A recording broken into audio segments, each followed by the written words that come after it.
development professional with over 30 years of experience in strategic planning, policy advocacy, and program leadership. Her work spans gender equity, social protection, sustainable livelihoods, and public health, with a focus on HIV prevention and care. Ms. Narang has led key UNDP initiatives on education, trafficking, and gender-based violence. She has been instrumental in advancing transgender rights and building health system leadership through the UNDP-Gavi partnership. Her expertise brings together crisis response, multi-sectoral collaboration, and deep commitment to inclusion. Ma'am, we are honored to have you lead today's conversation. Can I please request you to join us on stage?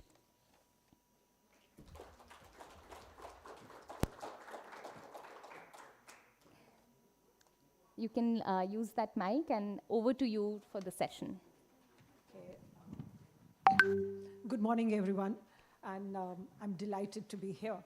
So since I'm moderating, and it's my honor to welcome a very, very distinguished set of panelists, but I would also say equally distinguished audience who are there on the first day, first session, and the enthusiasm and the activity around is very, very inspiring. So let's begin. Climate and health, it's not something which we are hearing for the first time. There is an intersection, and we know about the intersection. There is evidence, ample evidence about the intersection of the two things. In fact, as most of us know, health sector by itself is the biggest guzzler of energy. It is known. We are the biggest guzzler of energy and contributing to the carbon footprint. And at the same time, the climate change and the crisis which is happening is also, the health sector bears the largest one possibly. So no surprise that the intergovernmental panel on climate change in 2001 actually called and alerted the global community to do something about climate and its likely impact on the health. There is progress, things are happening, possibly not at the speed at which we would want them to happen, but the things are happening. So we are here today at this panel, Policy to Practice. So, and we are going to be looking at the essentially three things. We are looking at promising models, which are there, which can inform and inspire, So that's what we are looking at. We are also trying to understand through our conversation today on what made them become what they have become. What were the triggers? What were the enablers which they had? So was it collaboration? Was it innovation? What is governance? What was it which has enabled them to become a promising model? And then last but not the least, and in line with the discussion theme today, is what will it take to take these to this scale? So that's what we are here to look at. And the two organizers, Blockchain for Impact and Swasti, so they have put together this panel. And this panel, I'll be introducing the panel in a minute, but this panel brings together and from systems, expertise from the systems, expertise in the technology, expertise and the experience, which is on the ground on how the policies have been actually translated into practice. So welcome everybody. I would like to now welcome the panelists. So I will start with Dr. Sindhura. Dr. Sindhura Ganpati is a PSA fellow in the Office of the Principal Scientific Advisor to the Government of India and is a senior visiting scholar at the Penn State. You sit here. He has played a key role in shaping India's National One Health mission and in designing integrated digital systems for animal and wildlife health. With a background in veterinary science, biomedical research, and public policy, his work bridges science and governance to enable pandemic preparedness and system convergence. So welcome, Dr. Ganpati.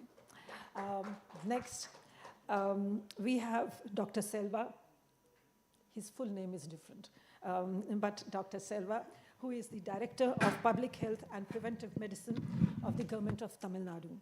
And he has over 26 years of experience in health administration. He has led several path-breaking initiatives in public health surveillance, disease control, and system strengthening. He is widely respected for his leadership in implementing integrated and district-level responses to emerging health challenges, and of course, climate change is an emerging health challenge which he's been working on. So the next, welcome, Dr. Selva. The next panelist is Dr. Vinutana. Vinutana serves as Assistant Secretary in the Ministry of Jal Shakti, Government of India. She is an IS officer and with field experience in health, water, sanitation, and governance. Previously, before coming here to the Delhi, she worked with the government of Andhra Pradesh, where she played a key role in implementing community-focused interventions. Her work has centered on ensuring that public systems are responsive, are inclusive, and grounded in local realities. So that's what she brings, and a unique perspective on translating policy actually on the ground. So welcome. Dr. Anand Ban. Dr. Anand Ban is a researcher and global expert in bioethics, health equity, and public health policy. He's an advisor to the Blockchain for Impact and a senior faculty at Sangat. A former president of the International Association of Bioethics, Dr. Ban works at the intersection of ethics, digital health, mental health, and health systems, focusing on vulnerable and marginalized communities. So it's a different perspective which he brings to. So welcome, Dr. Ban.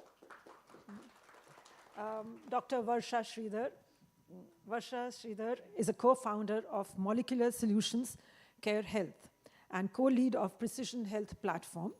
She's a public health practitioner with a background in molecular biology, working on infectious diseases, diagnostics, environmental surveillance, and primary healthcare systems.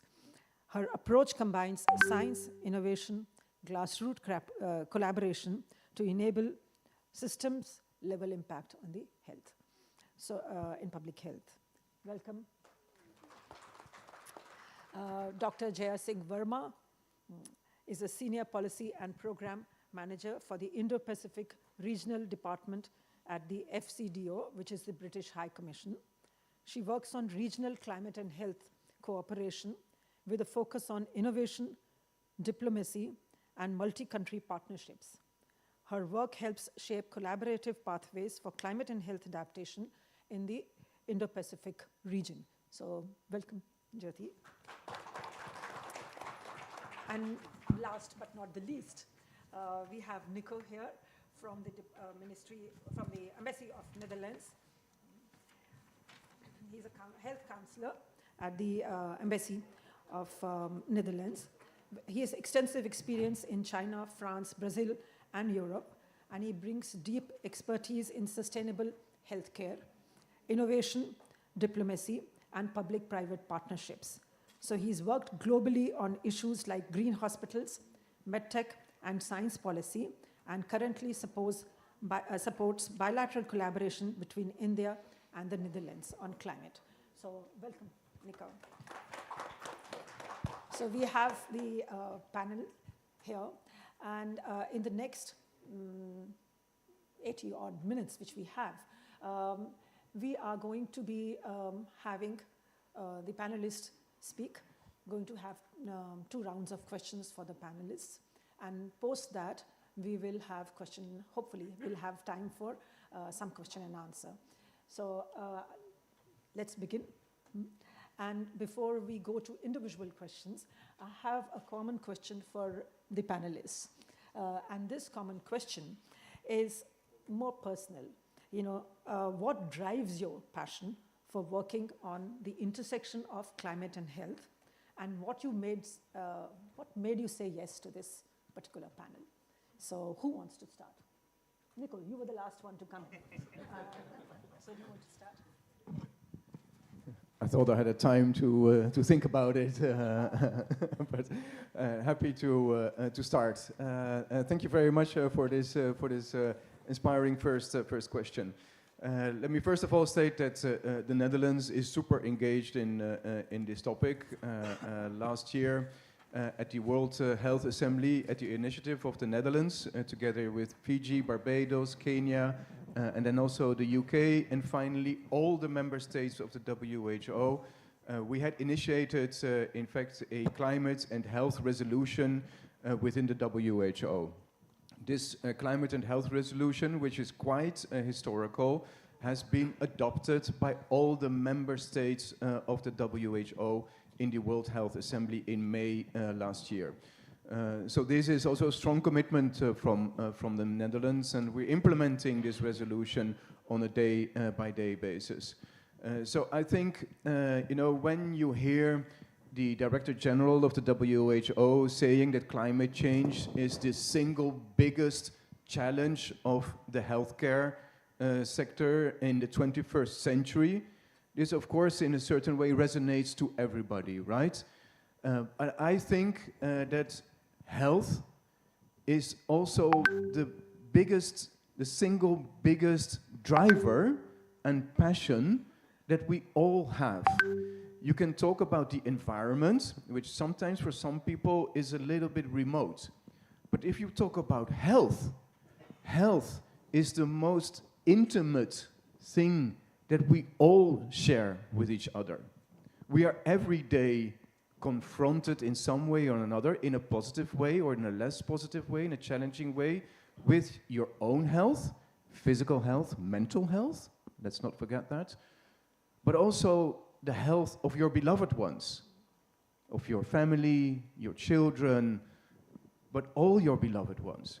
So climate change and health is the determination, the driver, the passion to work together. Thank you, Nicole.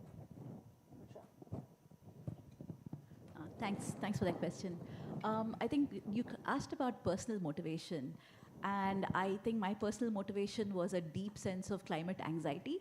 I don't know how many of you feel that, where you're like, oh my God, this problem is so immense, and I have no idea where to start. And everything seems to be out of control.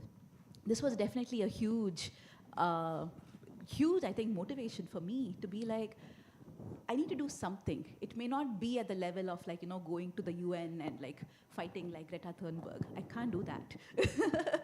But at least what can I do in my own neighborhood and in my own this thing? During COVID, when we had the lockdown, I think a lot of us would agree that, for my personal listening, it was a huge relief to be able to say, wow, I can actually see the tree next, 5 minutes away.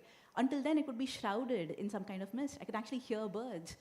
And then those conversations, both in terms of the environmental impact of the lockdown, but also looking at the health impact of COVID itself, made me come in contact with a lot of public health experts, a lot of environmental experts, a lot of water experts. And I think that kind of exposure to different perspectives pulled me out of my own sort of personal anxiety and say, there are things that we can all do together if we can actually just kind of think about working together, even though the language that we use may be different. So that is why I'm here. Good morning, and thank you for the opportunity to engage with all of you today.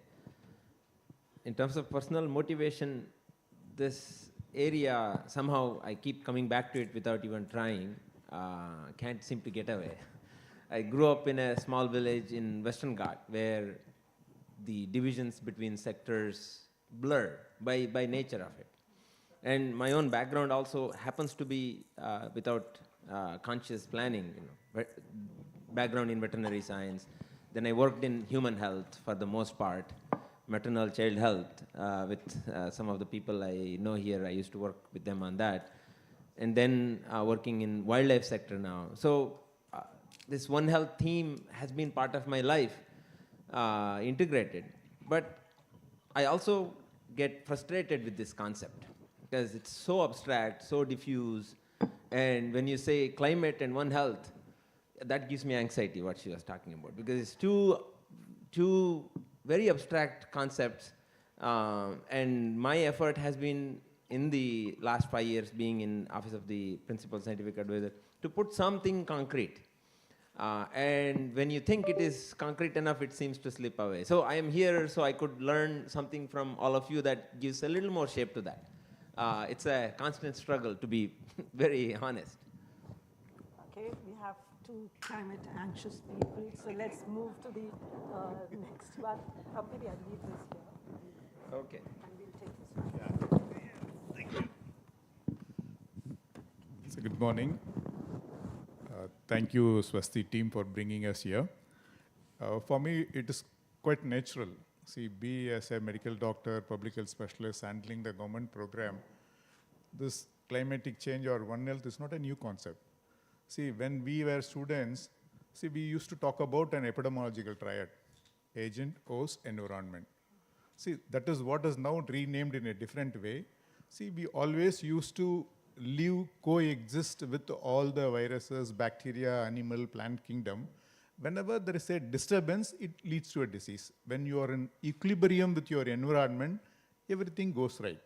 See, that's now it's got a different name, so One Health, so it is a part of it. We all know how to handle it, and you need not to be a big science. The small intervention, if you do it at a grassroots level, at an individual level, definitely we'll be in a position to handle it. So why I am interested a little more right now is that we have done a small vulnerability assessment of the health facilities with the UNICEF support, broader 5 themes and around 70-75 indicators. We all know where we stand, and we all know there are simpler steps that if you are able to do it, definitely we can make a progress. That's enough right now. This is one way. Second, it is not either one department or one individual who can take care. So it needs a multiple departments, multiple agencies to coordinate. So this is where the role of the government is very pivotal. So if you're able to coordinate, if you bring everyone together, definitely we can do an achievement. And the third part is the surveillance. The surveillance also, we are better placed compared to anyone else. So we can take a lead where every one of us can work together and definitely bring a change. Thank you. Thank you. First of all, I would like to thank Swasti for bringing us together, because I was really looking forward, and I will start with that second part, that I was looking forward to practical actions which can move the dial forward on this challenging issue. And I'll come back to that because my initial start and engagement on the climate and health started from the point where I thought health is the biggest challenge. Health and poverty are the biggest challenges, global development challenges. And I was committed to looking at these issues at the regional level and at various country programs that I was involved in. And the more and more the evidence emerged on the impacts of climate on health and the pathways of change, that is where, again, I would say that the evidence is becoming stronger, that unless we take action, it's going to be the most vulnerable who will be affected, and therefore the focus today in terms of adaptation, I think, is really critical, because it's not just the mitigation aspects, but how the most vulnerable adapt. So I will just mention that working with the UK gave me that opportunity to work on climate and health, because UK is one of the champions on climate and health at various COPs, as well as partnerships with multilaterals, as well as different country partnerships. And I will say it's a real partnership approach, because we are all, as we say, one earth. Then how do we support it as through whatever actions are possible? And I will just mention that what motivates me is seeing a change on the ground. And therefore, I look forward to the panel discussions today to see what are the changes on the ground. And the statistics are alarming. I think if we start with that, it's a paralyzing effect. So let's start with practical actions, what is possible, and learn from each other. Thank you. Thank you. Good morning, everyone. So let me also, on behalf of Blockchain for Impact, welcome and thank all of our panelists, our moderator, and all the participants in the session. So let's maybe start with a sense of camaraderie, because I think this question is not just for us on the panel, it's also a question for all of you. You made a choice to come to this parallel session when there is a keynote going on, there's multiple other panels. How many of you are worried about climate change? If I could have a sense, a show of hands. And that's why I guess we are holding this session, right? I'm sure there are others also in other halls. I don't want to say that they're not worried. But for me, very tangibly, I think there are a few reasons why I feel this is important. And I would maybe characterize that as 4 Ps. One is personal. I feel this is an issue which impacts people I care for, right? So this is my family, my loved ones, my colleagues, the communities that I work with, and I see that change in their lives, in the choices that they have to make, in the kind of challenges that they are facing in their daily lives, right? So that is the first reason. The second is a professional one, which is also because the same thing also applies to the communities that we work with professionally. So a lot of my work in Madhya Pradesh is both in urban, semi-urban, rural, tribal areas of our state, and we see this spanning out very significantly in the impact on people that we work with. A lot of our work is with community health workers, specifically ASHAs.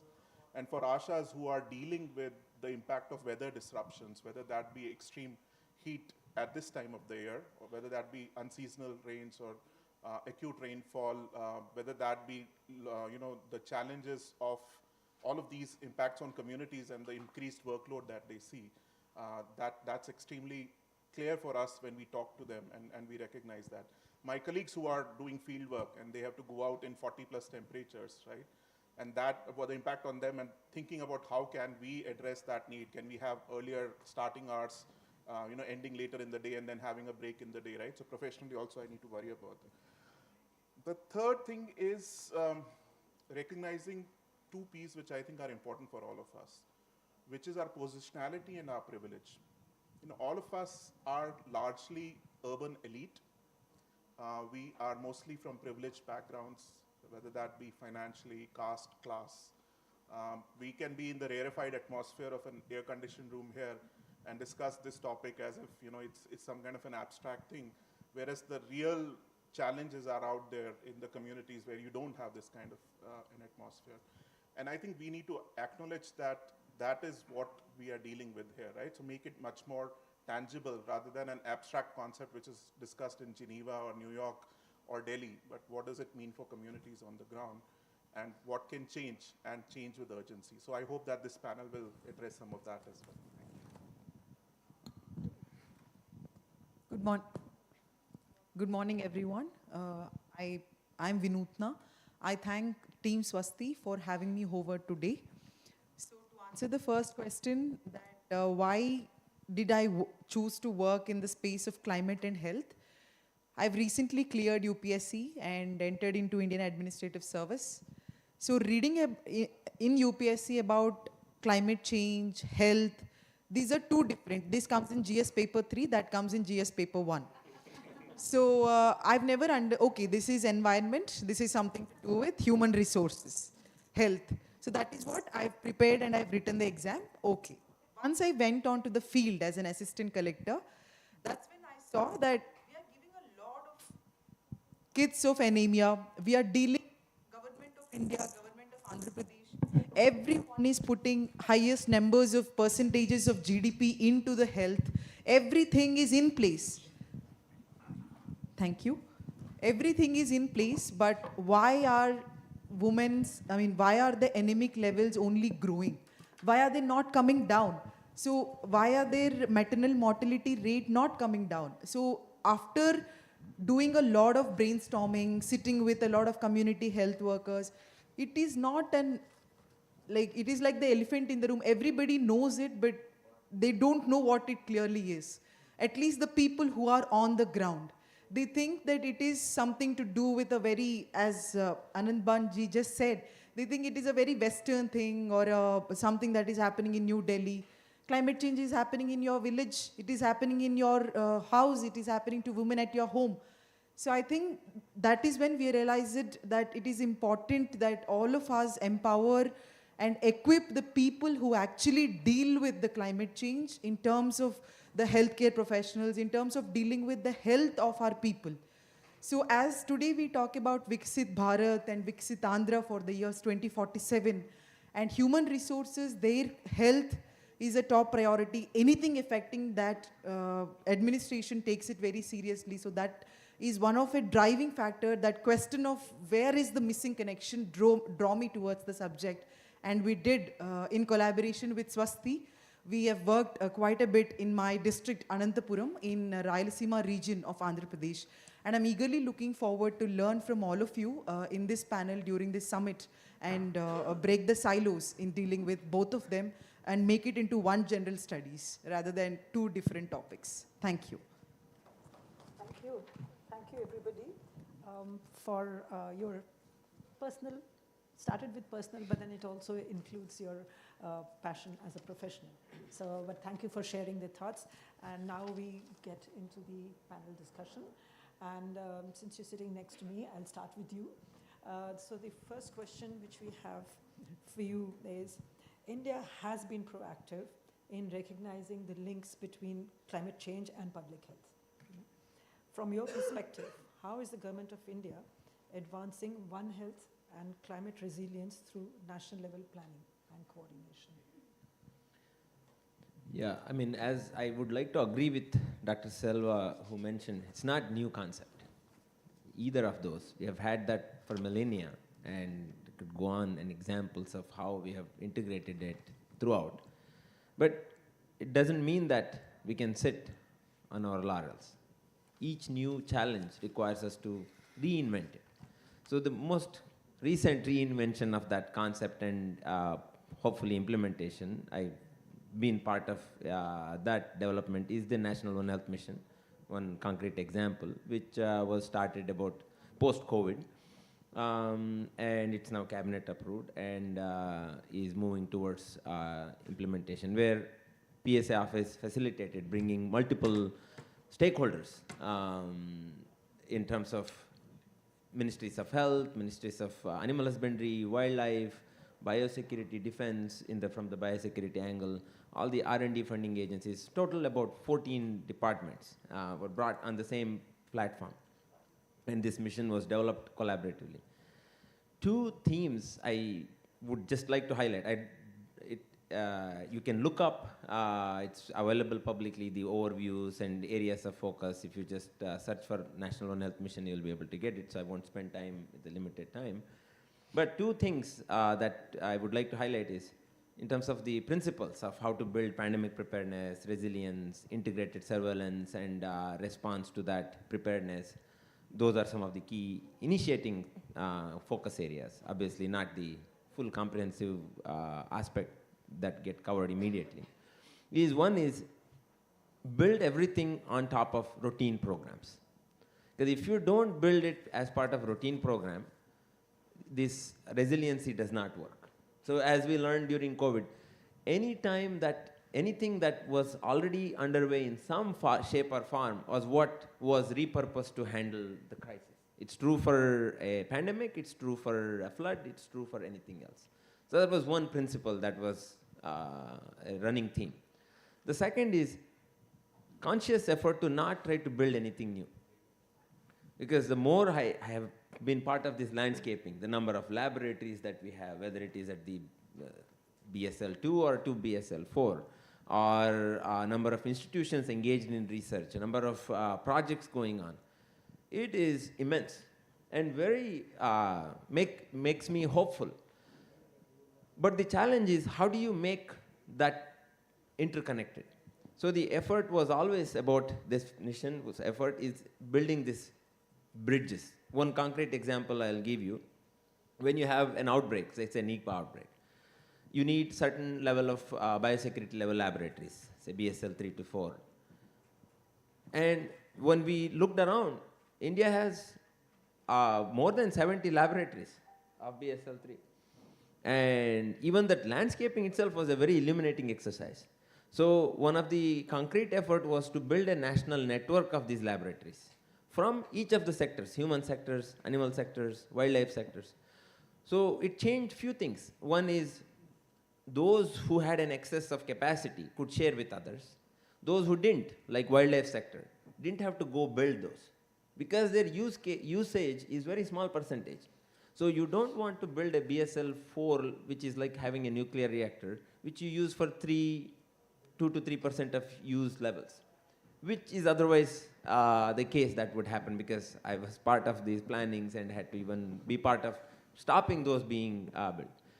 But now, suddenly you have access to 20 plus laboratories that are part of the network to these sectors. So these are some of the concrete examples that are, and the same thing is true in antimicrobial resistance, and same thing is true in these other areas. But it is not complete, because there are areas, for example, plant pathogens. I think we need to look at those and see how we build an integrated system that there are research programs happening already in various sectors, government as well as outside. There are laboratories that test plant pathogens, although it's interesting, if I go look around, it's not as easy as the human laboratories. And then there are innovations being built in terms of these apps that detect for the farmer which plant, which disease. How do you bring all of this together so that we have an ecosystem where all of this can plug in? When somebody builds a new solution, how does it plug into the national scheme? And at the same time, serve the diversity of needs. Because at the grassroots level, the needs, if you build one for wheat, one for paddy, it doesn't help the diversity of agriculture sector that we have. So I think we are at this very interesting juncture where we have some concrete examples and some progress and some ways to go in terms of these new frontiers we need to work on. But the theme, I think, will stay forever green. Not trying to build something new when you haven't really understood what is existing, and also build something that is routine, not something that sits in a laboratory or in an institution, doesn't get used every day. Very interesting and very useful. So it makes you think in terms of not building something new, and yet you, anyway, we can have a bilateral conversation, because I also was thinking about, you mentioned diversity of needs at the local level. So how do you address those diversity of needs? But we'll come to that in a bit, maybe, or maybe later outside this room. Dr. Selva, if I may turn to you now. You know, Tamil Nadu has been a leader, not just today, but has always been a leader in public health innovation. What approaches have been most effective in addressing climate health risks at the district and the state level? Okay. So, from my point of view, it is always a surveillance. So, we should know what is happening, where, who are all affected, why it is happening. This is most critical. And if you convey this as a meaningful information to the community, there will be a take-up from many people. So, for example, simply talking about a heat stress may not work. See, even one small heat exhaustion, one particular person is affected because he just moved around between 12 to 3, not followed the routine schedule of scheduling the work.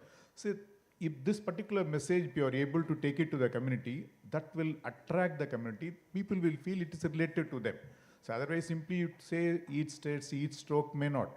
And again, then only it will attract your, what do you call, the political game. See, unless and otherwise the politicians are sensitized, you may not have a resources.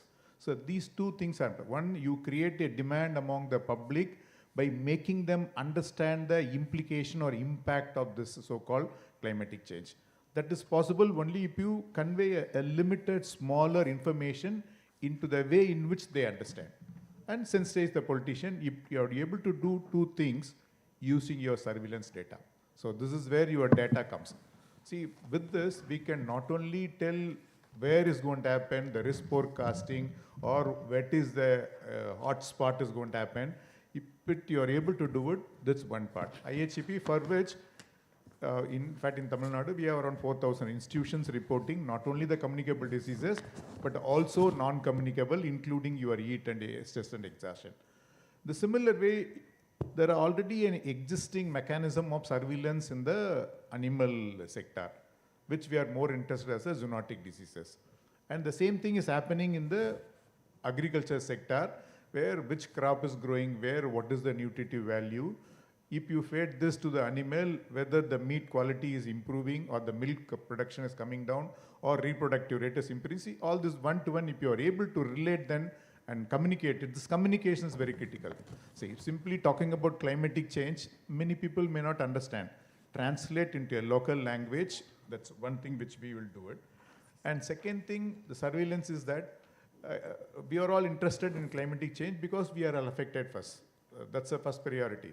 See, it affects economy and the sociology. We will all be interested. Otherwise, we may not be much bothered about what is happening in the other side. See, for this, if you want to prevent little more earlier, it's a time we need to talk about xenodiagnosis. See, for example, the dengue is a bigger problem in my place. So diagnosing them after it hit may not have a much impact. So it's only firefighting.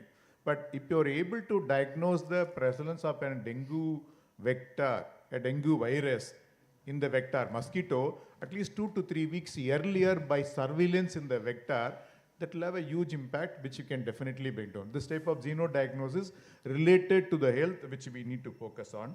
And finally, it is a geography-based hotspots and SOPs. So these are the three things: surveillance and how you want to do the intercoordination, communication, and geography-based solutions. If you are able to do it, these are the critical areas which we need to focus. Thank you. Thank you. Thank you, Dr. Selva. And Vinutana, can I turn to you now, my third colleague from the government? How can we better align health interventions with the ground realities? And you were, in your introduction, also talking about the ground reality, mainly when we translate the policy into practice.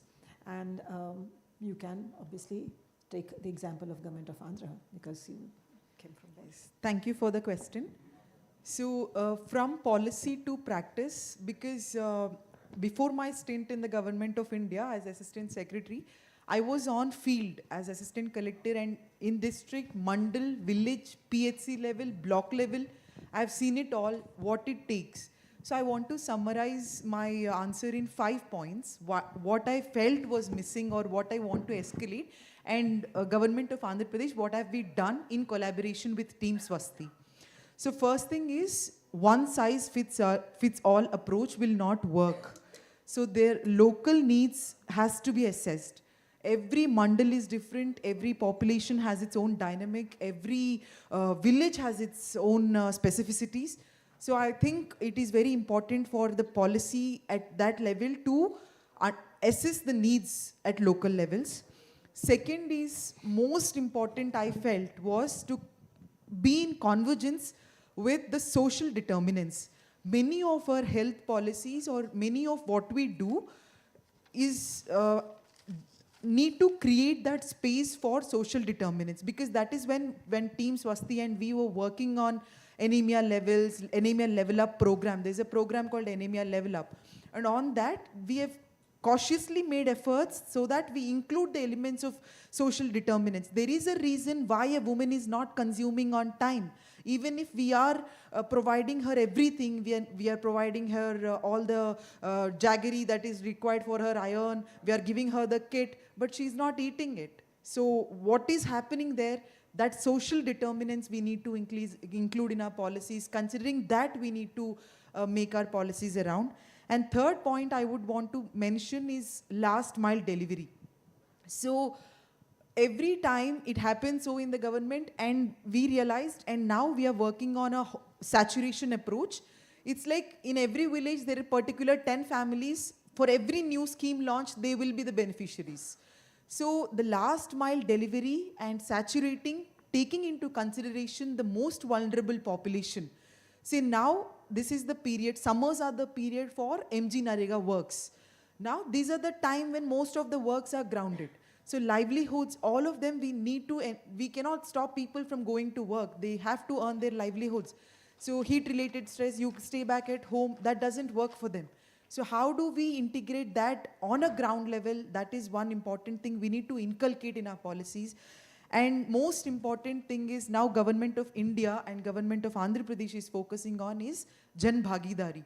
It's only when people own up any government policy or any government initiative, that is when they take it on a mission mode.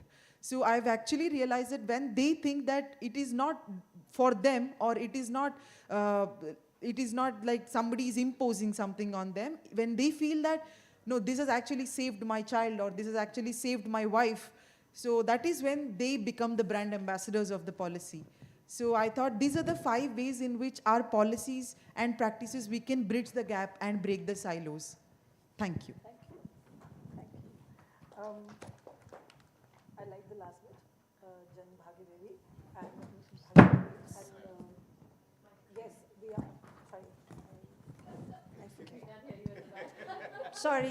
Sorry, I like the last bit. I'm not saying I like all, but I like the last bit, Jan Bhagidari. But I also tend to agree with what they were talking about One Health, that it is not new. It's not new, but it's good that there is recognition that we need to continue and keep the community engaged with whatever we are doing. Dr. Ban, may I now turn to you. Where do you see the most enormous disconnect between research, evidence, and policy making in the health climate space? Thank you. So maybe let me start off by saying that some of the explanatory frameworks are already there, right? So, in climate change and mental health, for example, which is an area we do some work in, there was this very interesting framework recently published which talked about 3 sort of directions in which this operates. One is the direct effects. So you have heat stroke, you will have flooding, you will have weather disruptions. Then you have the indirect effects, which will be anywhere from migration, displacement, malnutrition, water scarcity. Then you have the intersectional issues which are relevant, which include the sort of social inequities which get further expanded. You have exclusion, isolation, discrimination. And then all of these 3 pathways lead to the actual manifestations of mental health. So you will have the kind of climate anxiety that we talked about. You will have PTSD, you will have depression, you will have psychiatric disorders, sometimes also alcoholism, substance use disorders, all of that manifesting. Now, what does that mean? For someone like me who is a researcher, my sustenance depends on research and generating grants for research. Even for me, it's quite clear that asking for more research and evidence in this area is sort of, I question that, right? I think the evidence is already out there. So if you're going to say that we need more research which will lead to evidence, and evidence will lead to policy, and then let's do programming and practice based on that, I feel that is a way of sidestepping the urgency of the issue. The evidence is already out there, right? And at both personal levels, as we were discussing earlier, but also in our communities and at various levels, right? Now the question then is, why do we not see that urgency translating into things on the ground? Why is it that we are not able to hence ensure that the kind of thinking that we are talking about percolates every kind of policy, programming, and implementation that is there? Whether that be at the level of the government, whether that be at the level of local governments, whether that be at the level of the kind of programs, organizations, institutions, civil society run. And why is climate change hence not a cross-cutting issue in the way that now we talk about equity and gender, right? And so if we do any program-wise, then not a lens around what could be the potential intersections with climate change. That's something for all of us to reflect on, because I feel that is sometimes missing. And I fear for this area to become one more vertical program, right? Which is classical, what we have seen in the health space and many other development spaces. The other important part is community engagement and involvement. And again, when we were discussing this panel and this session, colleagues will remember that one of my concerns was we should certainly have community voices, but then how do we prevent that from becoming a tokenistic approach, right? You have one community voice and they come and tell a story, but then that is about it. and hence we had a long discussion around it. But the more important part is how do we take these conversations back to communities, but also take the conversations from communities to halls such as this and find a connect where there is that element of lived experience and involvement which percolates all of the discussions that we do. Think of indigenous communities, tribal communities. So Madhya Pradesh, where I live, has the largest tribal population in the country.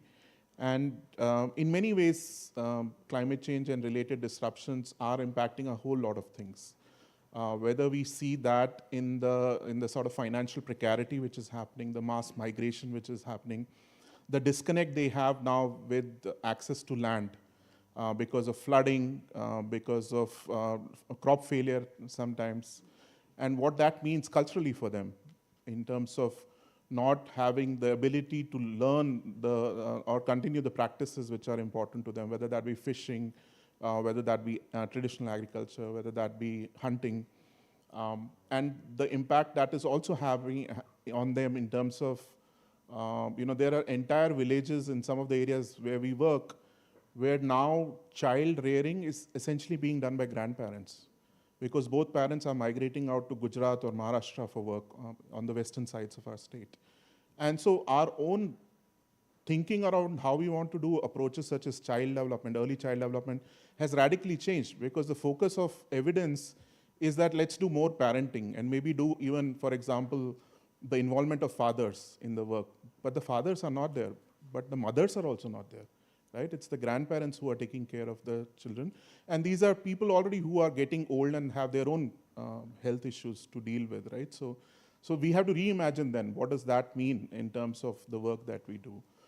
And similarly, the issue around addictions, right? The fact that addiction is a major issue and increasingly so, and that is bringing up practices which were perhaps not so much of an issue earlier. I mean, tribal communities often tend to be much more equitable from a gender perspective than many other communities. But addiction, the intersection with interpersonal violence, gender-based violence, which we are starting to see now, is again an issue which one has to start to worry about and deal with, right? So these are the kind of things where I feel, again, that one, we need urgency. Two, we don't necessarily need new research to prove things that are already there, but we certainly need systematic knowledge generation, cataloging, but most importantly, we need to work with communities and implement things in a way that also integrates a sort of a learning mindset. Often we have programs or policies which don't recognize the need for real-world evidence to inform the kind of change we need on the ground, right? So if we were to take a health systems approach or a implementation science approach, we would try something out, but be humble enough to know that certain things will not work, and hence we need to keep adapting that. That doesn't often happen.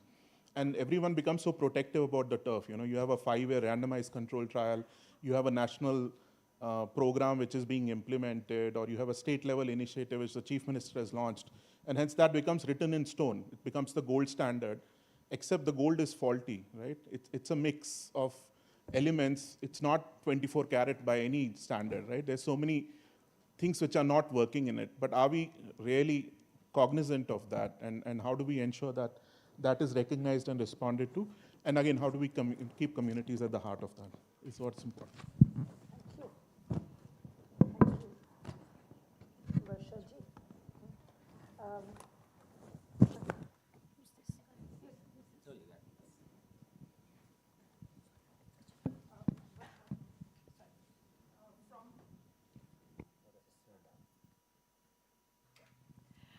From a private sector perspective and scientific innovation lens, what are the most persistent barriers to scaling biotech or diagnostic solutions for climate health adaptation in India? Sure. Just going to be cognizant of the time, so I'll keep my answer short. So, and I'm also going to restrict my answer only to diagnostics in infectious diseases, because diagnostics is huge, biotechnology is even huger. I don't want to talk about that. And I'm only going to talk about barriers, because there have been a lot of things that have actually worked out really well when you think about it in terms of diagnostics in India. And there have been beautiful innovations which have truly been, ma'am was talking about fit to purpose. which I think there have been a lot of successes. The recent example of salivary swabs for TB diagnostics, of urine, which is being thought of as a potential sample for HPV. These are all very good examples. Coming to the barriers, I think, when you think about diagnostics, we think about just the test, somebody taking your blood and giving you a report, right? But diagnosticians think about diagnostics in three sort of segments. They think of it as the pre-analytical, where you're like, actually, what kind of sample do you take? How do you transport the sample? How do you package it? All that stuff. The analytical, where you're actually doing the test, where you're trying to extract whatever things in that sample that you're interested in. And then the post-analytical, where you actually analyze it, and then you also have to communicate it back to the patient, to the physician, sometimes to the government as well, if it's a TB positive sample, for example, or a COVID, right? I think my main criticism, I'm going to use this word a little carefully, as a barrier comes in the analytical phase. A lot of the diagnostic industries at this point of time, because of, I think, the tremendous catalysis and success from the COVID times, is focused on fancy things like multiplex PCRs and next generation sequencing, which is, of course, important. I'm not saying they're not important, but I also think they fail to see the product market fit. If you think of a framework called the NAS framework, NAASS, NA stands for non-adoption, A stands for abandonment, and the 3 S's stand for spread, sustainability, and scale. Those 3 S's, I think, are the typical way by which a businesswoman or a man would approach any kind of a product. You want there to be the 3 S's. But many times that doesn't happen, right? You see, why do we talk about tribal communities not getting the access, or the rural communities not getting the access? You may have the technology, but they are neither being adopted or they are being abandoned. And the reasons for that is because I think innovators don't take into consideration how clinical decision-making actually could happen. I'll take the example of dengue that Sir had mentioned. You may have a beautiful multiplex dengue PCR, which tells you dengue 1, 2, 3, 4, tells you chikungunya, tells you Zika. Okay, but the guy, the primary care physician, doesn't need to know that. When the dengue season begins, that physician will be able to look at that patient and say, you probably have dengue. What is the diagnostic test that is required there?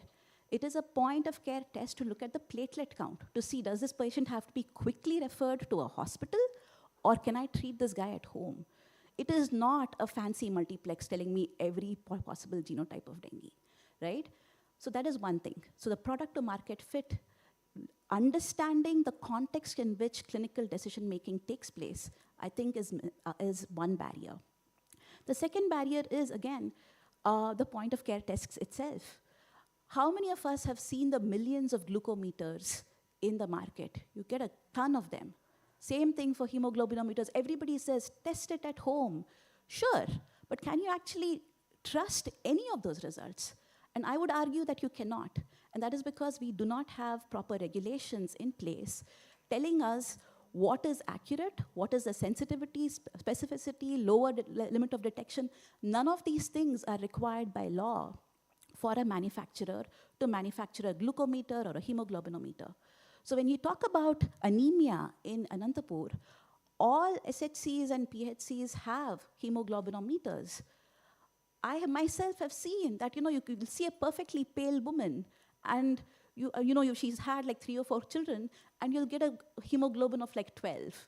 And you're like, okay, you seem to be all right. Or you see a man who's like in his 19 or 20 years old, he looks pretty good, and you'll get a hemoglobin of 6. And you're like, I guess you need iron tablets. So, accuracy is such a huge thing, and I think this is one of the barriers that we don't have. I'll stop here. Thank you.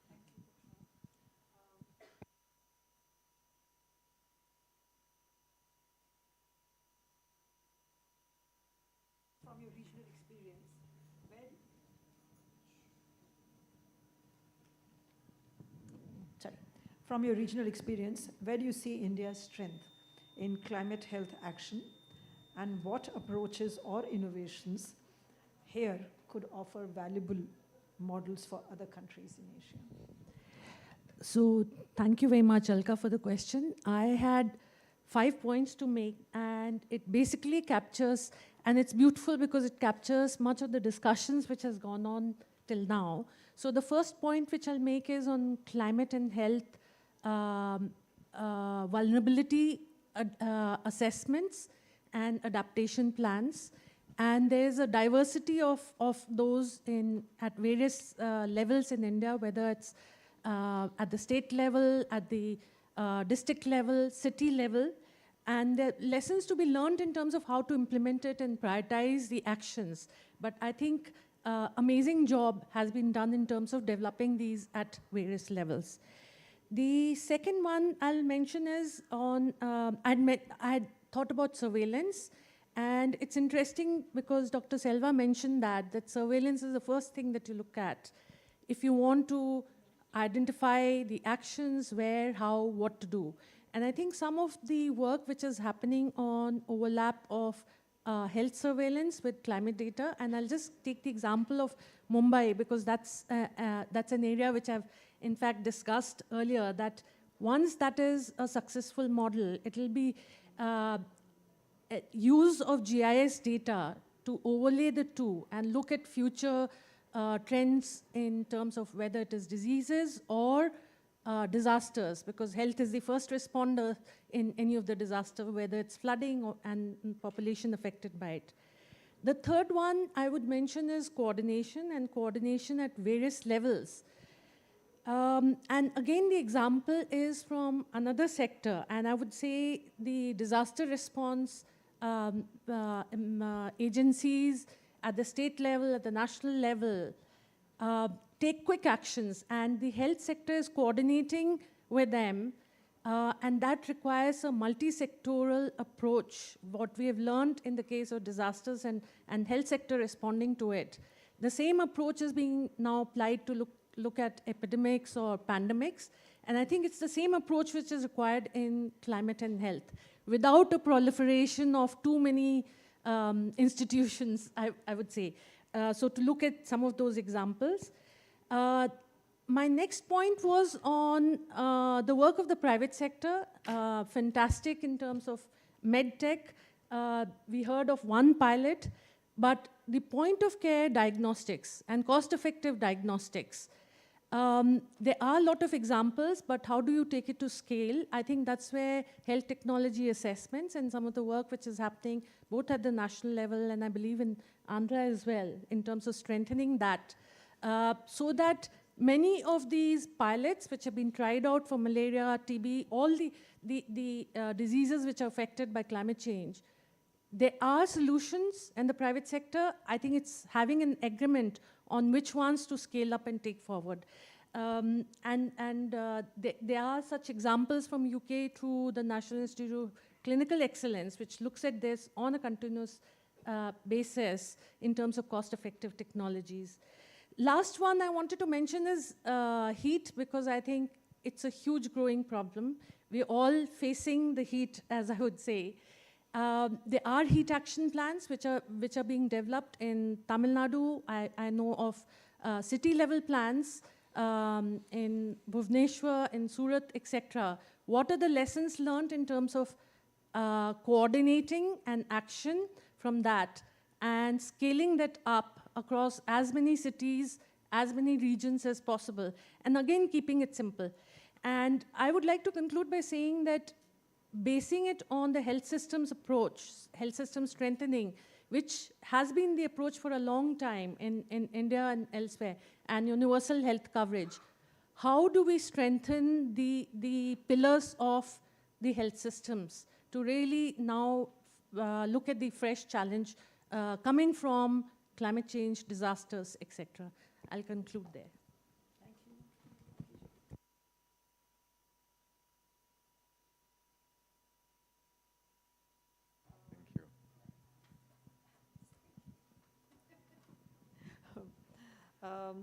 You have worked across regions. When we were introducing, we were talking about the different countries, different regions you worked with. and on advancing healthcare, sustainable healthcare, and green hospital models. So what are the key enablers, according to you, where you've seen them happen? Wow, that's a nice question as a last of the series. But thank you very much for raising this question with me. I think in my experience working in a variety of countries in the world on this topic, if you want to change something, and this is what we want to do, first of all, everything starts with awareness. Now, I'm not going to ask in the audience to raise hands on who is a student, but we know that students are major agents for change.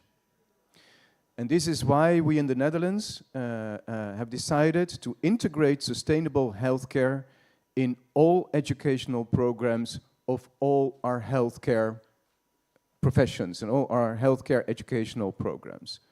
This enables the students, our future healthcare professionals, to be also better equipped in their engagements with scientists and with the industry, with the manufacturers. So that's one.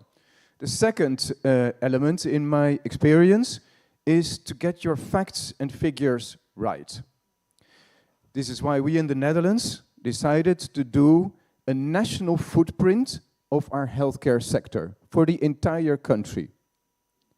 This has made us aware, here we go again, aware that our healthcare sector in the Netherlands is responsible for 7% of all carbon emissions in the Netherlands. That's the same percentage as the air traffic sector. 13% of all natural resources that are being depleted in the Netherlands are being depleted by the healthcare sector. 4% of all the waste generated in the Netherlands is being generated by the healthcare sector. I've seen in my experience your question in working in many other countries, in many parts of the world, that this resonates very well.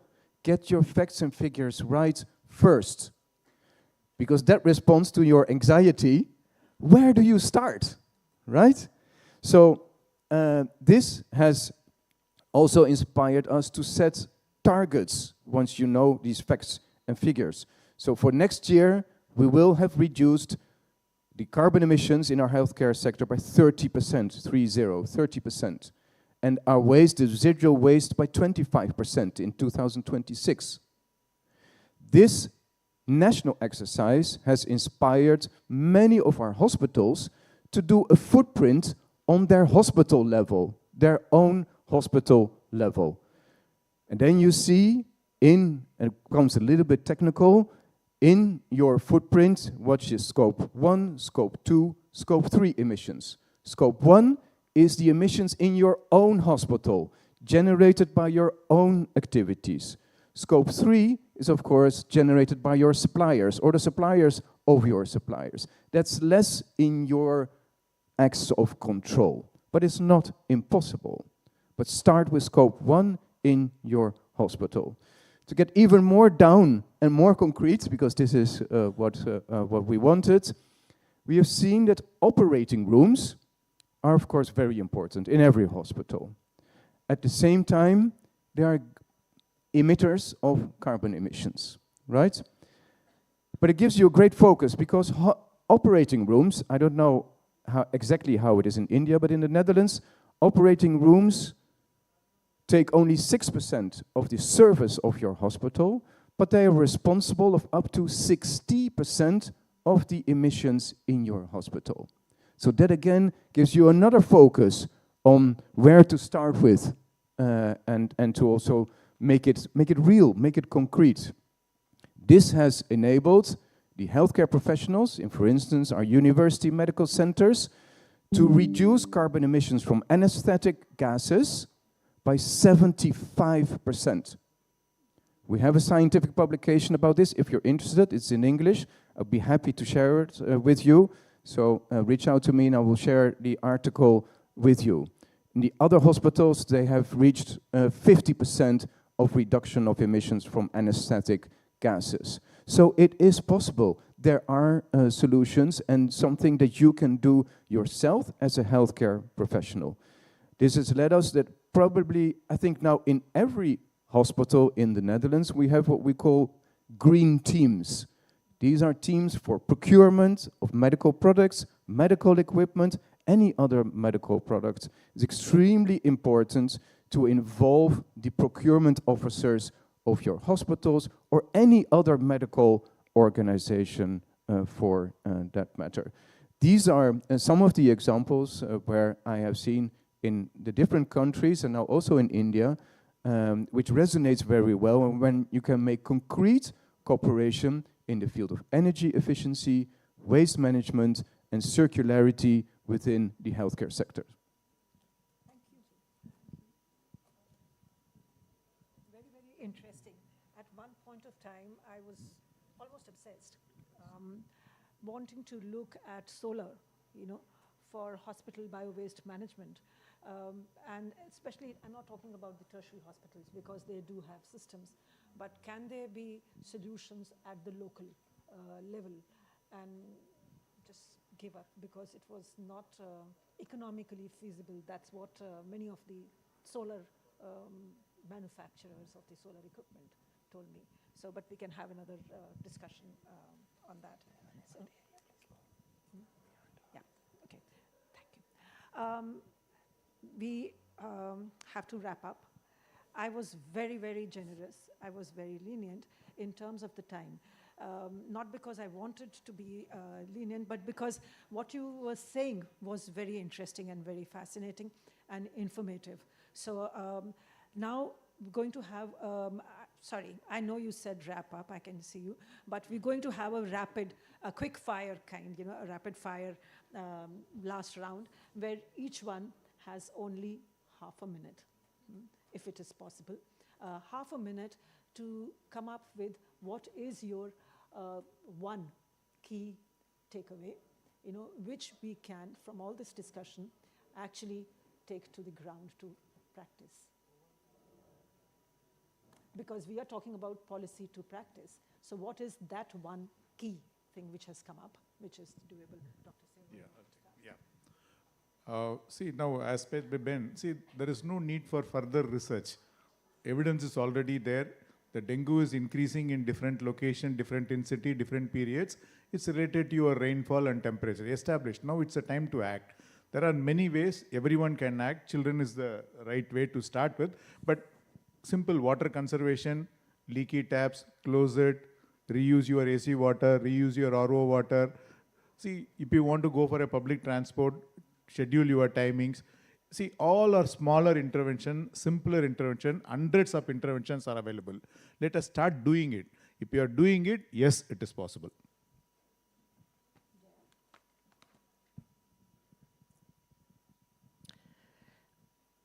I mean, if there's one single thing which I'm taking away is that it's going to become hotter, and heat action plans are something which we all need to think about.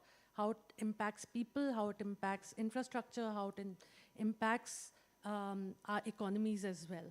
Because if you look at it, it's basically about global warming. The examples coming up, we need to learn from each other.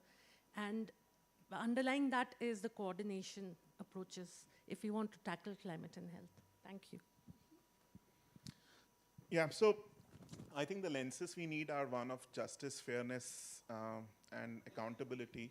If you look at the development model that we have right now, which is about, urban centers as the centers for development, more buildings, all of us build our houses, which require us to dredge up sand from the rivers, which require, hills to be denuded.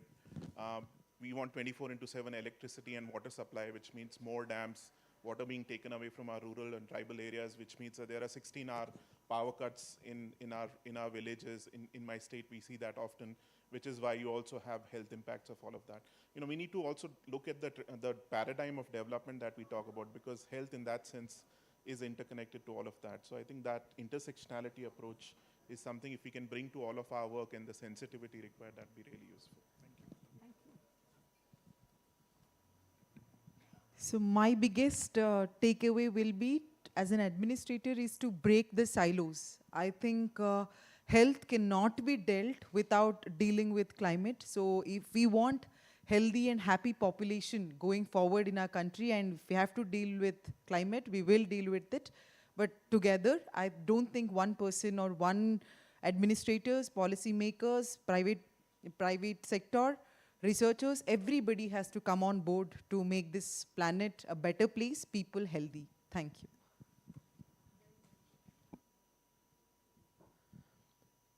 I have been privileged to be sitting in office of the PSA for the last 5 years and get to see what's happening across the states. What I've come to learn is, for pretty much every problem that I can think of, some innovative, some very meaningful work is happening in some state, some district across the country. So it would be, the takeaway is that it would be amazing to have a forum where those are collated and exchanged, and what is working, what is not working, so that someone else could learn from it and implement it and test it out. So as the famous saying goes, the future is already here. It's just unevenly distributed. I really liked everybody's comments. I think they're so wise. I'm not sure what else I have to add here. I guess just in kind of continuation of my previous point, if you don't have accuracy, then you don't have data. If you don't have data, you have neither practice nor policy. So. Thank you very much. We talk a lot about scalability of initiatives, right, or projects. I think that the major driver for scalability is in the social domain. If we can involve our society, our communities in the right way, that's the best multiplier you can have.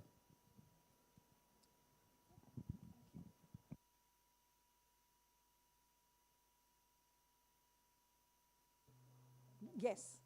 I'm coming to you guys now. Thank you, everyone. So now we are opening up, and we have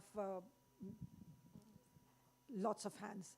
So we just have to, but you were the first one to raise the hand. So let's see how many we can accommodate. Maybe 4 questions, definitely we can accommodate. So I'll start with you, ma'am. Good morning to all the panelists. It's a great pleasure for me to come and experience such a wonderful session. But I'm a part of Women's Major Group, and we are working on climate justice. And that you all know about it because of renewable energy popularization. Climate justice, many of the fossil fuel industries are getting shut down or they are being discouraged. So many of the people are getting unemployment, those who are working in the fossil fuel sector. So is there any way that we can follow the climate justice, produce more EV vehicles, and is EV vehicles equivalent to CNG usages? I just wanted to know that. Because climate justice today is very important. And justice for those who are actually suffering, the rural people, those who are in the non-renewable sector, they are getting unemployed. So they have to be given employment in the renewable sector for that. Point taken, ma'am. So thank you. You are talking about climate justice and the issues of the livelihoods of people who are engaged. So point taken, very important point about climate justice, and so the switch to the renewable energies and how it is impacting the livelihoods of the people who were engaged. Why don't we do the questions and then come up to the panel for responses? Yes, ma'am. You were the... I'm Vitali Mukherjee from IIT Jodhpur. I just wanted your thoughts on citizen science and crowdsourcing, local information and engaging the local schools, because I think if we educate the children, we will be able to get them to get educated as a way of experiential learning, as well as crowdsource information as to how many populations have cultural adaptation, which we need to take into cognizance. So I'm working in the Thar Desert and looking at the design principles of Thar by looking at people and the soil and infestation and all. And it needs a comprehensive approach. And I think citizen science is one of the things which was not discussed. So I just thought of. Thank you for bringing it up. Thank you so much. Yes.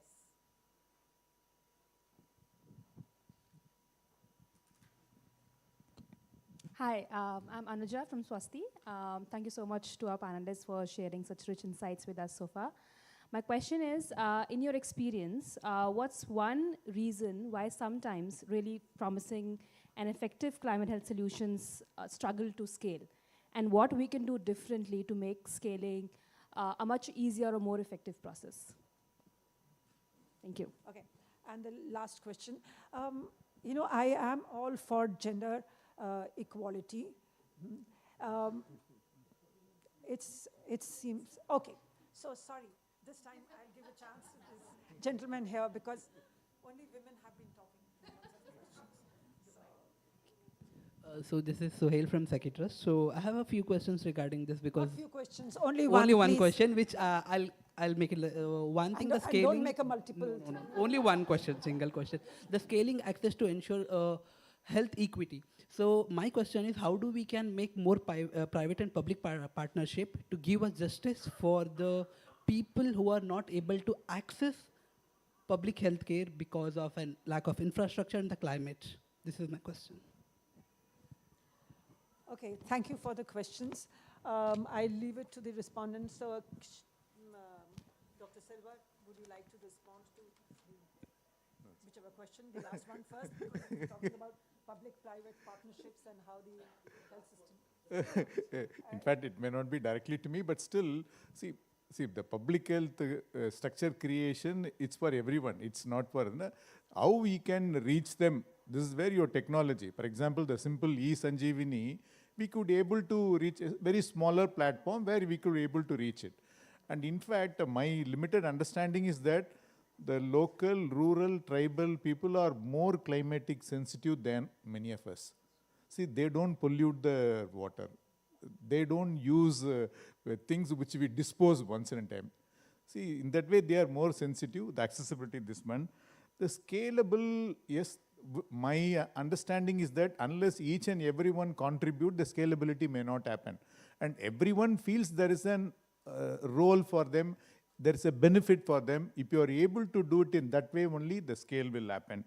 And children, local education, ultimately, they are the one which we are going to do it. See, even for the plastics, they carry water bottle, they carry their own, and they limit the promote the reuse.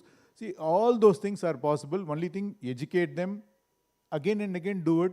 Yes, it is possible to do it. Thank you. Thank you. Anand, can I please put you in a difficult spot and talk about climate justice and how will you ensure about the livelihoods?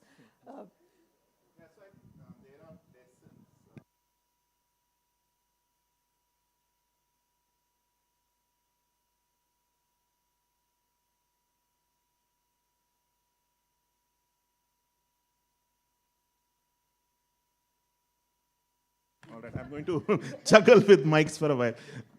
I was going to do a trick, but not really.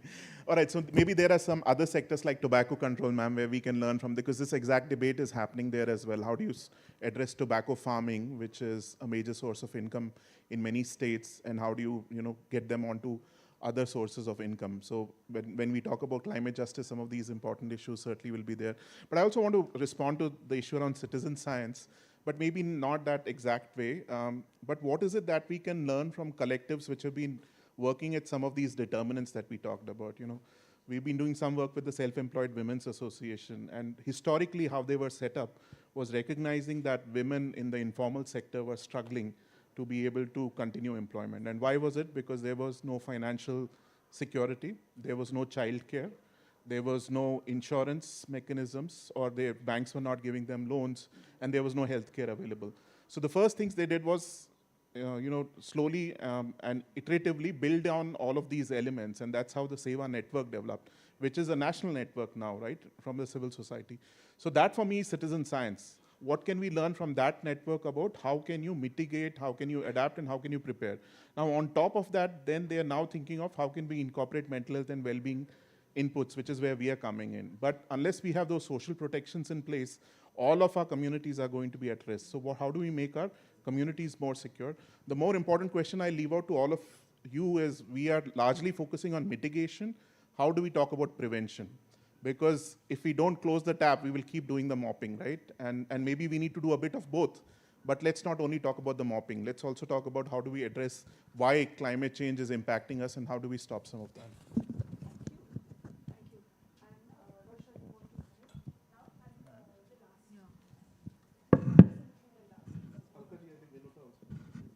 Just want to address your thing about citizen science. So absolutely, totally agree that it is a really powerful tool. We've used this for dengue in Bangalore to look at micro spots of water collection. And this was done by school children using a WhatsApp bot. Very simple, very effective. Happy to talk to you offline. Coming to scale, oh, Dr. Anuja is not here. Oh, there she is. I would challenge you to ask about, what do you think about scale? Like we typically say, okay, you have 10 centers today, we want 100 centers by next year, 5,000, 10,000, whatever in like 10 years. I would actually say that is perhaps not the right way to think about it. I would actually say that for climate solutions, it's not scaling out, it is scaling deep. Because as people have gone on and on saying, climate solutions have to be fit for purpose. What works in Delhi will not work even like, in Sonipat. Forget about Bangalore or in any other place. Scaling deep has to be the answer, not scaling up. Yes, so I just wanted to add one point about the climate justice. So there is for alternate livelihoods and the non-conventional sources of energy which we are moving towards, there is something called natural farming. I'm sure all of us are aware of it. It is a climate resilient model of farming, and I've actually seen people's lives change because of practicing these alternate livelihood practices of natural farming. So Anantapuram, the district about which I'm talking about in the Andhra Pradesh, it is actually often known as a backward and drought-prone region.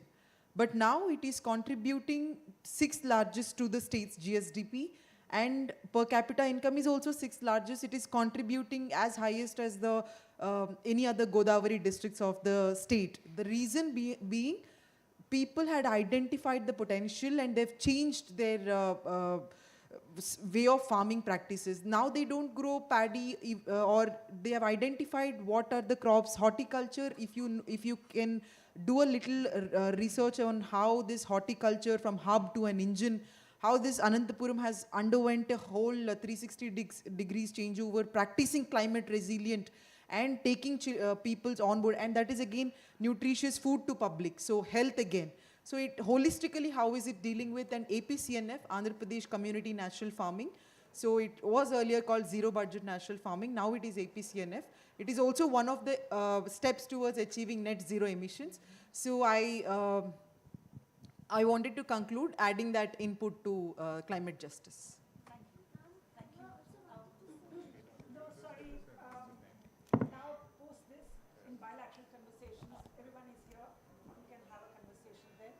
But we cannot enter. Sorry, I have run out of microphones there. Just one. Time sorry. over. No. Thank you. Bilateral conversations, please post this particular session because we're running out of time. And the people who have a meeting here are already starting to come in. So pardon me for that. Last, Nico, if half a second, if you want to say something. Thank you very much. Just very quickly indeed. I think in answering on some of the questions is that we increasingly work on health promotion. So there's very much prevention, focusing especially on vulnerable groups within our society.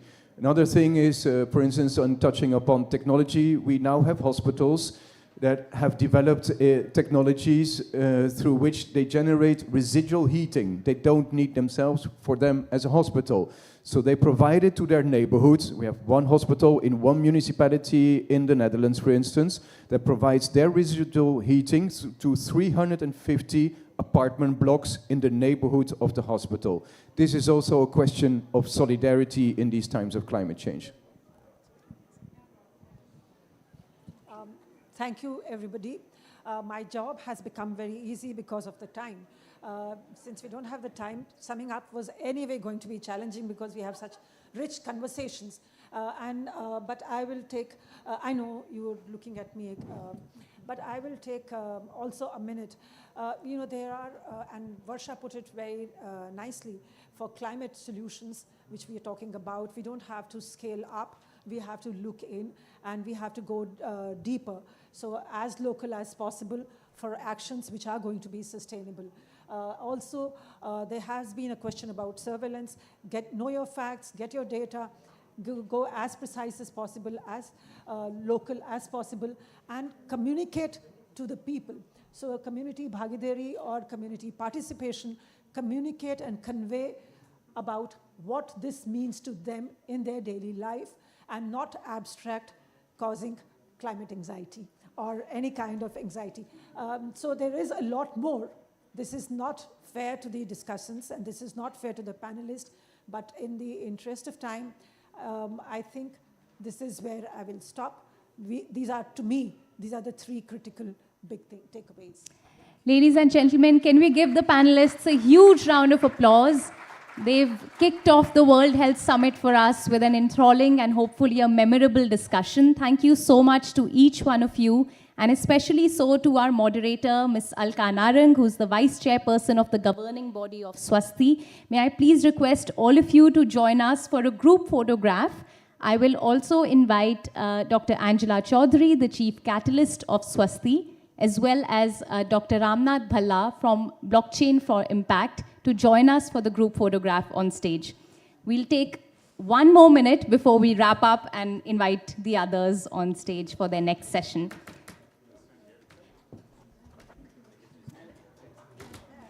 I just want to thank Blockchain for Impact for all of their unwavering support in helping us deliver this session to you. This session was organized by Blockchain for Impact and Swasthi. Thank you.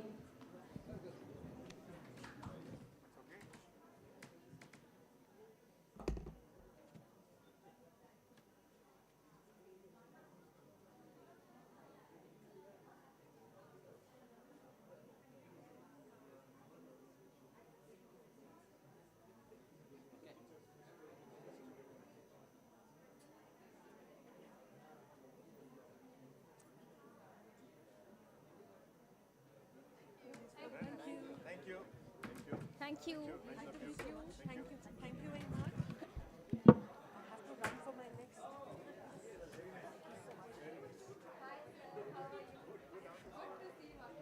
Thank you so much.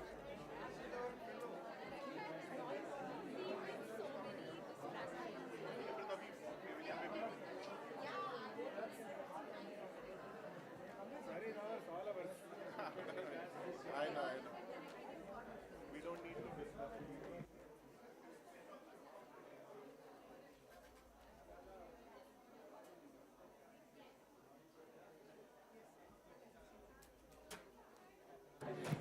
Can I please request all the panelists from the previous session on policy to practice to join us for a photograph outside this room?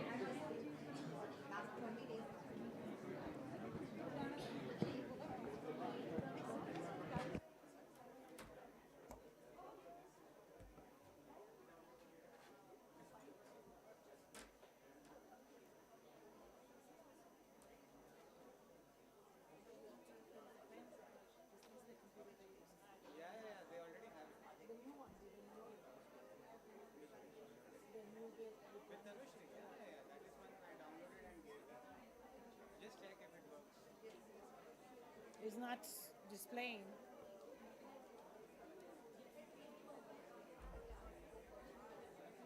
So here I do slideshow, right? Yeah. Which is the slideshow icon here? This it should be is already there. So just next. Yeah. Okay. And me, I need space for my. There's a cell phone here. I know.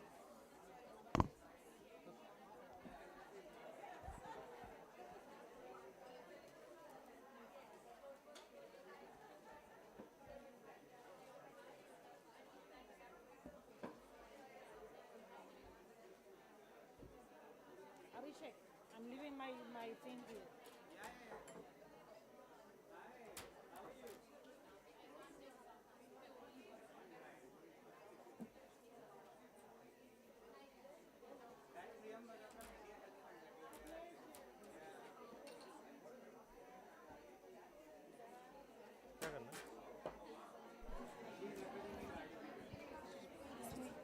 Just Because I need.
Timer अपना वही 1.5 घंटे का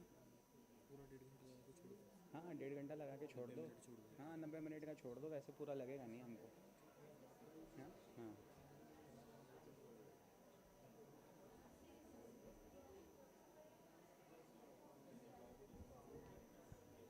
Hello.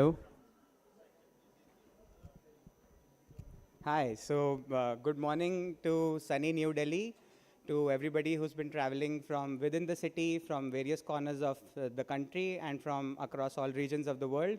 Thank you so much for making your way to Bharat Mandapam for the World Health Summit Regional Meeting, and for a panel which is called Health Diplomacy in Fostering Regional Cooperation from Access to Sustainable Solutions in Health.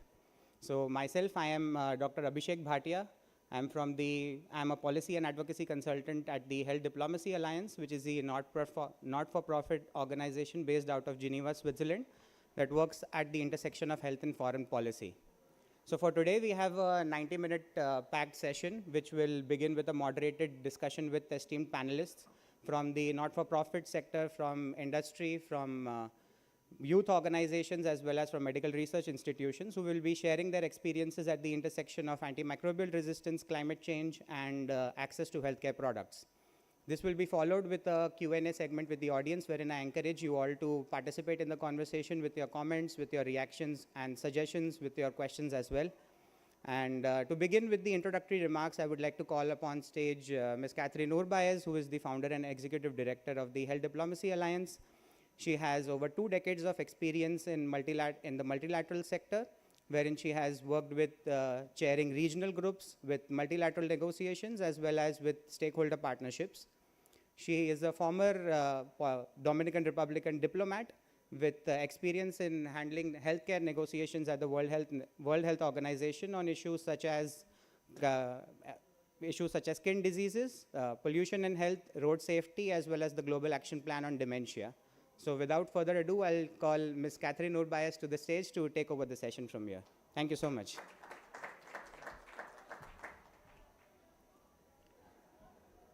Thank you, Abhishek, for your kind words. Saviko, namaste Saviko to everybody. Thank you.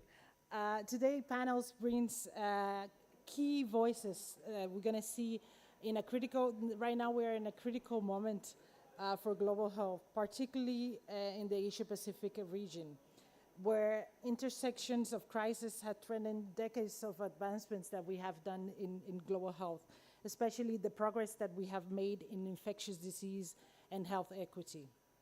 The Health Diplomacy Alliance is proud to support this conversation, which built a momentum in terms of the political attention that we've been having in the last years, specifically to fight the fight against antimicrobial resistance. Not only those that are happening at the global level, but also what is happening at the regional level. And we have seen a lot of political attention, especially since the UN high-level meetings on antimicrobial resistance in 2016 and 2024, as other initiatives at the regional level, and the upcoming challenges and global initiatives that we are having, including the independent panel on evidence against AMR, where we find ourselves with the aim or a crossroad, I would say, on the fact of having global policy to be translated to local initiatives. And that's something that we're going to dive into the discussion today. So the AMR equation is a complex equation. It's not a mathematical equation, but it's a complex one. And what we have seen is that we have a global action plan on AMR, which outlines some key priorities in terms of the burden of AMR, but yet there's not many progress that has been done as we wish. We know that the region faces, the Asia-Pacific region faces a rise of vulnerability due to climate change, and we see it even more on the small islands in the Pacific. Conflict, humanitarian crisis, and migration, which all fueling onto the spread of emerging and re-emergence disease.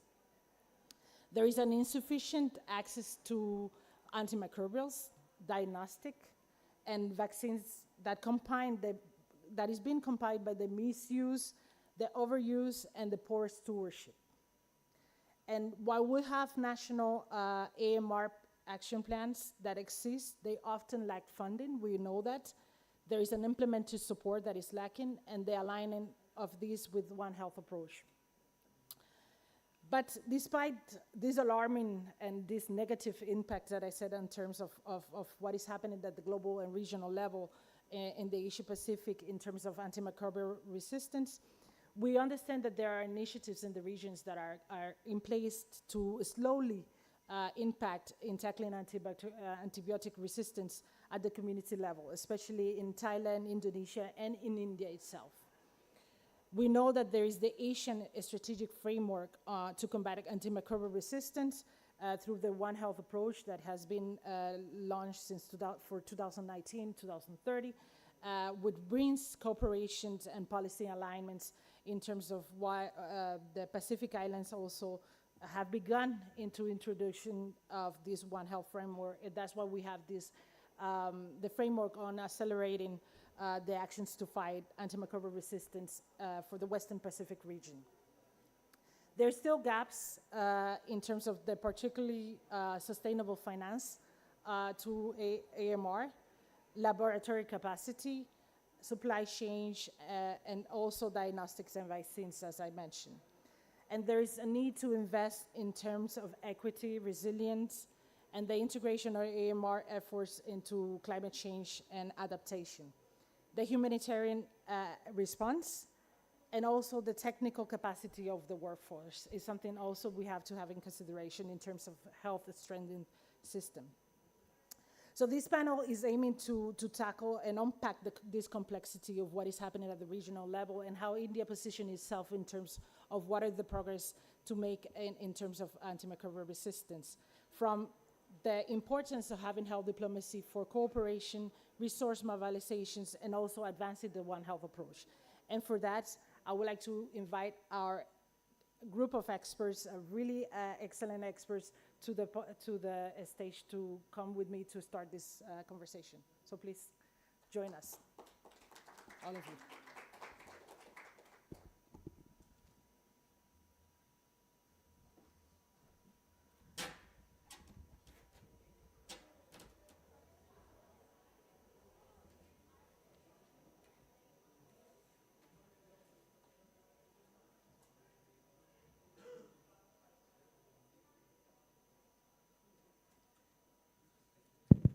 Yes, now working. Thank you. This is an amazing panel, I will say. And this year's theme for this forum is scaling access to ensure equity. So to dive into this discussion, I would like to first start with Mr. Syed, who is the CEO of Tech Invention and Vice President of the Emerging Pharmaceutical Manufacturing Network, who's been working on technology transfer and manufacture vaccines from the One Health approach, and is actively engaged in a veterinary vaccine equity, which is something super interesting to dive into discussion. So to first start on your discussions, I would like to ask you some questions.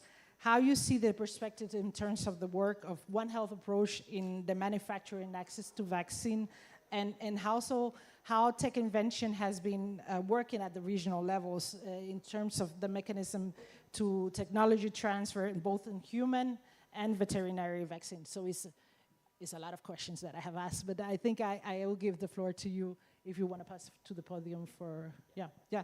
Thank you very much.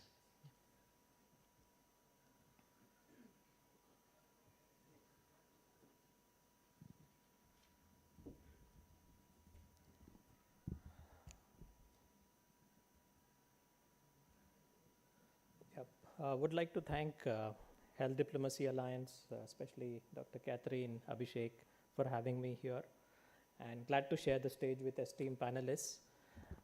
I'm glad that the topic assigned to me is on vaccines. I will not be getting into the role of vaccines or how important vaccines are from an AMR perspective, because that's something that all of us are aware. But just that it's more of a coincidence that yesterday, April 24th, was the beginning of the World Immunization Week all across the world, which actually talks about the importance of vaccines. And furthermore, tomorrow is the World IP Day. And these two don't go together, especially when we're talking of access and affordability. I'll touch upon that subject as we go about. First, let me start with the fact that what are we really proud of in India? In India, we are proud of various aspects, but yes, one of them which really stands out is our ability to manufacture vaccines. Vaccines that are affordable, accessible, and also acceptable from the point of WHO pre-qualifications and supplies to almost more than 100 countries worldwide. Today, India accounts for more than 50% of the world's vaccines by volume, and we have amongst the highest of WHO pre-qualifications. Now, what made that possible is what we will get into, but then I would also like to look at a different scenario, and that's certain questions and points to ponder as far as India is concerned. We will quickly move on to vaccine cooperation, regional cooperation, also look at it from a One Health perspective. First is, during COVID, quite a few established pharmaceutical companies in India, the top ones, got into establishing vaccine manufacturing facilities. 4 years down the line, today, how many are still into it and are sustaining and growing on it? The answer is none. Most of them have repurposed their facilities, gone back to generic medicines and pharmaceuticals, something that we need to think about. Next, during COVID, what we saw during the pandemic was there were so many startups who came into vaccine manufacturing, or rather vaccine development, more at the R&D stage. Some basic, some translational. Some 50 plus startups got into vaccines. Some of them got good funding from India and abroad. And today, hardly a few are surviving.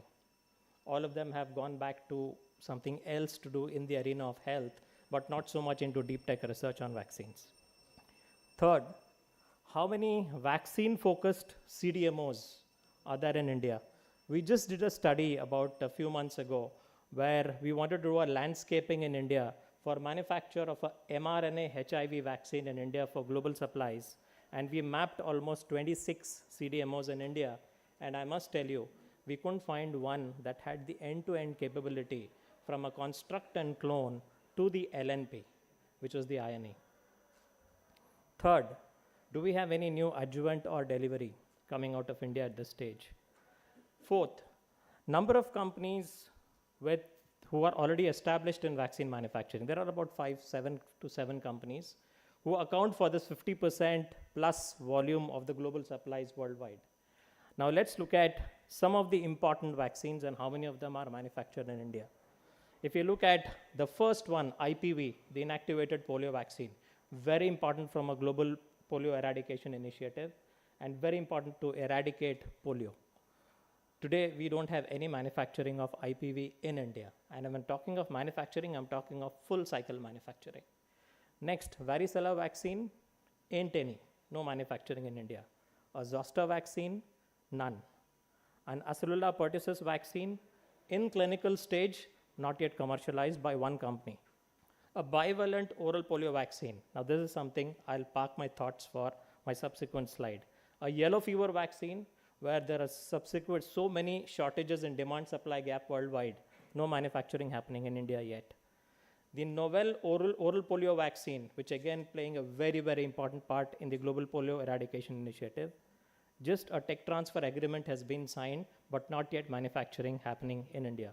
A quadrivalent influenza vaccine, just one company or rather 2 companies manufacturing. HPV, 1 company for cervical cancer. Meningococcal conjugate vaccine, 1 company. Meningitis B vaccine, none. Hepatitis A vaccine, possibly 1 company about to get a marketing authorization. So are there glaring gaps? Some of these are EPI, some of these are non-EPI vaccines, yet all of them important. So this is something that we need to ponder. And last but not the least, how many players in contemporary platforms beyond COVID-19 in India? We know COVID-19 saw a new set of platforms that came in. They've been there, but we saw expedited approvals out there for adenoviral vector vaccines in India. We have a DNA vaccine, we have an mRNA vaccine, but all around COVID.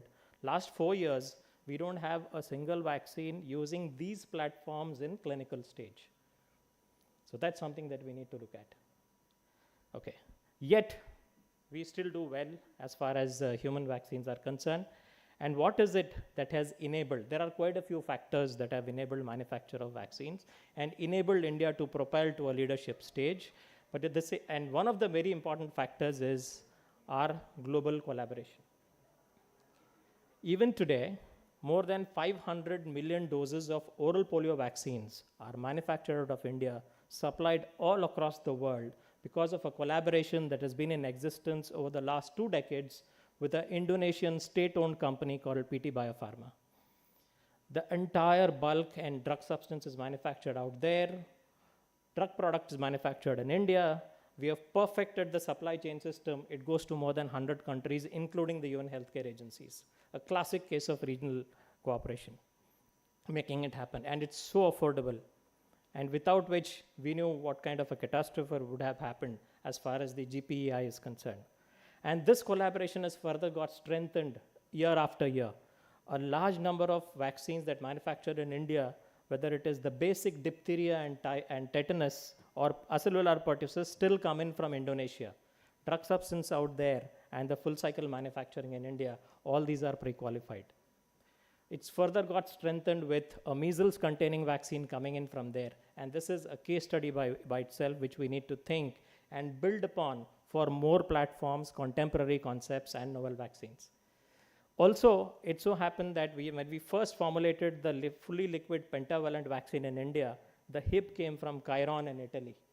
And it was a classic case where DTP came in from Indonesia, hepatitis B came in from Cuba, all the way from Cuba, a HIP came in from Italy, and the first formulated fully liquid vaccine of pentavalent was registered in India with due clinical trials. So we have these classic examples. A hepatitis B is something that got transferred from Cuba into India, but also got transferred to other countries like Vietnam and Iran. But the difference is that when we built it up, we got it pre-qualified, we made it affordable, we got it as a standalone vaccine, as part of the combination vaccine, and we have supplied millions and millions of doses all across. That's the strength that we have out here in India. And what we need to build upon is the concept of regional cooperation, because there are strengths in so many countries all across Southeast Asia. Next, as of a week ago, we just had the pandemic treaty. And all of us are aware that when it comes to the pandemic treaty, after almost 4 years of extensive negotiation, finally, there has been a principal acceptance on the accord. And it's a reason to celebrate. We were a part of those discussions with the Department of Pharmaceuticals and Government of India, which took a lot of consultation from the private sector to bring a lot of pragmaticity to this. But one of the sticky points that still remains is technology transfer and capacity building. That's still open. And if you look at one of the papers that got published just about a month ago, why is it that we have still not been able to sign on the dotted line and complete? Largely, it is the Article 11, which has 4 areas, out of which 3 are by and large resolved, but 1 still remains. The first is the concept of voluntary versus mandatory licensing. While low-middle income countries want voluntary mandatory licensing, high-income countries are talking of voluntary licensing. And in the pandemic treaty, this has become a major sticky point. The second is, of course, TRIPS flexibilities and role of WHO that can get sorted out in about a month's time, when, as part of the World Health Assembly, when they start the negotiations again, and we hope it will be signed by end of May or so.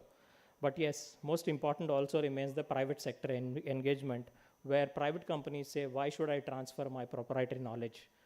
That's the question that keeps coming up time and again. Okay. Yes, today, post-COVID, what is it that has come in? Funding for manufacturing infrastructure is coming in by the millions of dollars. The development banks earlier, which were focusing on a lot of infrastructure, have now started focusing on vaccine manufacturing capacity building and infrastructure. Asian Development Bank, World Bank, Africa Development Bank, the funds are available as far as infrastructure is concerned, not just for human, but also for veterinary and animal vaccines. Human resources, a lot of training is happening out there. The World Health Organization also has a body called the Regional Vaccine Manufacturing Collaborative, which is doing a lot of training and build-up of human resources, creating a talent pool all across.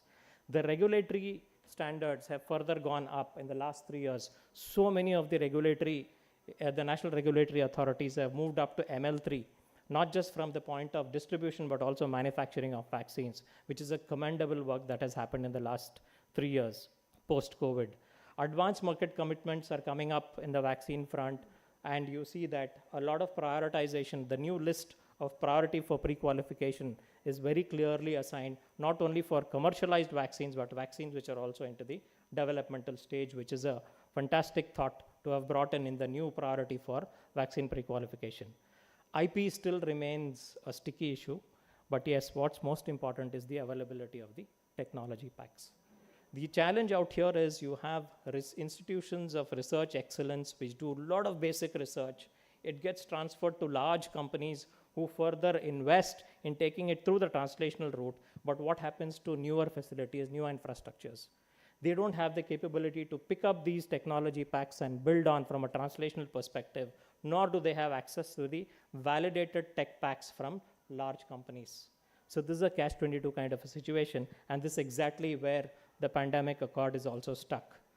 One good example is the mRNA hub, where WHO initiated this. We have a hub called in Afrigen in South Africa, which is developing technologies using the mRNA platform. And there are more than 15 spokes and spikes out there. Now, most important is even what the pandemic accord talks of is, can we have such hubs all across 4 different technology platforms, not just mRNA? Can we have a hub for recombinant VLP-based vaccines? Can we have a hub for recombinant subunit vaccines? Can we have a hub for glycoconjugate vaccines? And this will enable capacity building. Now, the good part is 99% of these platform technologies that are used in human vaccines can also be applicable to veterinary vaccines. There's a 100% overlap. It is the same platform technologies that go in there. But if I were to rate human vaccine evolution ecosystem on a scale of 0 to 10 at 6, for the veterinary or animal vaccines, I would put it a few notches below 0. Unfortunately, there's a lot to be done on the veterinary side. The biggest challenge being, unlike the human vaccines, there is no priority for pre-qualification. There is no pooled procurement. There is no Gavi funding mechanism which can pool in resources and supply. And that's where we need to integrate and learn from whatever has happened in the human system also to the veterinary side. For want of time, I'm not getting into it, but if there is one factor that can impact maximum sustainable development goals, it is the veterinary vaccines, and also having a direct impact on the greenhouse gas emissions. Every time an animal is sick, the methane emissions go up tremendously, and there's a study by itself. We did come across a paper where almost 8,600 patents have been filed on mRNA human vaccines and 800 on veterinary vaccines. mRNA is a fantastic tool even for vaccines got to do with FMD, PPRV, and so on, but not much of work happening because of lack of funding, lack of procurement commitment. And that's where we need to look at it from a One Health perspective.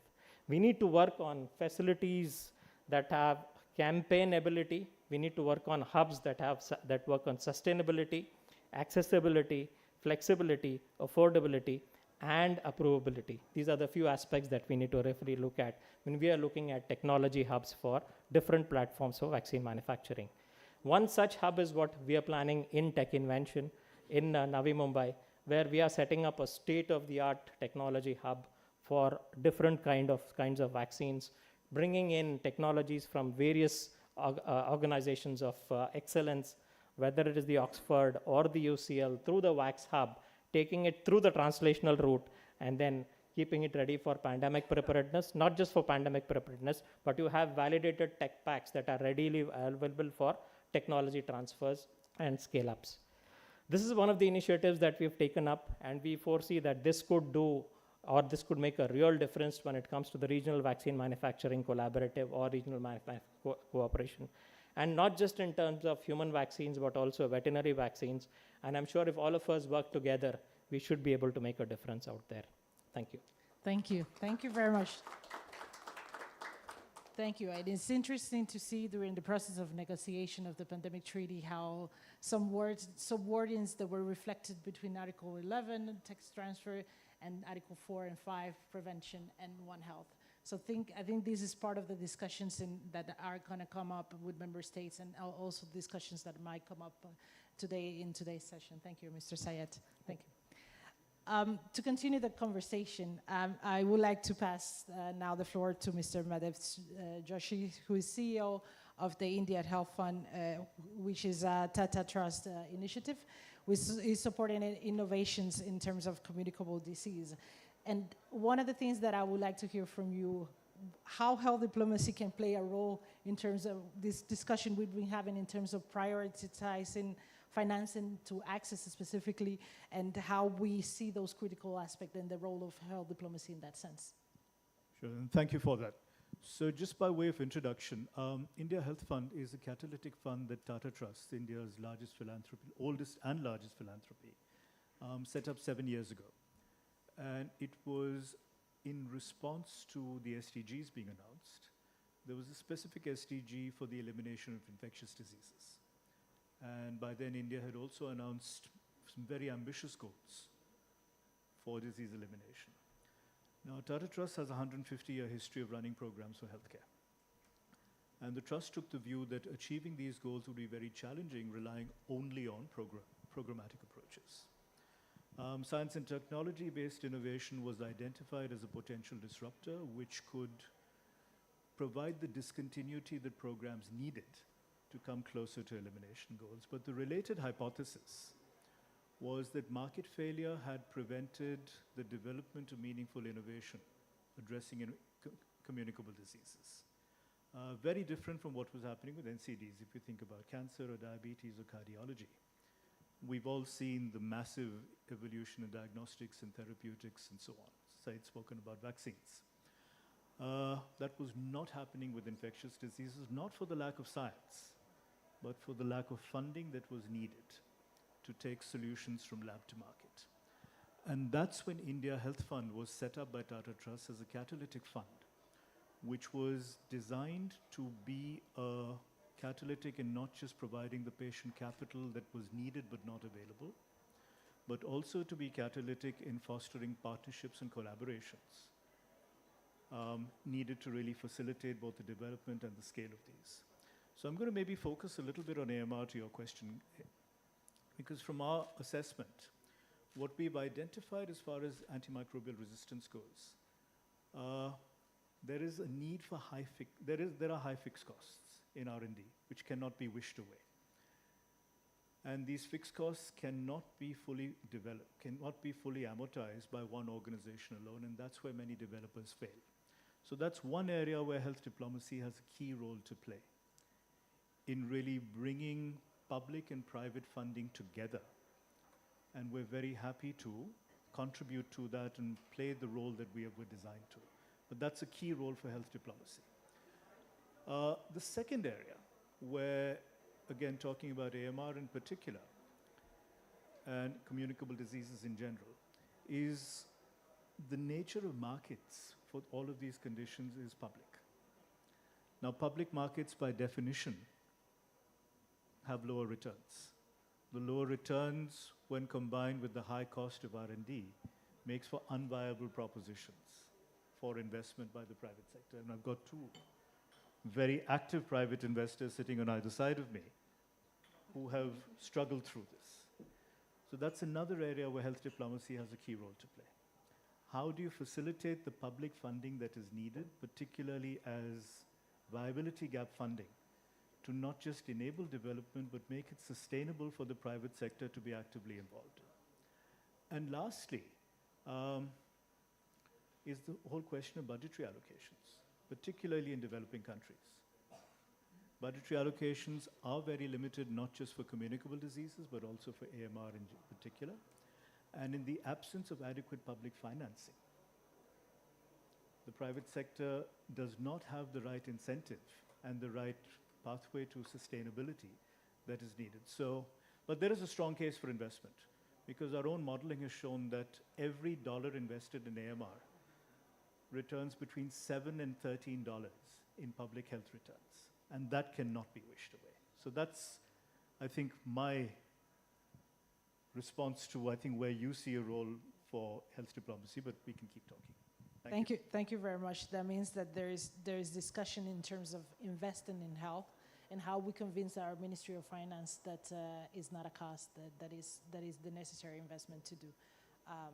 Yes, and I truly agree with that in that sense. Going a little bit more into more of the science research at the community level, I would like to now pass the floor to Dr. Jyoti Joshi, who is a senior science advisor at the International Center on Antimicrobial Resistant ICARS solution. She brings 2 decades of public health experience across sub-Saharan Africa and Asia, and is a specialist in infectious disease. Yeah. Sorry. So listen. Yes. And it will be interesting to hear from you the science policy interface, what has been happening in India in terms of research, implementation of national program of action at the global level, the intersection of climate change. So there's a lot of questions from my side, but I will leave it to you. Thank you. Thank you. Thanks a lot, Catherine and Abhishek and the Health Diplomacy Alliance for hosting this panel discussion and for the opportunity to be here.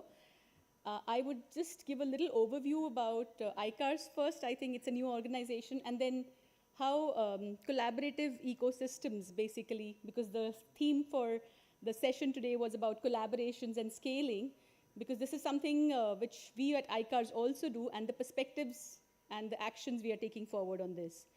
So what is ICARS? In brief, that I would like to explain is ICARS is the International Center for Antimicrobial Resistance Solutions.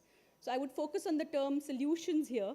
It's an independent, self-governed organization that is based in Denmark, and it is started by the Danish government, but today we have attracted support in terms of both funding and mission partnership agreements by countries, foundations, and many other agencies. So what do? We basically focus on working on antimicrobial resistance, which I think the panel now understands. I don't have figures, I don't need to repeat it here, but almost 3.95 million deaths are associated with AMR. It could be even higher in terms, if you look at it in terms of, this is all modeling data, but if actual data with all the discrepancies in how births and deaths get registered in low middle income countries is considered, the burden could be higher.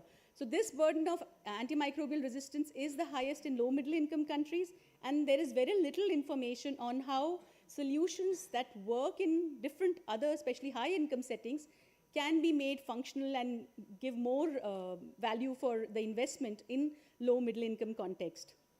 We started as a small organization with 2 or 3 staff. Today we are happy to be almost 40 plus people from almost 20 nationalities, with the headquarters in Denmark, but I myself am based here in India. And what do? So how do we do these partnerships? What we try to work on is creating partnerships with local research agencies as well as governments, because scale and sustainability comes only with partnering with governments. And the solutions are co-created and co-developed based on existing evidence, but also the ideas that the researchers and governments have in mind in terms of their action plans. And through our partnerships, we start small projects, and then these small pilots in a few sites, it could be across human health, animal health, environment, we try to do the learnings which are taken to scale through our support and the government support that is on board in this project. And so by doing this, we are trying to bridge policy and practice. So that's the first collaboration I would like to highlight, because we see a lot of research coming out of countries like even India, which has a lot of research capacity and capability, but that research translation into programs and practice is also an area of gap. So while government is trying to build capacity and invest and establish programs, how are researchers and governments collaborating? This is something we would like to facilitate. So how do we do this? The core principle for our work is intervention implementation research, which is actually a scientific field of study that includes here both the effectiveness of health interventions and the strategies to successfully integrate them into real-world practice. It's not academic research, it's not simply capacity building that governments do, but it is bridging this gap. And there is a huge need for it because the context in which now solutions for AMR have to be based for low middle income country settings is very different from high income settings. We don't have vertical silos. You don't have a referral system, for example, in human health. A patient in Delhi, I can go to the tertiary care center for accessing help from the best neurologist for a problem, but I can also go to the sub-center or a primary health care center here and consider most affordable care where needed. So in this gap, what we are trying to do is by building together local teams, have demand-driven research, which is context-specific, focuses on outcomes in the real world, not just in terms of learnings for the researcher or the teams alone. It is multidisciplinary because a large part of our work is making a case for return of investment on AMR, which is economics, which the data doesn't exist on, or making a behavior change in the way all our health workforce or farmers or veterinarians use antimicrobials, which is something that works beyond evidence. There is something in behavior change, which there's an art and science in medicine, in public health, as we say, so that art component on how to influence behavior change, what can be the nudges, those are aspects we try to find out from these projects. And it is multi-stakeholder. So we start with the research agencies and the governments, but on the way we have to bring together economists, behavioral scientists, industry at some points, and even associations of like farmers or healthcare workers to make this project a reality. What are we today? Today we have almost 25 plus countries as our partners working on 55 projects, and the partners beyond countries are more than 150 today. And this map, and I would encourage you to go to our website, showcases the work we do across One Health. And these projects are not just by ICARS, but also in partnership with other agencies like UK-based or US agencies and funding agencies, etc. So I'll not dwell much here because I'll come back to the theme. The theme was collaborations and what we could do together. So one area I would like to highlight here is collaborations for antimicrobial stewardship, especially in human health. ICARS today has a portfolio where you could see in the pie chart, we have projects with different countries in hospital antimicrobial stewardship. So how antimicrobials are used in the wards. It could be for medical issues, for pediatric, etc. We have antimicrobial stewardship projects in primary and community care, and many of these are in this region. So they are in Laos, Thailand, Malaysia, etc. And we also have projects that are connected because the tertiary care centers are referral centers for primary healthcare patients. So somewhere amongst these projects, researchers in teams in the countries came up with how clinical primary health care and hospital doctors could be connected for using antimicrobials in a more responsible manner. So this is our core pillar research, as we say. But in addition to this, what we have also done with generous support from foundations like the Novo Nordisk Foundation is come up with a project for having a very differential roadmap for introducing reserve antibiotics. Usually antibiotics are prescription drugs and they can be given on prescription, but reserve antibiotics, which are supposed to work only for very severe infections, need to be handled with even more care. So it should not be a routine prescription, but also the evidence of resistance that should make it make it more prudent to use that reserve antibiotic. So we are working with partners who are bringing in new antibiotics, like for example, GARDP and CHAI, and also the country agencies to have a roadmap that links both access, which is a lot of the regulatory pathway related issues, and logistics supply chain. But eventually, if it reaches the country, how do the physicians or healthcare workers in those hospitals strengthen stewardship and work on it? So this is one of the projects which I'll illustrate a little more. But in addition, what we have done is we are working with clinical academic agencies in Europe, in India, and other places to develop courses on AMS that are relevant for the local context. Because usually these AMS curriculum come from a very high income setting on how silos work, who should refer, who should be the gatekeeper for the drug. But in a context like India, when there are not so many workforce available or the drug supply chains are broken, we need some courses that are relevant for this context so that people learn, healthcare workers learn how to practice AMS in their own context within the limitation. So there are two courses that we have developed with partnership, with one for Drive AMS course with the University in Netherlands, and the other is the British Society for Antimicrobial Chemotherapy, BSAC, on how to use AMS better in local income settings. The Tandem ABX project that I talked about a lot draws from the vaccine world that I have also worked in earlier, wherein when you introduce a vaccine, there is a three-step process. You undergo a session of preparedness where you check the context, the system, the availability of the vaccine, the suitability with the market, etc. Then you introduce that drug and learn on how the actual SOPs and systems that have been created in the preparedness phase work in real world. And finally, you harness the learnings from this whole process to develop a blueprint or a process by which any other country or any other geography could introduce a reserve drug in a very simplified SOP, templatized manner, if I can say. So the dream here, and this is with generous support from Novo Nordisk Foundation, we have just completed a planning grant wherein we don't look at stakeholders who work in countries in a separate way on only getting the molecule to the market or only using it in the healthcare system, but actually linking access and stewardship by investing in health systems. And this means not doing it in a reactive manner that happened, for example, during COVID, but doing it in a proactive manner, in a planned manner, before the drug actually comes in, having those partnerships in place, having some pilot sites in place, having the data and information on the evidence through collaborations with healthcare facilities, governments, etc., and responding with systems that can work and have sustained appropriate use. So we've just finished our consultation so far, and we hope to come back with a pilot so that we can understand and actually implement this process. These consultations and this project was done in India, but also in Kenya. So we have taken 2 case studies. And then finally, we had our global consultation in Denmark, in which stakeholders who are working on this topic, not just in India or Kenya, but globally, could also give in their inputs to the whole plan. In addition, the second case study I would like to highlight for collaborations is this intersection between antimicrobial resistance and climate change. Climate change is a big calamity. Countries where nutrition is needed, high protein amounts is needed, need intensive agriculture. But how can that be done without using antimicrobials so that the burden of antimicrobial resistance doesn't increase? So these dual threats call for urgent collaborative action, and ICARS as a player in the global health system is also contributing to these through partnerships. We know this is evidence that I think all of us can read and be aware. There are shared drivers for antimicrobial resistance and climate change, but that also means there are shared solutions by having agricultural transformations that address both challenges, improving the management of aquatic systems, biotechnology, and public health advancements like we just heard about vaccines for not just humans, but also animals, and nanotechnologies, and having this One Health integrated approach. So what are we doing as ICARS? We have a partnership with IDRC Canada and the UK, which is DHSC. So we have put together a study, first of all, to understand what is the current evidence and document the learnings that are there for intersections between AMR and climate change.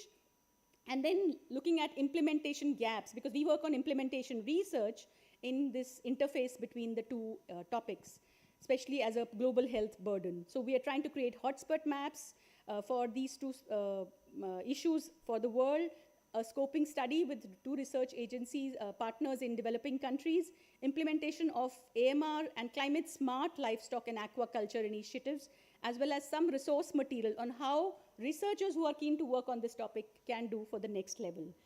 So we have also the aim of creating this community for linking those 2 topics for interesting researchers and countries. And we are trying to develop this community of practice. So I would encourage all of you to scan this QR code and join us. There are activities that keep happening, and it would be lovely to have more insights from not just India, but other countries.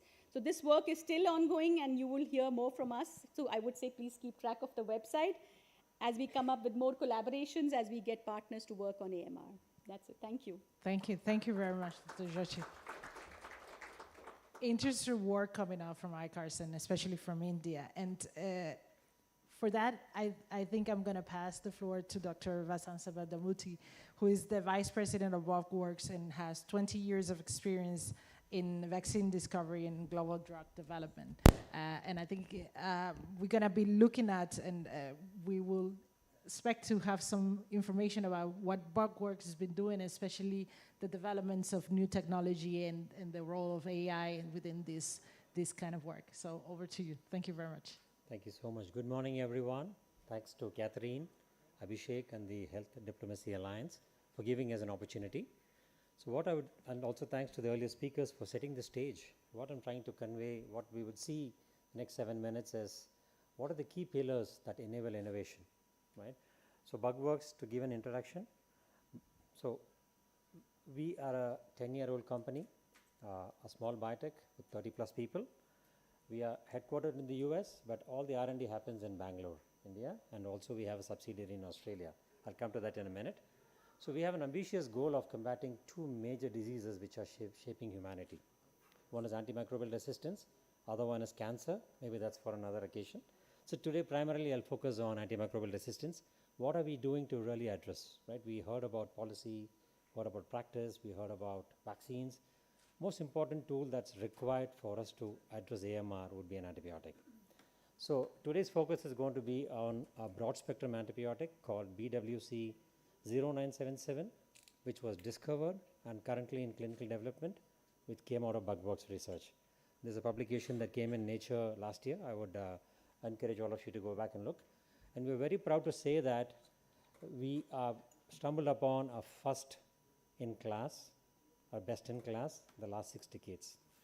And this antibiotic, candidate drug, is effective against all WHO, CDC, and ICMR priority pathogen lists. I'll show you some data on that. The first pillar is people. We're very proud to really have some of the best talent in this country.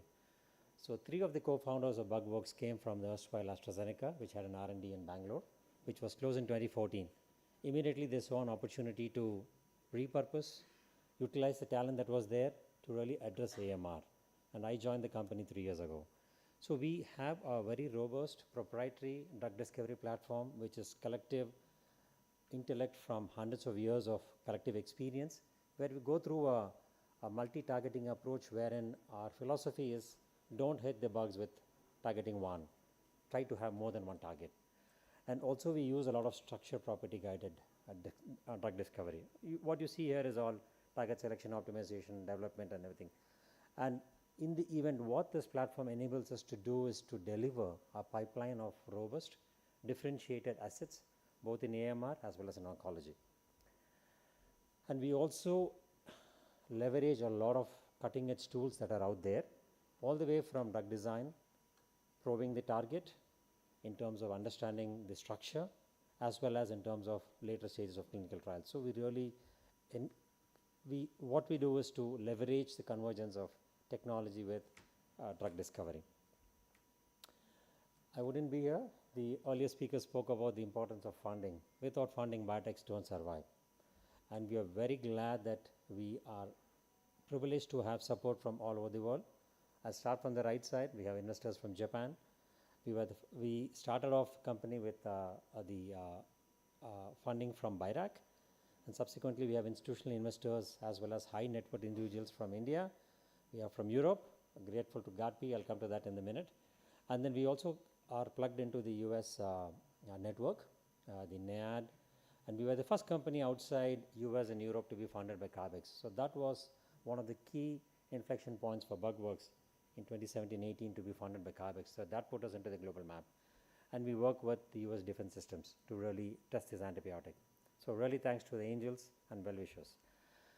And another key pillar is partnership. We cannot innovate in isolation. As you heard from other speakers, I will show you ample examples where we have been recipients of grants. As I told you, from BIRAC, we sit in CCAMP, one of a key ecosystem in Bangalore, which really plays an enabling role. And we get support from GARPI, from CARBEX. We are plugged into NIH network. And what you see on the left side is we work with the best people around the world. And that's very important to really innovate and be very conscious of time, cost, and quality. So we work with some of the best people across the world in terms of leveraging their science and their experience. So the WHO, CDC, and ICMR has been constantly updating in terms of the priority pathogens. What we see here is a 2024 report where we have the critical group, high group, and the medium group. Each of them ugly and dangerous in their own way, right, in someone who is infected. We're very glad to say that because of a collective drug discovery experience, I've worked in the anti-infective space, we were able to really crack a sweet spot in terms of designing a novel bacterial topoisomerase, a new class which hits both DNA gyrase and topoisomerase 4. BWC0977 has been tested across the world, 12,000 plus clinical isolates, predominantly multi-drug resistant pathogens coming out of various infection sites. As you can see on the table on the right side, what you see is a MIC 90 distribution showing that this compound literally hits every gram-negative bacteria you can think of, gram-positives, as well as biothreat pathogens, which is not shown here. The MIC is below 2, which is something that can be achieved in the clinic. And this is a comparative table, really positioning ourselves in terms of where are we in terms of differentiation, spectrum, and a lot of other properties. As I mentioned earlier, we screened it around 12,000 isolates from various research centers and tertiary care hospitals in India as well as the globe. And clearly see that there is an advantage in terms of, and it works against all known mechanisms of resistance because it's dual targeting. And again, another key pillar is partnership. So this was a partnership we signed up with GARDP last year, and we continue to work very closely with them. So GARDP supports us via funding, bringing in networks and expertise in terms of CMC, chemistry, manufacturing, controls, as well as in clinical development. Most importantly, we saw the need to really work with a partner where we can enable equitable access very early on, so that we bring in all the key parameters that are required or tenets that are required to make that this drug is, when it's approved, when it succeeds, goes beyond all the clinical stages, and it's approved, we are able to get it into LMICs where the need and the burden is very high. We see that despite several other antibiotics that are approved, they're only available in selected countries. And it takes more than a decade or several decades for some of these life-saving drugs to get into LMICs. So what we do via GARDP is we work very closely with them in terms of how do we optimize manufacturing, how do we build in some of the key properties that are required so that it is sustainable and affordable in LMICs.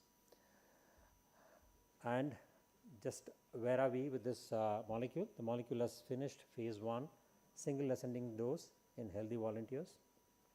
The study happened in Australia, Adelaide, and we had some formulation challenges. We have gone back and we have reformulated this molecule now. We are going back in the next quarter or so back to healthy volunteers to complete the multiple ascending dose study. So this will establish the safety, tolerability, and the pharmacokinetics of this molecule in healthy volunteers, and that will help us to really model in terms of what diseases we can cover. So based on the microbiological spectrum, based on what we know from preclinical species, based on the safety, tolerability in preclinical species, we believe that this is a unique single product active against multiple MDR pathogens, which can be used in a critical care setting, serious hospital infections. It can be used in the community setting, as well as to really address bioterrorism threats. I don't have the slide, but in the publication we have shown that. And interestingly enough, this particular molecule can be delivered both intravenously, which is the front runner. We also have an oral variant, wherein this drug can be delivered via an oral capsule. And this is the only novel antibiotic in the WHO pipeline which has both IV and oral options and active against all known mechanisms. Again, just to summarize, it's a broad spectrum antibiotic. A best in class, we already have another compound called gepotidacin from GSK, which got approved earlier last month to treat uncomplicated UTI. Ours, we believe, has a much broader spectrum. And this provides us an opportunity to solve a massive unmet medical health, which is AMR. And all this is not possible without the team. We are 30 people, and this is the extended team we had, and including Kamini is here in this picture. Yeah. So thank you so much for your time. And again, I want to reiterate, innovation requires partnership. Innovation requires collaboration mindset. Innovation requires working with and across the world. And we are very glad to have partnered with some of the best people, and we hope to continue with this journey. And our funding challenges get kind of solved as we move forward. Thank you so much. Thank you. Thank you very much. I think funding is the common subject in this discussion, and we're going to go back into that to see how this geopolitical shift is impacting the AMR work.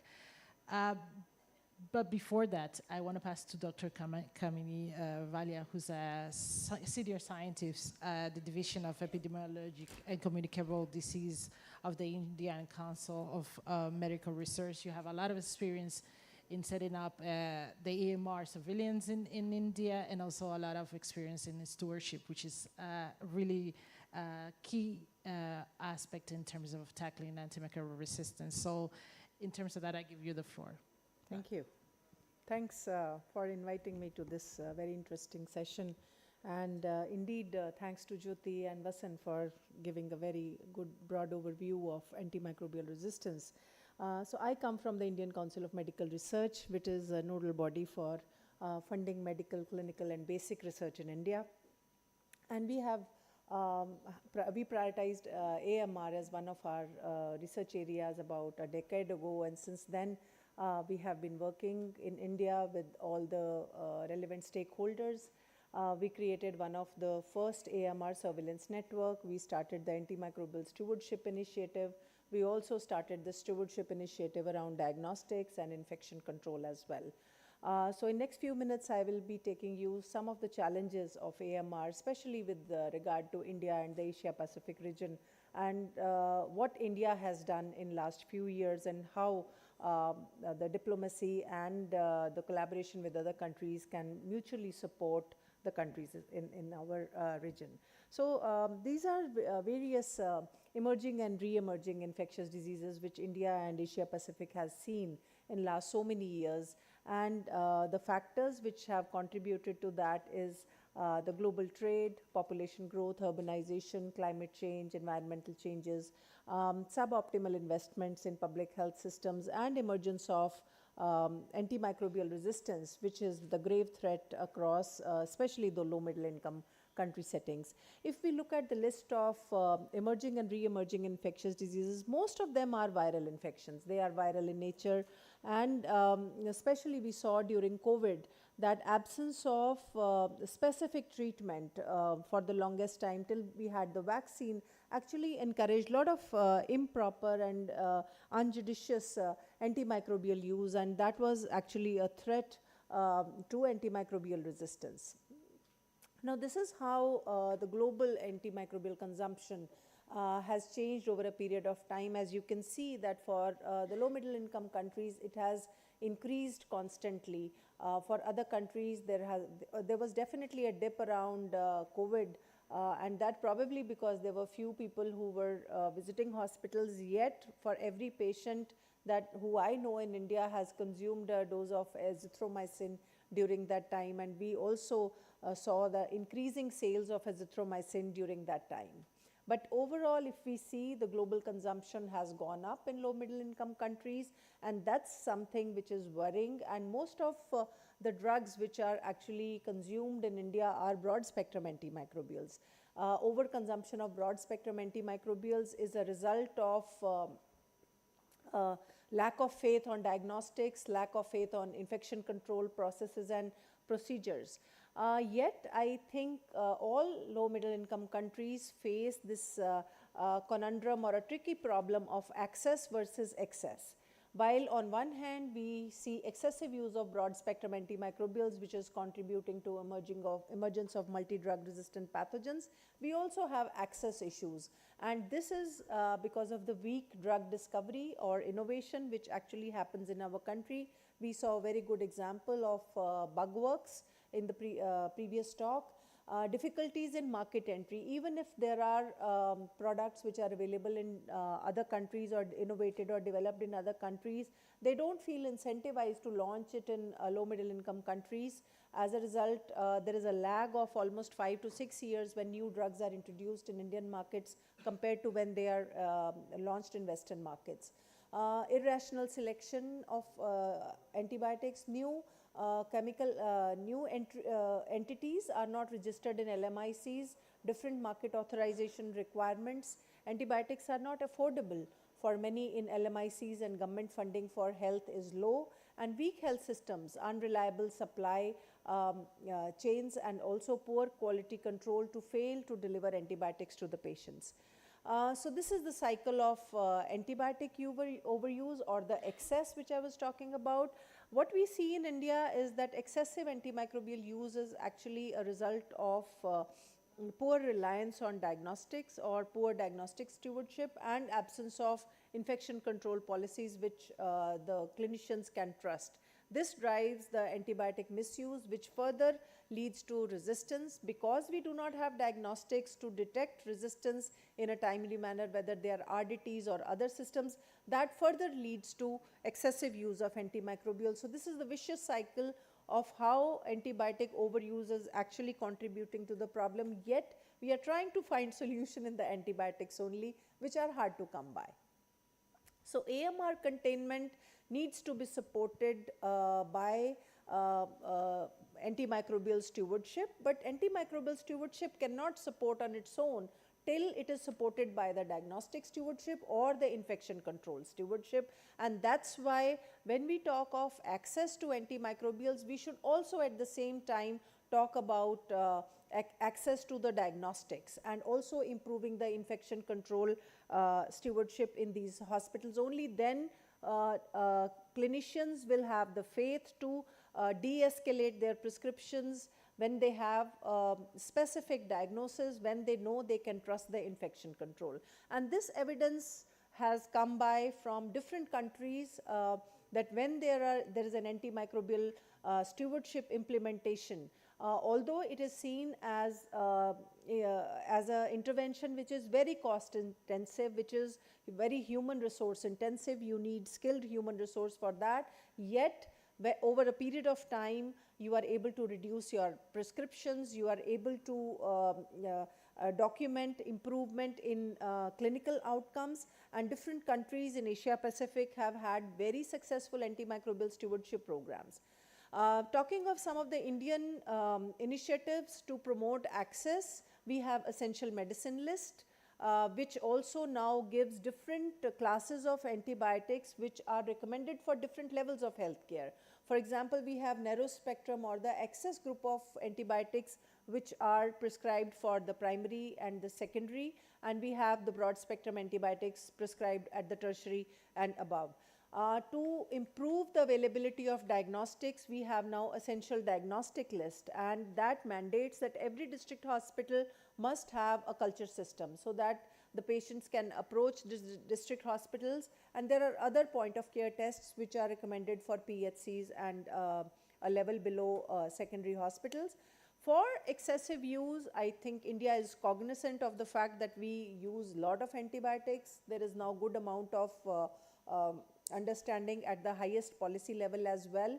ICMR started the antimicrobial stewardship program by launching the first antimicrobial stewardship guideline, which was customized to Indian healthcare system. We have launched the antimicrobial use guideline. There is Essential Diagnostic List, and there is a now free drugs and diagnostic initiative, which is under the National Health Mission. So we are able to provide free antibiotics under that, and we are also able to regulate that.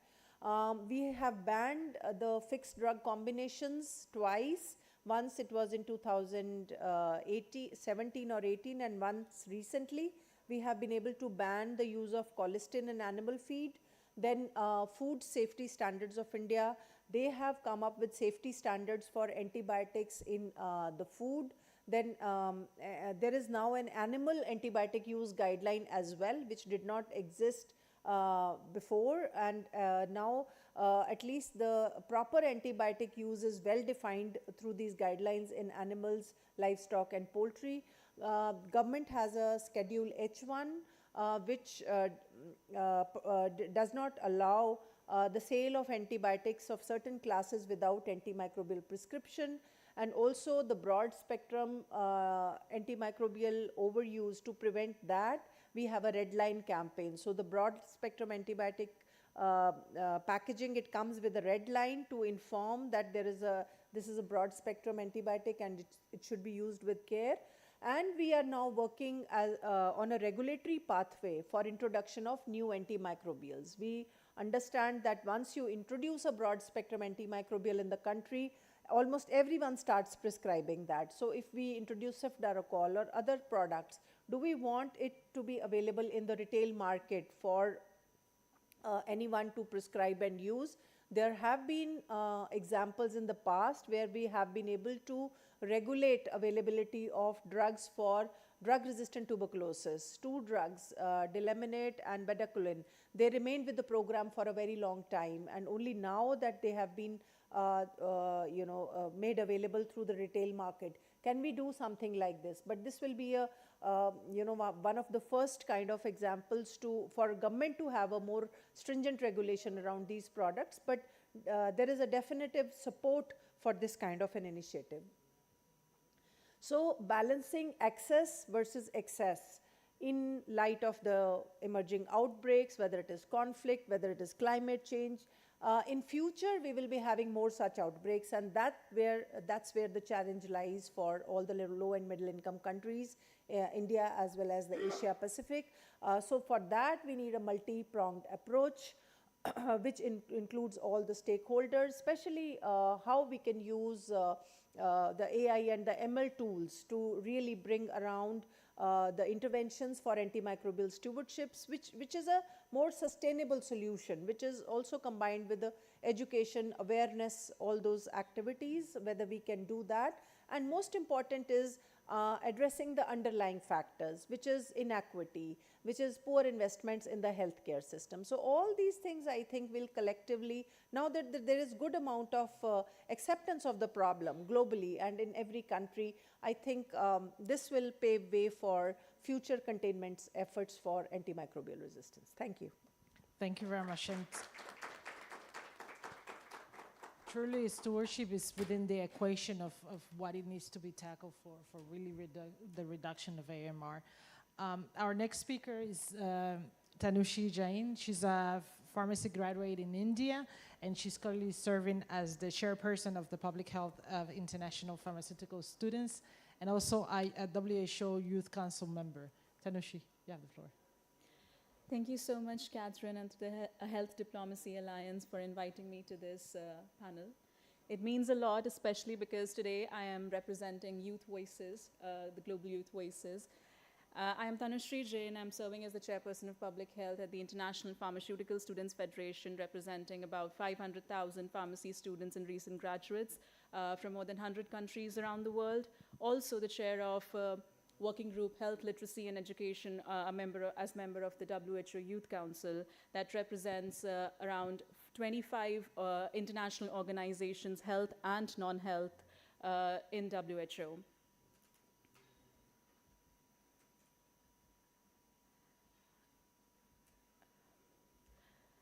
So as part of IPSF, we have a lot of initiatives, youth initiatives to fight against AMR, which comprises of activities with the civil societies and NGOs, global health advocacy, digital advocacy, community outreach, and local awareness in our regions in terms of continents as well as nations, and of course, academic and research. Because the motive of IPSF, the vision, is to improve public health through a variety of initiatives, through information, research, networking, and publications. Our flagship program is the Global AMR Youth Summit, where we bring together young students and young professionals from a variety of stakeholders such as dental, medicine, agriculture, pharmacy, and veterinarian. So this is how we work towards the One Health approach and address AMR. This has been a very successful initiative. Last year in 2024, November, there were about 1,700 registrants from all over the world and 500 plus live participants at all times in this virtual sessions. Coming to the World Health Students Alliance, which is one of the largest interprofessional healthcare alliances in the world, comprising of pharmaceutical, medical, veterinarian, and dental students, had initiated this alliance to address particularly AMR and then expanded to accommodate a lot of other public health problems to address. Some of the policy and advocacy by IPSF has comprised of IPSF Declaration on Pharmacists' Role in Combating AMR by Dispelling Myths and Increasing its Awareness. This declaration was a comprehensive input which addressed how pharmacy students can work towards AMR and what are the toolkits available to them from IPSF, from WHO, from other youth organizations around the world working on it, how to network, and it was very successful in our initiatives to address AMR. We also consistently have delivered statements at global health platforms such as the World Health Assembly and the executive board meetings to say our stance for AMR, along with press releases with other organizations, including the WHSA, the World Health Students Alliance, to make sure that our voices are heard and put out in the media. Last year, as part of the IPSF delegation to the World Health Assembly in Geneva, IPSF had conducted a side event on youth voices against AMR along with IFPMA, which is the International Federation of Pharmaceutical Manufacturers Association, and addressed how AMR, as also addressed by some of my fellow panel members, about how access and excess should be addressed together in terms of the fight against AMR, and also how young students can, from the get-go, be educated about it. So in my next few minutes, I will take you through not the facts and figures about AMR, I think that has been very comprehensively covered, but about my own journey and how global advocacy to local action is very important when we talk about AMR. So right now we are seeing how global health governance youth are contributing towards that. Another example would be the 4th high-level Global Ministerial Conference of AMR in Jeddah, where we were present and we were able to put across how youth are here, and Jeddah commitment also was issued in there, where information sharing is important. And youth are already doing that. As the example of the Alliance, we are already collaborating with other professional organizations in order to get that message across. Now, coming down to the regions, we have regional offices in Africa, Asia Pacific, Eastern Mediterranean, European, and Pan American regional offices. And we are having regional projects. So this is what I was talking about when I said how it trickles down from the global to the region to the national level and then to the community and grassroots level. These are some of the examples that we have from Asia Pacific region, from the African region, where their own initiatives are now taking center stage and making a difference in the regional level. This is my favorite slide, actually, because I include it in almost all of my presentations. As a pharmacy student, when I entered pharmacy school in my first year, it was not the textbooks that taught me first what AMR is. It was an Indian organization of students which taught me what AMR is through community outreach, through group discussions, and through awareness campaigns in local schools. That's how I first got to know that AMR means something and it exists in the world. So this is why youth advocacy campaigns are important, not just at the global level, but also at the regional and the local levels. Coming to WHO Youth Council, as I said, representatives from 25 health and non-health organizations are here in the WHO Youth Council. It provides advice to and actively engages with the WHO Director General. Dr. Tedros has been very, very generous to our demands, and we have been very outspoken in what we are demanding. And we would welcome any suggestions or outputs. I see a lot of young people are here present. If you have any suggestions, if you want to participate and make your voices heard, please, you're welcome in the next session or otherwise to approach and help us out with getting our message across in terms of this. So the ultimate goal of the council is meaningful youth engagement, and WHO has provided this platform and institutionalized how youth are working towards various aspects of public health, including AMR. Last year, during the World Health Summit in Berlin, the WHO Youth Council had launched the Youth Declaration on Creating Healthy Societies. which calls for the urgent collaborative action to build well-being, resilience, and trust across societies. It highlights 10 key action points, which have some of the key highlights, including health, education, and literacy, accessibility, equity, and youth leadership and engagement. And recently, we also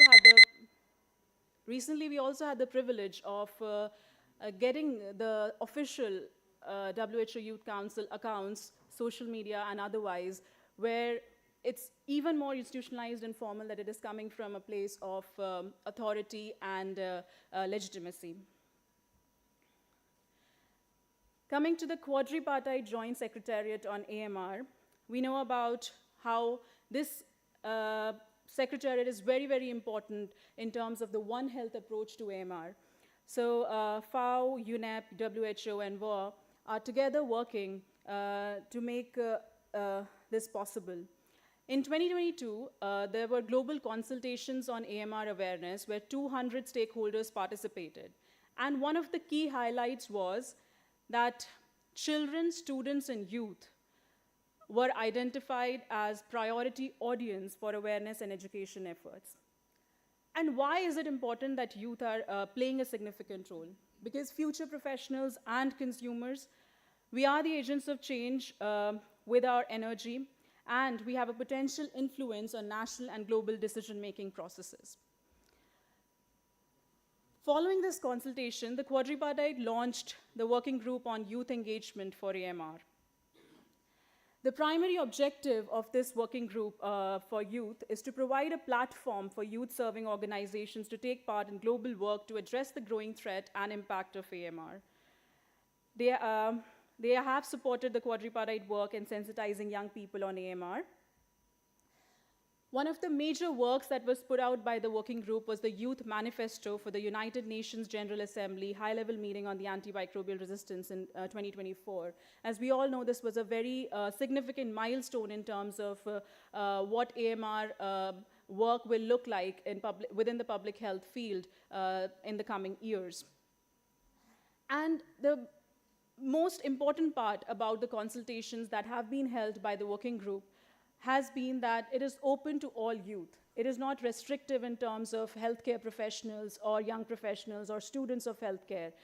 It was a global consultation where anybody across the world was invited as a young person.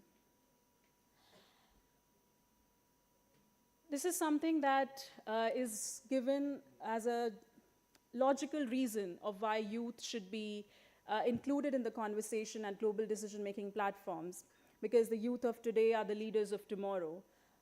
But also, we are the change makers of today. We are driving change across communities, across schools, across clinics, and we are here to lead. And that is why it is important that we are given a seat at the table, and also we are building our own tables, I'll say. So thank you so much. And please feel free to contact me on my email address. Thank you. Thank you. Thank you very much. Thank you for the presentation and the work that the youth has been doing in tackling AMR.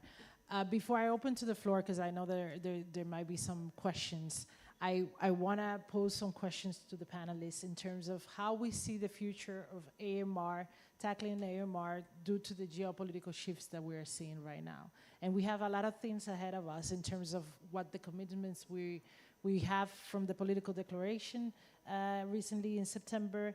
And we also have a lot of work ahead to the establishment of the independent panel, the revision of the global action plans, and also the work that we're still missing in terms of the national action plan. So there's like 5 really easy questions that I have posed to my panel.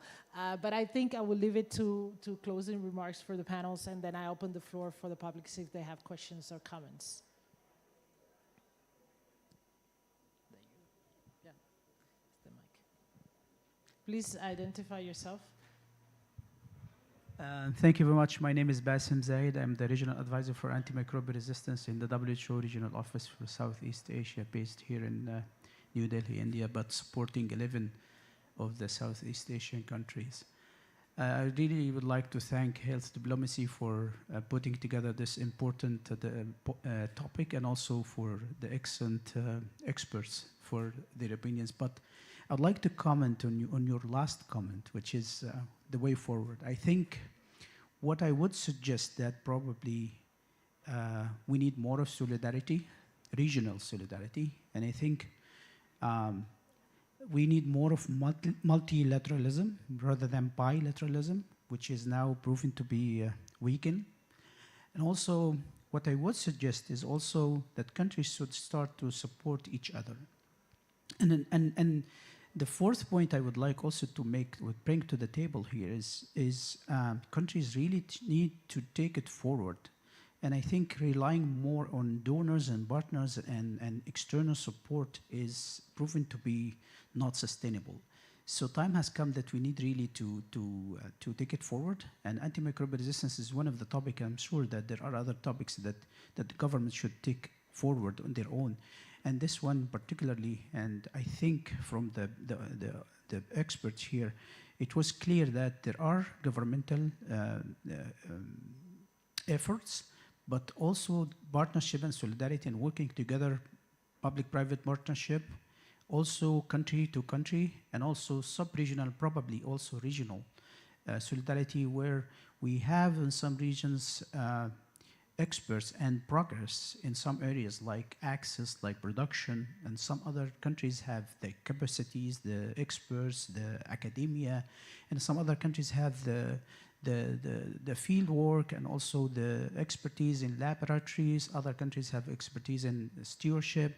So we need really to map our regional expertise and capacities, and also bring on the table all the stakeholders. I really like and I really appreciate that you have invited the youth group to make also their opinions. So we need really to bring to the table all the stakeholders at the regional level, and we have capacities in Southeast Asia. And I think from WHO perspectives also, we would like to also work with all the stakeholders at the national and also regional level to take this forward. One more last point is accountability. And I'm sorry to bring this also, but this is, I think, is important. And I think WHO has been working with countries on a kind of like consultative and also maybe advisory, but time has come to take this forward. And we need really to be accountable to each other so that we could really progress and monitor our achievements. Thank you.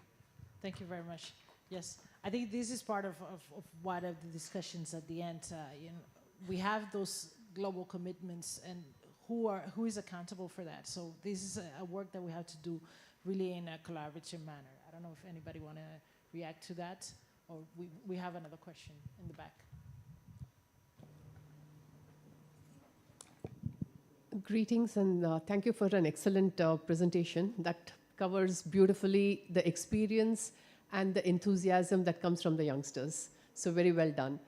This is less of a question, it's more to share what we have been doing as a part of Karuna Trust, where by using 6 primary healthcare centers, 3 in urban and 3 in absolute rural, serving the tribal population, we have looked at antibiograms from the PHCs by working with the Medicines and Therapeutics Committee, and then worked with ASHAs especially, not just in capacity building, but kind of integrating antimicrobial stewardship into their day-to-day activities, because they don't want a 48th program burdening them.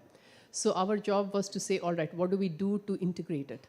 So we have looked at health literacy specific and language specific training materials, role play based training, and all the discussions that are going in. So just wanted to share that and kind of, put back the energy into the grassroots level work that's happening.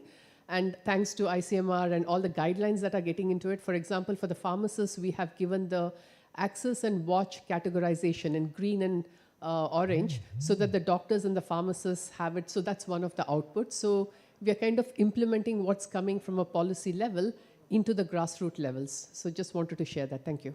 Thank you very much. It's how you translate those global actions, those global commitments to really grassroots. And I think this is something that it was touched upon at the beginning in terms of how we work with the workforce, not only on stewardship, but also to access for antimicrobial resistance. Yes, Tanushi, yes, if you want to react to it. Just want to quickly comment that thank you for pointing out the importance of literacy in terms of access to the grassroots and the regional level and the national level and language access.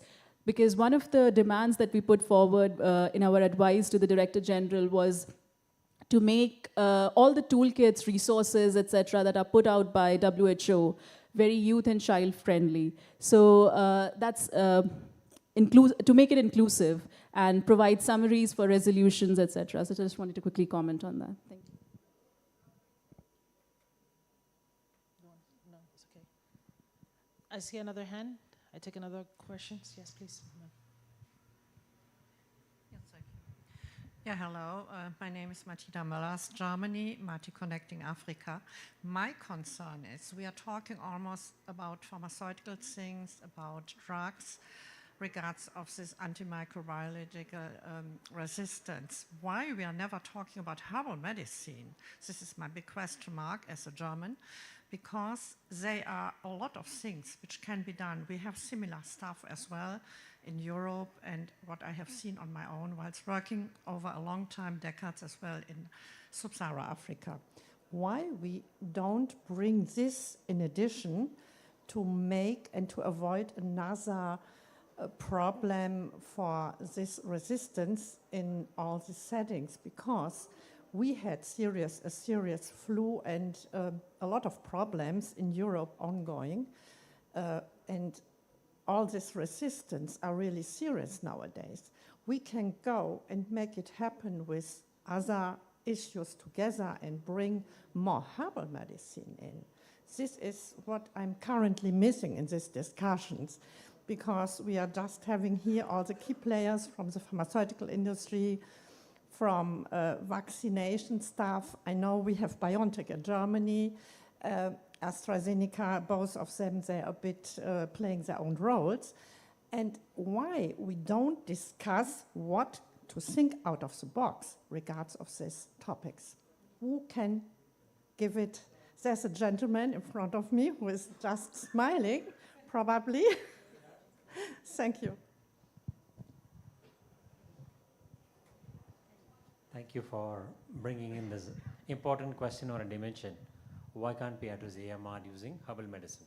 That was your question, right? Exactly. Exactly, Yeah. yes. So, as the earlier speakers put across, for a small innovative company to survive, you need a business plan. You need financing. You need markers or indicators of success, right? So I worked in the past, I will not name the company, I worked for two big pharma, where we had a dedicated unit on natural products, spanning across the world, picking up known remedies which work, with the idea that can we identify the most active ingredient in it? Because that's what is scalable, that is what can be the so-called CMC, right? You should have proper controls. I'll tell you, I spent 3 years working on traditional African, something from deep sea, sponges, 10,000 plus pure natural products. It has to be a gold mine. You screen in your assays. If it works, it's a drug. You can't touch those products. So I have 3 publications showing that these are natural products, extremely potent on TB. We know the mechanism. Unfortunately, we could never deliver it. Forget about humans and animals, because it just gets metabolized. So understanding the chemistry, metabolism of natural products is a huge challenge. And to scale it up, to put it for human use, is a much bigger challenge. And that unit has now vanished. Year on year, they were under pressure. They survived, and then many companies which worked on natural products have not been able to crack this, because I think it's the nature has evolved it, fine-tuned the products to work, but it doesn't fit into the current context of a pharmaceutical product. Yes, thank you so much. Thank you for an excellent question. Maybe I would just like to add, I share your enthusiasm, and I think sitting here in India, where we are talking of integrated medicine, this is going to be a way forward, despite the challenges. So as ICARS, we also have a partnership with different entities in India, one of which is CCAMP, which you saw, and we are trying to partner with, because ICARS does last mile research. You know, for us, implementation research or doing research in real world settings is more important than just discovery research. But together with this partnership with CCAMP, which is an accelerator here in India, we are going to be announcing a call for proposals soon, in which one of the topics would be, like, it's focusing on products for One Health, in which ethno-veterinary medicine is also going to be one of the reasons for the call for agencies and innovators to come up. The area is challenging, but I'm sure it's also a very dynamic area, so things should be coming up soon. Please keep an eye, and if you have enthusiastic applicants, please go for it. Wow, okay. So I see 3 hands. If we can briefly do the questions, because I really want to provoke the panel to give me my answer at the end of the session. So please, I see a hand here. Yes? Hello, I'm a med student from India. So my question is that, considering the rising antimicrobial resistance, so how open are we in integrating the artificial intelligence-based tools in the antimicrobial stewardship and increasing the prediction of the resistance pattern in a specific region of the country?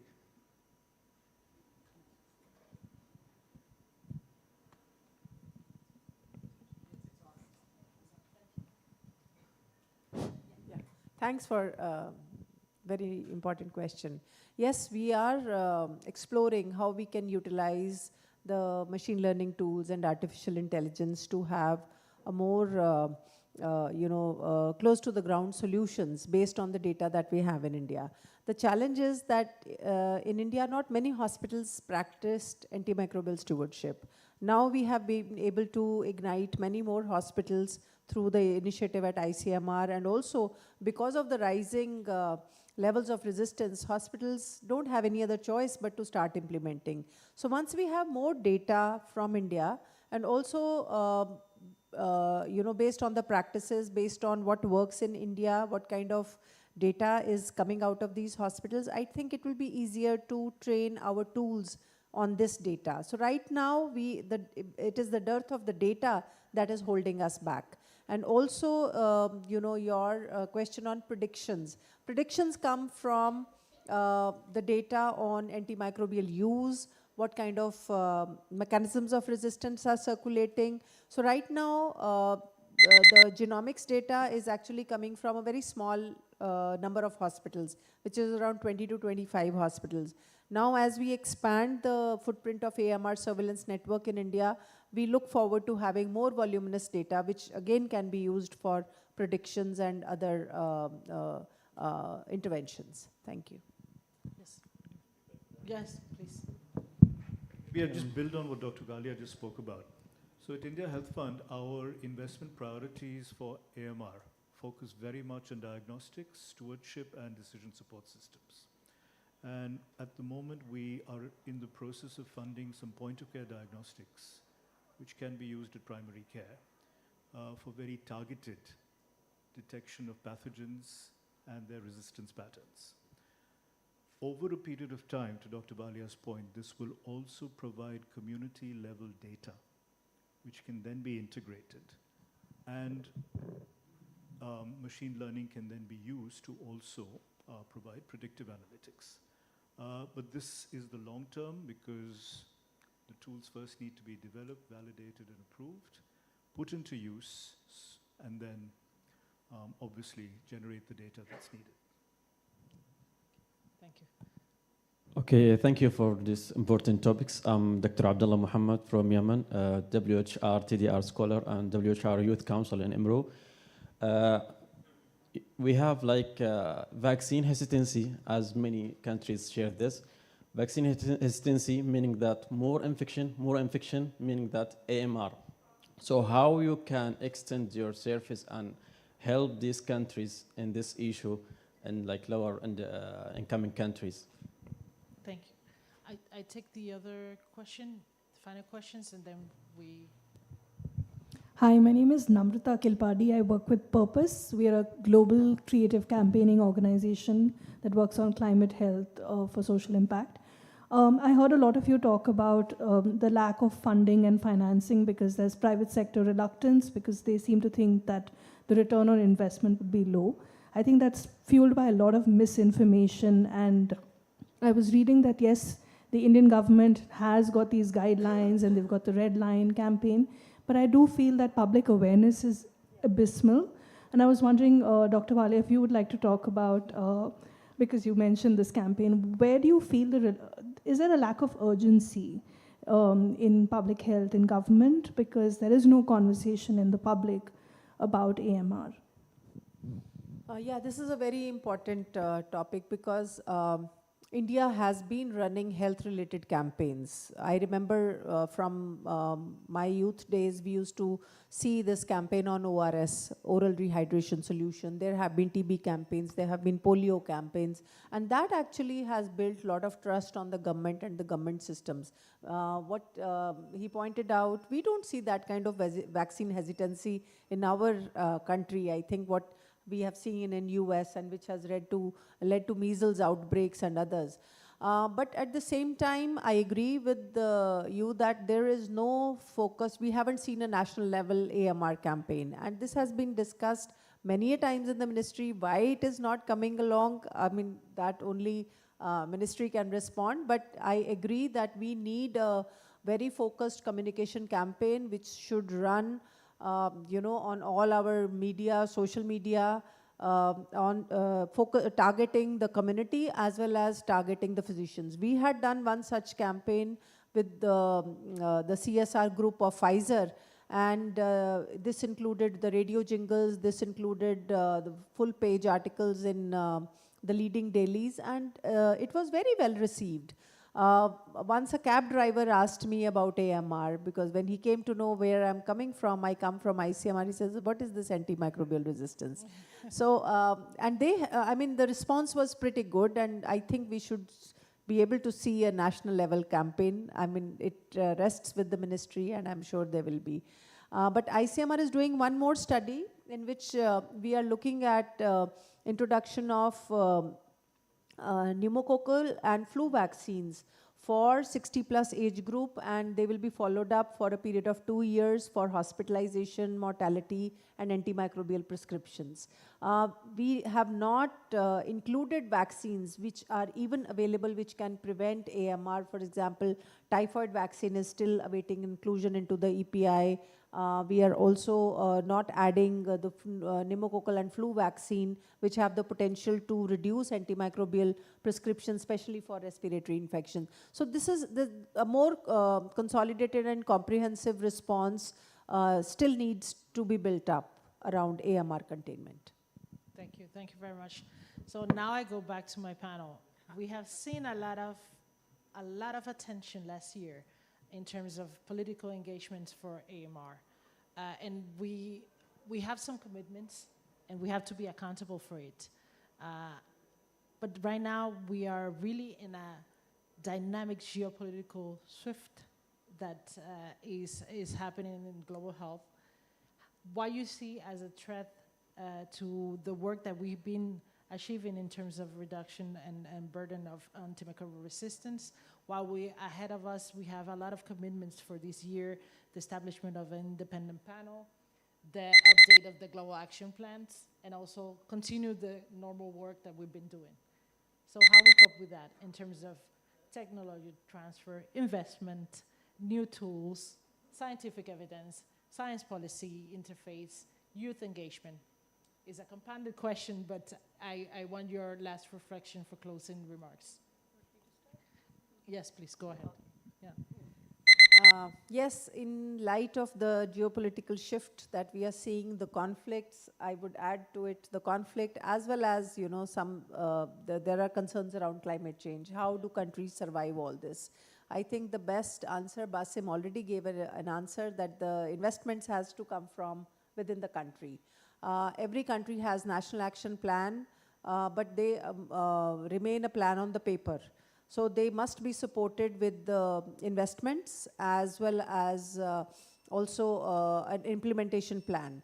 And nobody is going to fix an accountability for any country, and I don't think any country is answerable to any international organization. This accountability and answerability is for our own self, and that is what I think we have to remember all the time, and continue to, people like us and other stakeholders within the country, we should continue to speak for AMR, write about AMR, and continue to see that it is prioritized within the country. I may, yeah. So I think just to summarize what you asked, the changing dynamic geopolitical situation is a nudge, I would say, for this change. We have this saying that necessity is the mother of invention, and we are all being pushed to think harder and come up with solutions. That's one. To add, there is no one, for AMR, the complexity is, the evidence base is also not complete, if I can say, and the implementation base is also not totally in a template manner, if I can say, like something that can be, like for vertical programs. And this is not an approach that can work for AMR because it cuts across so many of our daily lives in terms of whether it's in the ICU as a patient or in the OPD as a patient for a human being, and then animal and One Health perspectives are so totally different. So there is no one-size-fits-all answer that can also be taken and implemented from one country to the other, and that's the importance of implementation research and evidence for which researchers and policymakers in the country need to work together. So we are trying to be catalysts and support that process, and I think as more and more players come together, these are the multipolar solutions that will come out in a multipolar world. Thank you. Thank you. So as a funder, we always look at de-risking. And I think one of the biggest opportunities we now have is for funders to come together. Unfortunately, I think AMR has seen a lot of standalone funding initiatives which are overlapping and not necessarily complementary. So there is, I think, a greater opportunity and a greater necessity for funders to come together to not just de-risk their own investments, but also deduplicate so that the sum can be greater than the parts. We're seeing this now happening in the area of climate and health.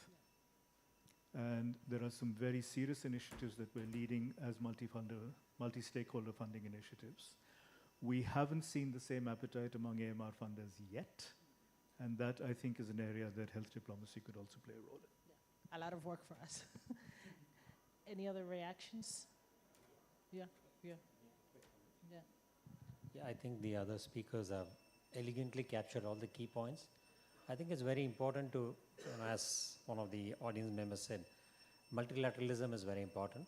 We also need to strengthen internal systems. Public health has to become a priority of every nation. We cannot depend on external donors. It's no more something which is a nice to have. I think it's a must to have investment. Every country needs to do it. And the excess capacity, the learnings, and everything else can be shared and exchanged. So it's two-dimensional, so rather multi-dimensional. Each country has to be resilient and build resilient supply chains. We have seen that what happened during the pandemic. So thank you. Thank you. I think Mr. Syed. Yeah, just one point, since the policymakers are also here. When we have disease eradication programs, like for example, we have the Stop TB, we have the Malaria No More, and so on. In these initiatives, can we also look at it from a zoonotic perspective? We will eradicate tuberculosis, we will be close to eradication, but what about zoonotic tuberculosis? It's emerging not just across the global south, but also across the global north. We have a classic instance of malaria, where Malaysia for almost 2 decades was free of malaria, and the last 4 years we have a new a strain of malaria, not a new strain, a new parasite, which is apart from the Plasmodium's normal species that we see, have started coming up, and this is called macaque malaria, which is resistance to all the standard line of malaria treatments. Initially we thought it is a localized issue in Malaysia. Year before last we saw it in the Philippines, last year we're seeing it in Bangkok and Thailand. So what seems to be a local problem is becoming a regional, and it won't take time before it becomes a global issue. So in all these initiatives, can we look at it from a zoonotic element as well? The One Health approach. Tanush. Thank you. In terms of youth engagement, I recently came across a comic strip, an informational comic strip, which said that our parents, or like our previous generation, grew up with thinking that the polar bears would continue forever, would like exist forever. But my generation grew up thinking that polar bears might become extinct. We grew up with climate anxiety. We grew up with the facts and figures in front of us that the world is probably, tend to be doomed. I would say. So I'll say that youth probably understand climate change better, if I may be so daring to say that. We have grown up with reading about it, with listening about it, and youth advocates around the world have brought massive international attention to this matter, as we have all seen in the media. So it's important that youth engagement be considered into climate change and AMR as well, which unfortunately I haven't seen in the recent years. For example, it was as recent as COP28 that the first health day was included in the UNFCCC COP28. And unfortunately, even last year, that day was merged with another day. So health being an argument for climate change is something that has been, unfortunately, a very recent phenomena, and we need to work more on it and institutionalize, as I also said during my presentation, it is very important to institutionalize this youth engagement. We are now seeing increasing youth delegates program, and it's important that countries, especially the lower middle income countries, include youth in their delegations to global governance platforms such as COP and WHA, etc. Thank you. Thank you very much. I think we're running out of time, but what I take notes is a lot of work for the Health Diplomacy Alliance to bring together the science policy interface and the collaboration with private sectors and governments and civil society and the work that we're doing, and also with youth as well. So we are really thankful for this panel, this amazing panel, for being here. We're really thankful that this is our first in-person event, not in-person event in India. And we really appreciate the participation of all partners and the organizations that have been behind the scene for organizing this event. And we want to thank GRRP also for being part of the setting up of this panel. We also want to thank NIMS and all the World Health Summit regional organizers. And as well, I want to thank Mike team, most of them in Geneva, but especially Dr. Bhatia Abhishek that is here based in India. And thank you, all of you, for being here and sticking into these discussions. Thank you very much.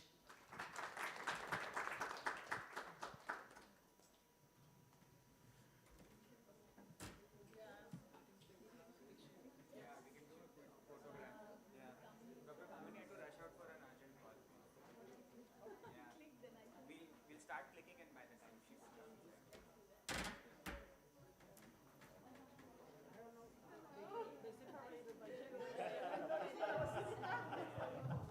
I really wanted to see 3 of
Hypo. Good afternoon, everyone.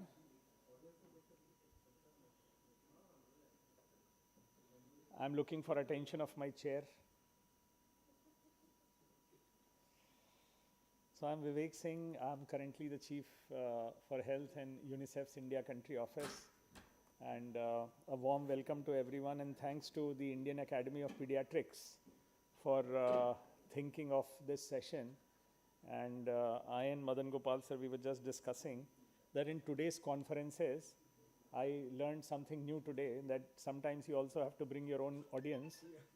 So I was totally unaware of this. Sorry about this. So I was totally unaware of this. But what I also know is that this session is also being recorded. Is all YouTube and Google have provided support to WHS to also broadcast these sessions. But more importantly, I think this was a very important suggestion by the scientific committee chairs, Dr. Anurag and Dr. Soumya Swaminathan ma'am, that you cannot be discussing health without the professional associations, and especially in India, the role that many professional associations play, and especially if the focus was going to be on maternal and child health with life course, then of course for the SDGs 3.1 and 3.2, what can each of the professional associations do? So I know that our esteemed chair is already seated, but sir, a very warm welcome to our chair, and incidentally we are very lucky that for this year we have the presidency of the International Pediatric Association in India, and which is a matter of pride for us, for Dr. Naveen Thakkar.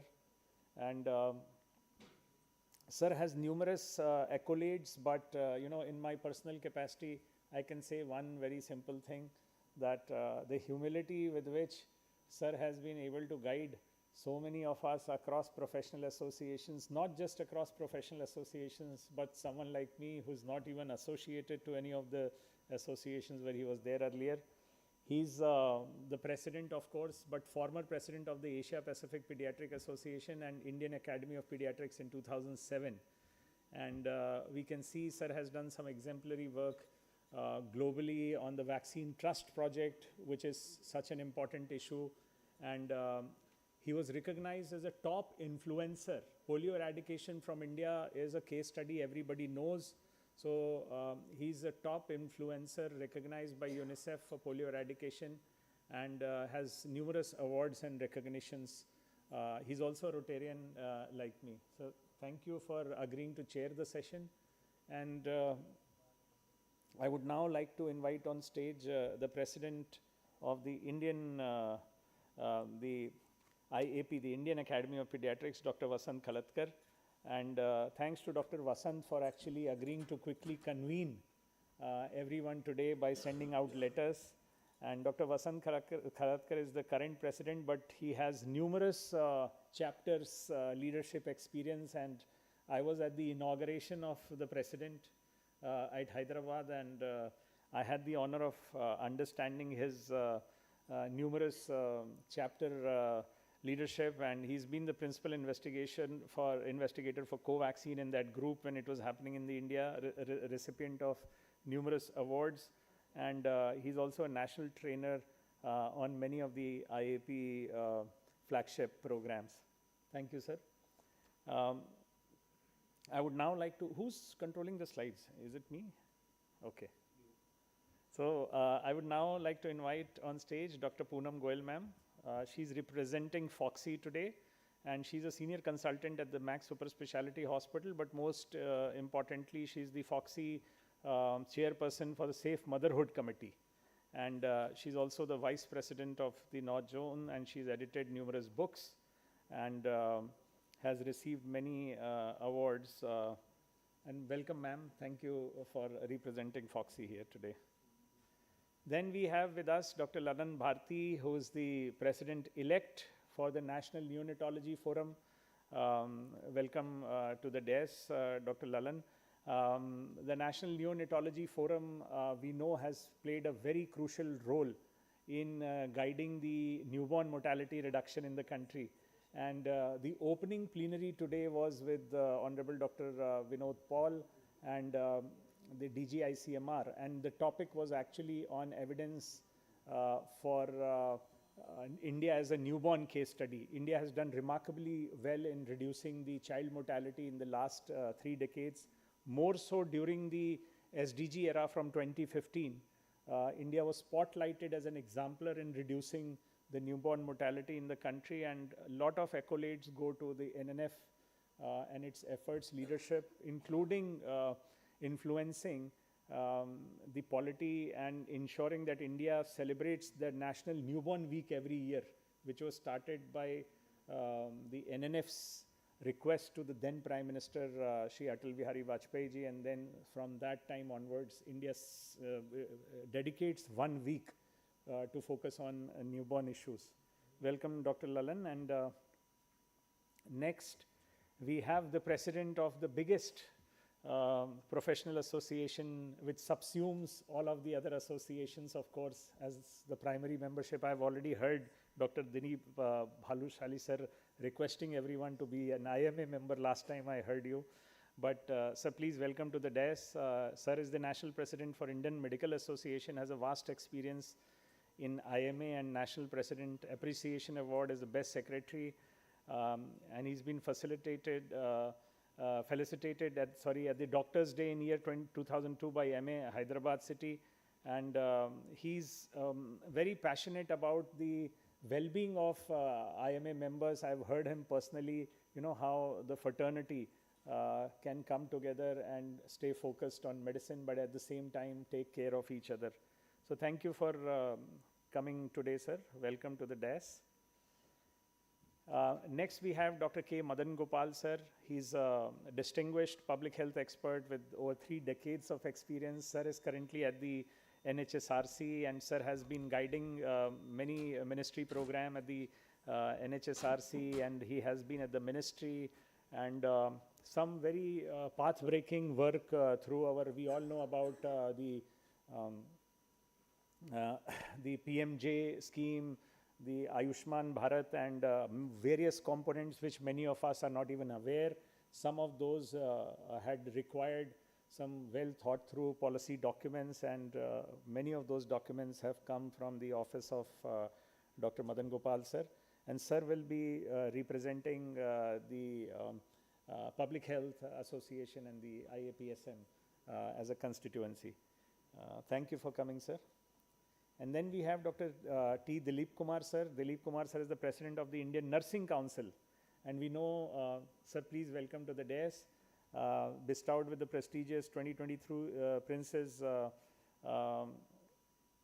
Shringarindra Award by Princess Maha Chakri. Is it from Thailand? Okay, apologies for my pronunciation. Maha Chakri Shirindron, the award for his unwavering dedication to the field of nursing. Thailand, by the way, has one of the best public health schools, Mahidol University, and medicine school in the South Asia region. So congratulations for this award also. And sir has numerous awards, but most importantly has held this position for a very long time.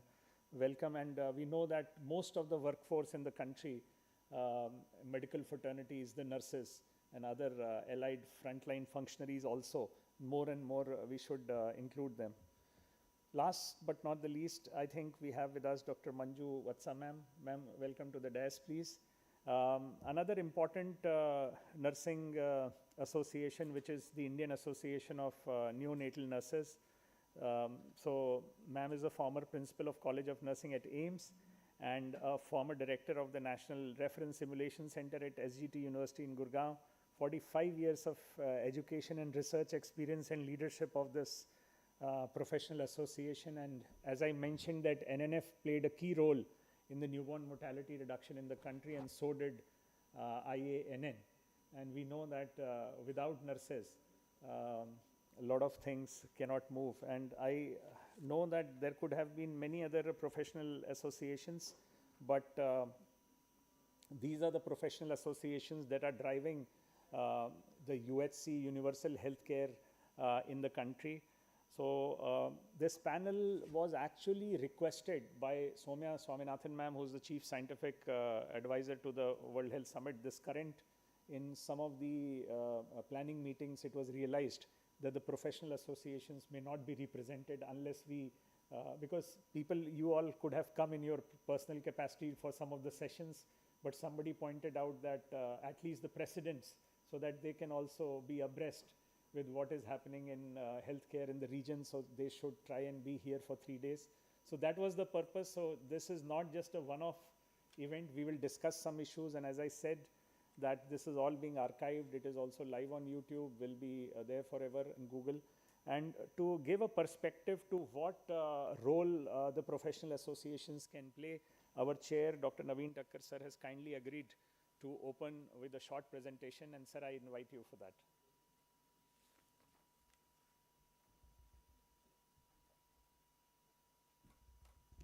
Right from here only? Yes, you can control that. Or this one also, okay. So thank you so much, Vivek, and thanks for this invitation. This is very, very important, and this panel, this partnership is very important. We have been working when we started in Indian Academy of Pediatrics NRP FGM program. We invited Manju madam was there. We have Nurses Association of TNAI. We have SOMI. We have Foxy, and recently, for last 1 year, I just completed my term on PMNCH board. So last 1 year, it was great to work with FIGO, ICM, ICN, and other partners. So I am a very strong believer of the power of medical professionals, because we are the most trusted voice, and we contribute a lot by various means, and I will discuss. I think now you have seen these slides since morning many times, so I can run that very fast, you know, because morning plenary, Vivek, I heard you, and this is just reflection of what you spoke in the morning in auditorium. So yes, it's very clear that South Asia region and Africa region, and now it will be Africa more and more for the increase in population. So we have this is the birth cohort, and that's why we also contribute to the not only birth but also the mortality and morbidity. So this is the SDG 3.1 and 3.1, 3.2 target, ENAP target, and you can see here these were the target fixed by say when we started, and now you can see neonatal mortality reduction is happening, but now for some time, and the major contribution is also from, as morning everyone said, from the India, because we are very well progressing towards SDG 3.2 and 3.1 also. And we have our own ambitious plan of bringing it to single digit, INAP, India Newborn Action Plan. So, but it's not, it is quite likely that many of these countries will miss the targets, and stillbirth also declining, and India is very much on track. And here we just need to sustain. And sustain means you have it's on track, and we have to sustain, and that is also a very difficult task, not an easy task. This is again our mortality reduction is significantly higher than the global average, and here you can see other countries. We have to just see that we make efforts less than 2 times, India, Nepal, Bangladesh, and while Pakistan, Afghanistan, they have to do efforts 5 times. Variable progress in across countries, and this is again, these are the numbers. As I said, you must have seen many times. The most important thing is here, which I want to highlight. Inequality. Between the states, there are 6 states which have already achieved SDG target, and there are 15 states may miss SDG. We as a nation we may achieve that, but not all these states may be left behind. 15 states, and that's why we have to do everything. And what are the risk factors? Very well listed here: born, small and sick newborn, perinatal complication, birth asphyxia, neonatal infection, obstructed labor, low quality of community health services. All these factors are there, and we have a role to play, definitely. First, in advocacy, we have to keep focus. We already, in one of the slides, I ran it fast, but in advocacy, we have to see that we lost some pace from MDG to SDG area because it got diluted. Now, what's happening around the world, and we are part of the world, there is a proposal, just for example, I am not going for everything, but just for example, the Department of Maternal, Newborn, Adolescent Health in WHO is going to merge with primary health care. So that will happen then in other places, UNICEF, other, and we are in a very difficult position. Climate change, conflict, shrink in the funding, and here we cannot, we just have to not sustain, but we have to make sure we fulfill these targets. Because when, as you correctly said in the morning, when something happens in India, the world follows. So we have to, and for that, starting from advocacy, we don't lose focus on mother and newborn. I'm not going for any other thing. Every woman, every newborn, everywhere, we have to keep focus on that. That's very, very important, because this is the period, the mother and newborn, then the rest of the thing depend on this. So if we should not lose focus. Then, apart from advocacy, we have a large force. Indian Academy of Pediatrics now 40,000 plus member. We have trained, I'm speaking as an IAP member and past president, we have, recently I presented in Hyderabad how many lakhs of health workers through our NRP FGM program, and Lalan was also part of that. Now he is working for NNF, but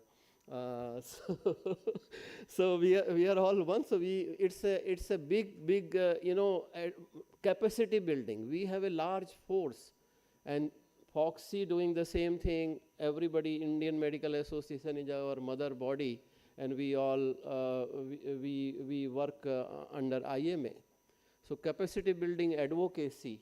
Then also you have beyond that. We have to help in maintaining the quality and making sure that we deliver the quality services. And the map I showed, we have to focus, Vasan, Lalan and everyone, we have to focus on that area, that what's lacking there and how we can do more. UNICEF, Government of India always have partnership with the professional association. There was a mechanism created in India, some consortium of Foxy, IAP, I don't know what happened there. So we don't have a mechanism like PMNCH in India.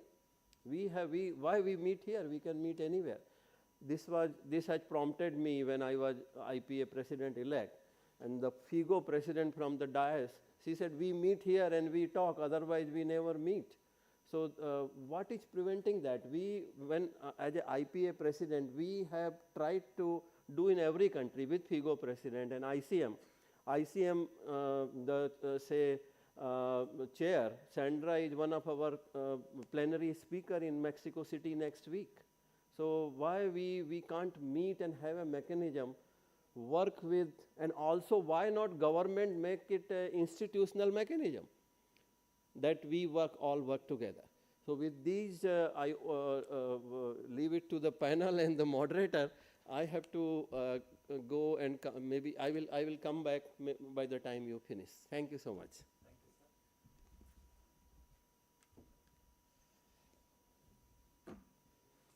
I think this is also what India offers in professional associations. So Dr. Naveen Takkar's presidency at the International Pediatric Association is also getting a lot of India stories to the Congress in Mexico City, which he mentioned next year.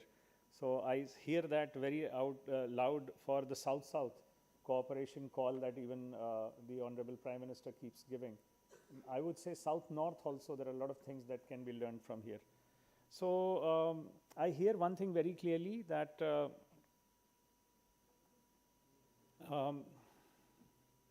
somebody's moving the slides. No, this is irrelevant. That apart from advocacy, the workforce itself is contributing to so many of the programs. I see one more important aspect in the universal health care. Who's controlling the slides? We don't need the slides. Can it just go back to the flyer? That's it. Okay. Sorry about this. Apart from advocacy, I think what is also important is to bring in the public and private sector together. Often it is said health system is not just in public, it is both public and private. And more so, this is in the states with the different capacities of the health system, the proportion of the healthcare in the public and private, and each have distinct role to play. Professional associations are also the place where the two come together. And I think that's a very important point that was highlighted. My first question to Dr. Poonam Goyal ma'am is, India recently in the UN estimates released has done remarkably well in the maternal mortality reduction. We've reached 80, 100,000 live birth, and that's quite remarkable. And although there shouldn't be a goal, but every preventable death should be prevented for mothers and babies, but still there is a goal of 70, and India will likely reach that. But when it comes to reaching with equity in every state, ma'am, what is Foxy thinking about the next level of initiatives? For example, the midwifery care-led units, because we know that the birthing process especially, that is something which is not a disease, is a natural thing. And we have sort of made it into a condition where people think it's a condition that needs treatment, but it's a normal process, and we know the role of midwives. So what is Foxy's vision initiative towards that? And the second, in the same intervention, if you want to highlight that with decreasing mortality, the focus also needs to be on quality, equity, and dignity. For example, respectful care is being talked out aloud, that earlier when women used to go for birthing, which is a normal, happy process for the family of a childbirth, so they respect a lot of, they warrant a lot of respect and dignity. So two things, that what is Foxy's vision on midwifery initiative, and how can you support the quality, equity, and dignity quest of the government? So I think India has made great strides in this improving our MMR. So now we are at 80 and our goal is 70 by 2030, and I think we will achieve it maybe in 2 more years.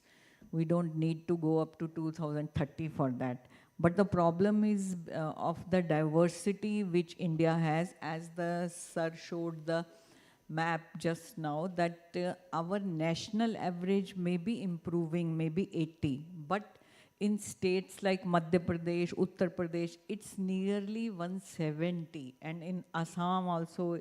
So these are the things which we have to see. So Foxy is an association of obstetricians and gynecologists of India, and we are 286 societies as of now, and the presence is in all the tier 2 and 3 cities also. And now this year our theme is like Har Ghar Foxian. So it has to be Swasth Nari Samriddh Vatan Har Ghar Foxian. So that way what Foxy can do is, Foxy can provide professional help.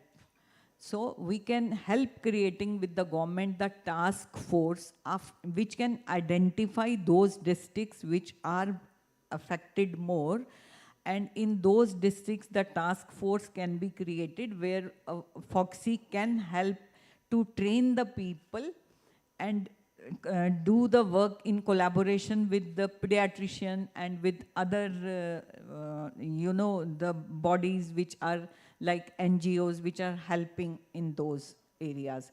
So in India, there are almost 800 districts. Out of those, 430 are behind the your national standards, what average we are having 80 we are speaking. And out of these, 115 districts are very far behind. So another thing what Foxy this year has thought is they have launched the Sampurna program. Sampurna is Swasth Janam Abhiyan.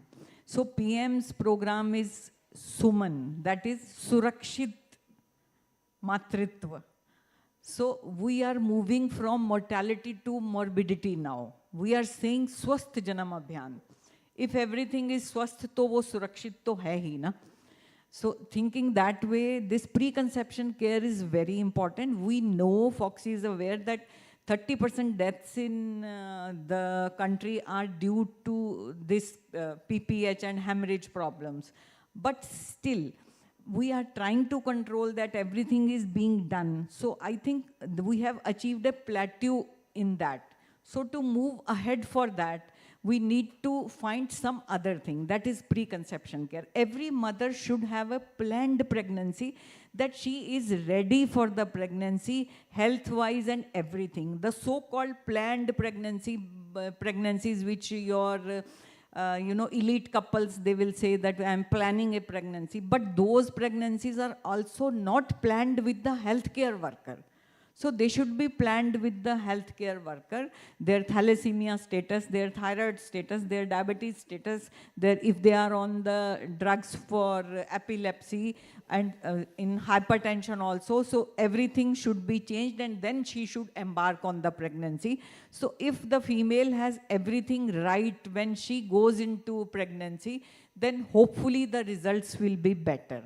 So that is one thing which Foxy can do. The other thing is that this private-public partnership which you just said, that is very, very important, because we cannot survive in India. 40% deliveries are still done at the level of the private sector only, and 40% is a huge number, and in some places maybe it is 50% also. So when that much deliveries are catered by the private sector, so private sector should have proper guidelines. Foxy can help make them, and those guidelines should be incorporated and referral practices should be improved. Now that if a private person refers a patient who is sick and that goes to a public sector, then that patient, is not treated the way it should be.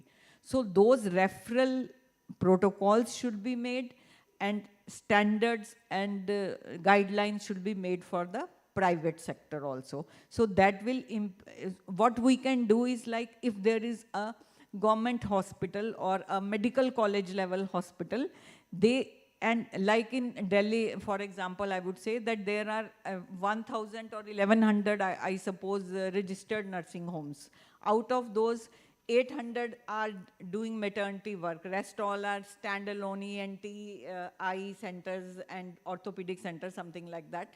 So those 800 should have a MOU signed with the public hospital, so that whenever there is a problem, suppose I live in East Delhi and I can send my patient to GTB hospital because that is the nearest hospital where everything is available to the patient.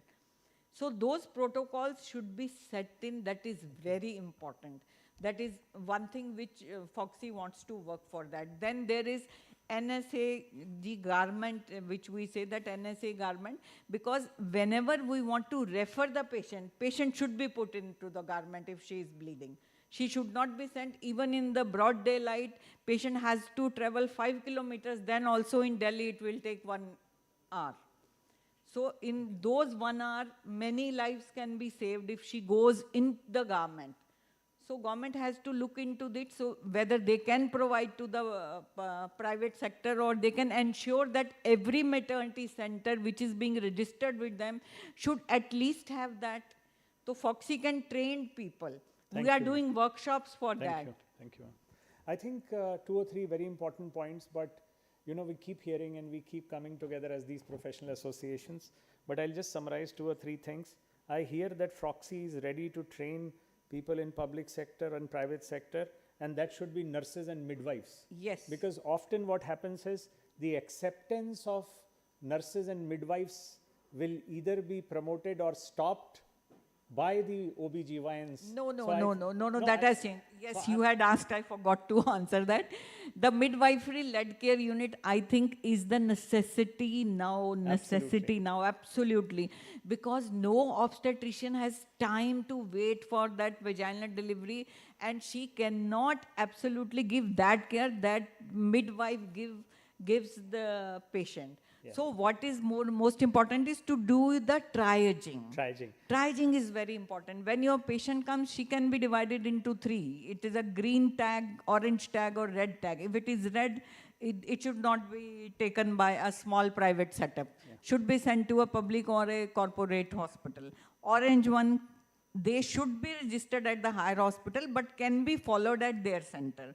And the green one can be followed at smaller centers, or if in the higher centers where midwifery-led care unit is there, then they can go to midwives. And they are working wonderfully. In Wardha, in Pravra Medical College, I have seen those centers, I have been there, and they are really doing wonderful things. Thank you, ma'am. And I think I was speaking from a qualitative study where the nurses said that, you know, many times people look up to their physicians, OBGYNs, to see if they are confident in these midwifery care-led units. Thank you, ma'am, for this. So a lot of opportunity for Foxians wanting to support some of the government priorities, especially training workforce in the public sector, but more important, quality of care in private sector, small setups. And I agree that that is an important issue. I would now like to go to Dr. Lalan Bharti, who is the president-elect for NNF. We have seen that India has made a remarkable reduction in newborn mortality, but with this remarkable reduction and our ability to save more and more newborns, as we saw, India has the biggest birth cohort globally. So we are now saving more and more newborns who are small and vulnerable, and if the care quality is compromised at any stage, or if there is improper follow-up care for many of these small and vulnerable newborns, they can be left with lifelong sequelae. So, Dr. Lalan, can you highlight if NNF's future vision includes how to support the care quality for the small and sick newborns, especially that India is now expanding interventions like the CPAP, and it is also trying to see that how newborn screening can be universalized in a phased manner depending on the health system's capacity in different states. Can I have my slide? I have You have a slide? Yeah. Okay. We have a hard stop at 3, but that's fine. Here? Yeah. Slides? So before slide runs, I would like to extend my heartfelt gratitude I'll move it to the organizer, So UNICEF, my brother Basant Khaletkar, IFE president, for having me here, inviting NNF for this important panel discussion. As Dr. Vivek was asking me, so I'll discuss these things in 3 headings. Number 1, what are the global trends? So if you see this, the India bears the highest global burden of preterm birth, low birth weight, and then that leads to the highest mortality, right? Next. So now we can see the major contributor of this high mortality includes prematurity.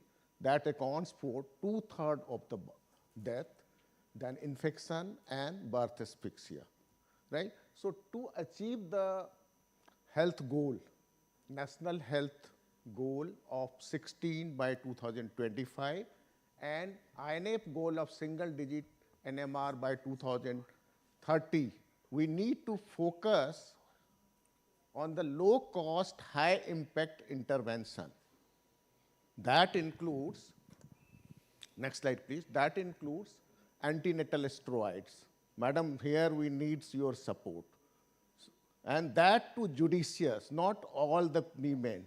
And the MAG sulf is also very important, and that has to be given on a certain period, not after 32 weeks, right? Then KMC, early CPAP, early enteral feeding, then timely and effective referral of this baby, then NBC establishment and strengthening the asphyxia management through NRP training. Just we have listened Naveen sir, and then I am happy to say that NNF has been working on that since 2012, and up to this, more than 2 lakhs healthcare worker has been trained in both basic as well as advanced NRP. Next, sir. So as we were listening from this, that India has many India. We have the neonatal mortality rate from 30 to 3, right? There are many states which have already achieved IMR of less than 10, but, next, sir. There are, if we go through this train of the average annual reduction of the neonatal mortality, many of our states will lag behind. Though we will be, the country will be achieving the goal of the SDG goal, but many of our states will be lagging behind to achieve our goal, INF goal, right? So not one size fit all the states. The strategy we have to focus based on the IMR of that particular state and that particular districts. Next, sir. So what are the key intervention needing acceleration in coming 4-5 years? So we need to promote the use of antenatal steroid, MAG sulf, as we have already discussed, immediate care after birth, like delayed cord clamping, early initiation of breastfeeding, and KMC. KMC should be started as early as possible, because we have a study in our country itself, and that shows when you start the KMC early, the effect is very, very good, and the mortality is decreased, infection rate is less, so we should start the KMC as early as possible.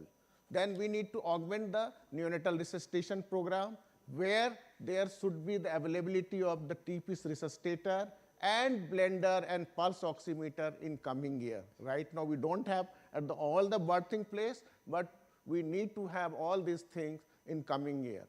Then we need to track and reduce the stillbirth through robust surveillance system. We are not talking about the stillbirth. This incidence is very high, but that is the iceberg. Now we need to strengthen the intermediate care unit, like NBSU and the small hospital. We are talking about the corporate hospital, big hospital, medical college, and SNCU. But there are many smaller hospitals. We need to strengthen them. Then promotion of family participatory care and KMC. Then early feeding, as this low birth weight and preterm are the major chunk. So we need to start early feeding, aggressive enteral feeding. For that, we need to have lactational management unit, and we have to promote that lactational management unit in almost all the center. We need to mentor the small and intermediate health facility through hub and spoke model. Then we need to follow up the high-risk ROP high risk for ROP, hearing, screening, and developmental delay. We need to enable partnership with the scientific institution like the IIT and industry for the tech-driven neonatal innovation. We need to augment the facility for early intervention of the disability. We need to invest the research to resolve persistent neonatal care. So coming year, we need to scale up the MNICU, right? So we have already seen that there should be zero separation from the birth, and the guideline and evidence shows that this will affect the neonatal mortality. So what we need to do, just before, what we need to do, all existing NICU and SNCU should be designed with all provision for mother as a caregiver. That is called MNCU. And we need to renovate the already functional SNCU where we need to keep a space for mother. So based on that, the WHO has given the 4 big changes in KMC. That means all the premature small baby, less than 2,000 grammar, as early as possible without stabilizing the baby, and also focused on the continuation of the KMC at home. And minimum 8-hour KMC should be given to all the eligible baby. So now coming to the home-based newborn care. So we need to integrate the emerging evidence. So recent innovation can be adopted for community setting. Immediate kangaroo mother KMC, training of the frontline worker to support KMC at home, the community education for feeding of the low birth weight baby, and then empowering the HBNC to triage at the home only and refer this baby who needs CPAP at the higher level. And also educate ASA and caregiver to reduce the unnecessary usage of antibiotic at the home level. So now where can NNF chip in? So NNF is a strong and large body of more than 11,000 members across the India and abroad. And our members are not only the neonatologist and pediatrician. Our members are also the person or the healthcare professional who are taking care of newborn. And that include nurses, obstetrician, and other anesthetists. They are also our members, right? NNF has been actively involved in advocacy, policy making, research, and ensuring quality health care to newborn for last 4 decades. NNF has expertise and is more than ready to offer unconditional support for all pillars of INF. And we have been doing that. NNF has large pool of trained and experienced experts in practical quality improvement through POCI module. And we have already had experience of working in the different states and districts in quality improvement. Now coming to the capacity building, we have already heard about the NRP. We have trained more than lakhs of the healthcare provider, but still needs frequent and low dose training for the NRP. We have started RM program for pre-service doctors, and we have many programs just to fill the gaps between the policy and practice. And NNF experience in the supporting SNCU, a small model adapted for NBCU. The same model can be adopted for training of the NBSU. The mentorship visit, support through the web and telemedic meetings. And NNF helps SNCU to take leadership role for supporting NBCU in their particular area. So we can take this leader from the tertiary to secondary level and from secondary to the primary level. Now coming to the most important thing, that the private sector plays a very, very important role for secondary, tertiary, as well as the primary and ambulatory care of the newborn. So NNF has a huge number of members who works in private setups. So we need to train, motivate, and work with them. Other thing that NNF can do is the advocacy of the uptake of Ayushman Bharat and PMYJ program by private healthcare provider to minimize out-of-pocket expenditure by families for newborn care. And NNF wants to create awareness amongst our member of the national initiatives by government, like MA program, JSSK program. So private members may not be aware of that. So next 5 years, the priorities are a strengthened community and facility newborn services, then capacity building, uphold the ASA, ANM with recent evidence-based practices, real-time referral system. That is very important. There should be digital linkage from home to SNCU to the NICU and back referral from the higher center to SNCU and home. And also establishing linkage with the DEIC center. Post-discharge follow-up is also very important, and we need to extend care beyond discharge through community participation, ROP, hearing, and birth defect screening. And also we need to target the remote and unserved area, like tribal area. So to conclude, the NNF vision is bridging gap between science and practice by conducting various activities, stressing on primary and secondary prevention through various activity. Advocacy at policy level in strengthening capacity of the government and private sector on recent evidence-based intervention. Also developing synergy with private sector and developing community and facility linkage. Build capacity on pre-transport stabilization and neonatal transportation and recent evidence-based intervention like CPAP, IKMC, and MNCU. Capacity building of SNCU on judicious oxygen and antibiotic uses. We need to promote research to strengthen evidence-based neonatal care. So together we can create a future where every newborn can have safe, nurturing, and quality care. Thank you, sir. And I think good to know that NNF membership is not limited to neonatologists. It is also open to nurses and anybody who's taking care part of the newborn care. Very heartening. I think NNF can be replaced with NNF is doing, and this can do, because as I was saying, because of these professional associations, many things have happened.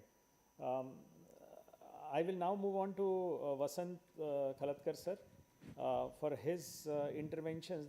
There are many emerging issues with children's health.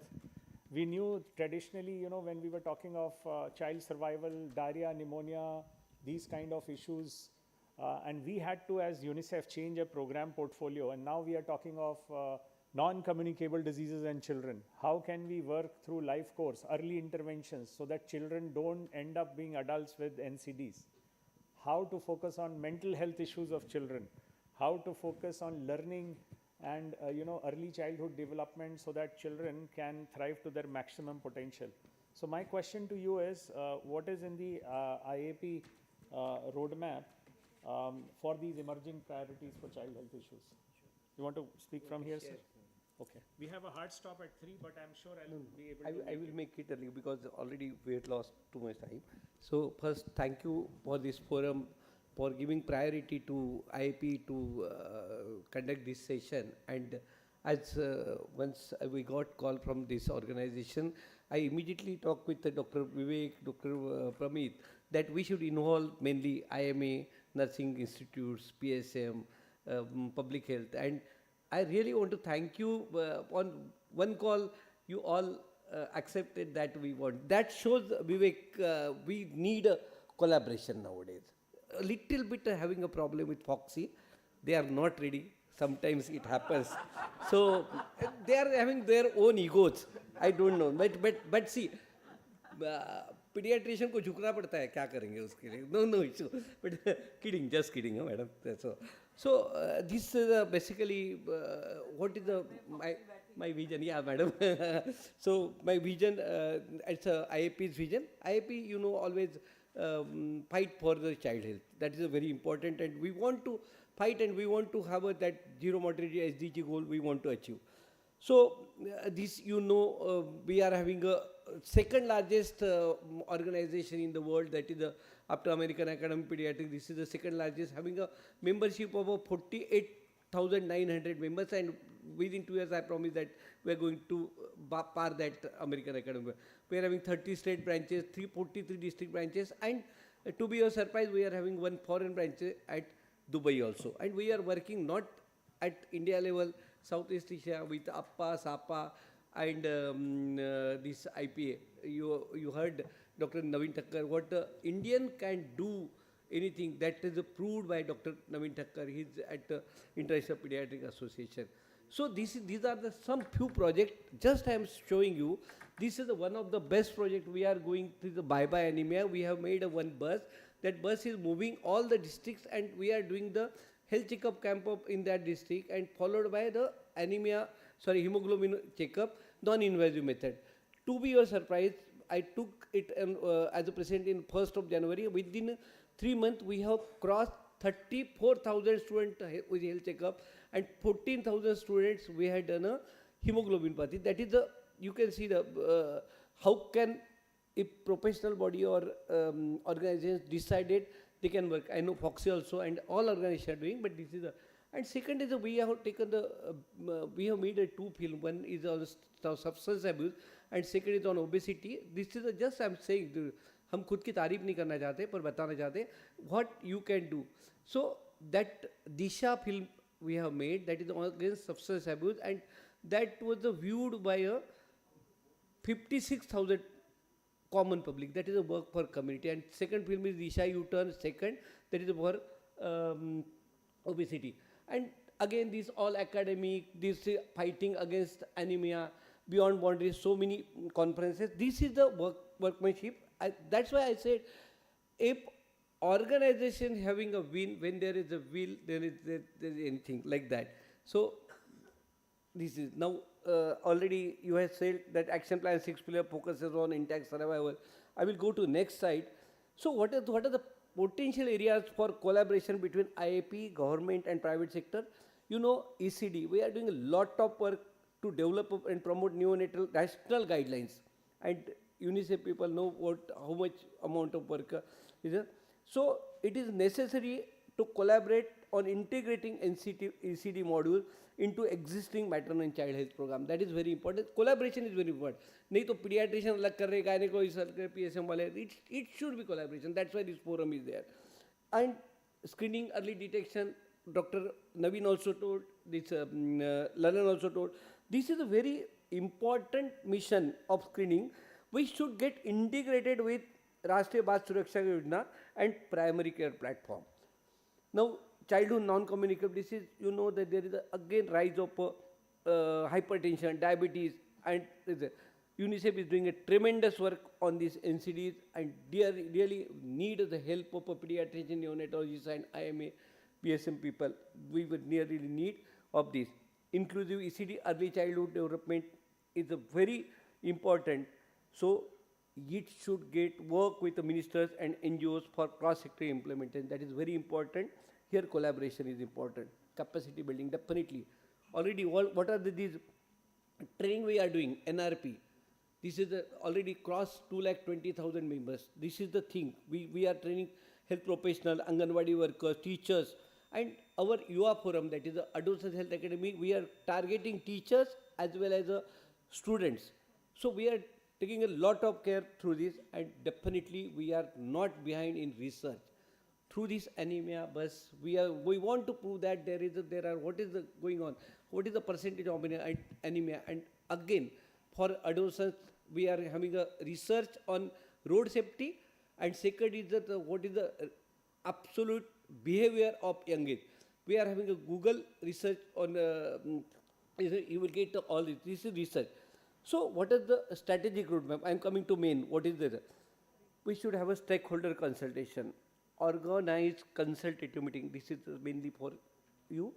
The organized consultative meeting with pediatrician, caregivers, government bodies, educators and NGOs to identify region-specific need and where pediatricians are always ready. We want to, so many guidelines are published that to be taken by organizations like NGO, Gavi, government, and we are ready to give our guidelines for this. That is very important. And if you say we can improve our guidelines, we will, suppose there is a push from government, UNICEF, we are definitely going to enhance our work. Digital health, nowadays there is a jamana of AI, mobile apps. So very important to have a collaboration on technical based solution for capacity building. Community and parental awareness, the most important. That's why we are planning for Disha film, like a Disha and all these. We have to reach the community. That is very important. No, see, our organization for academic, but since last year we are working for IAP ke baad community ke saath, and we came to know, once you reach to community, then only people will came to know. IMA is doing really, I salute to IMA, doing lot of work for community, and from that only we have taken that IAP ke baad community ke saath. Really, that's needed. School and health awareness, we are doing lot of work, school health survey and everything, but there is a need to integrate health screening into school curriculum, that to become from government, and government should take the advantage of professional bodies like IMA, IAP, FOXY, and so we want to have advocacy that partner with Niti Aayog and concerned ministry to push the policy inclusion and dedicated budget for child development. Our aim is that there should be a separate child health ministry. We are after that, since last 2 years, we are हम लोग सब minister के जो दरवाजे पे जा के बोल रहे कि there should develop a child health ministry, and equity focused outreach is important, monitoring and evaluation is very important. So in conclusion, by building a collective roadmap with the government and private sector, the Indian Academy of Pediatrics aims not just for survival, but for every child to thrive developmentally, socially and emotionally. Through innovation, partnership and compassion, we can make intact survival and inclusive development a national reality. इसमें से 50% भी मेरा इस साल पास हुआ, तो I will say कि my theme is to serve this year, to serve children, colleagues and community. So I will be more than happy. Thank you. Thank you, sir.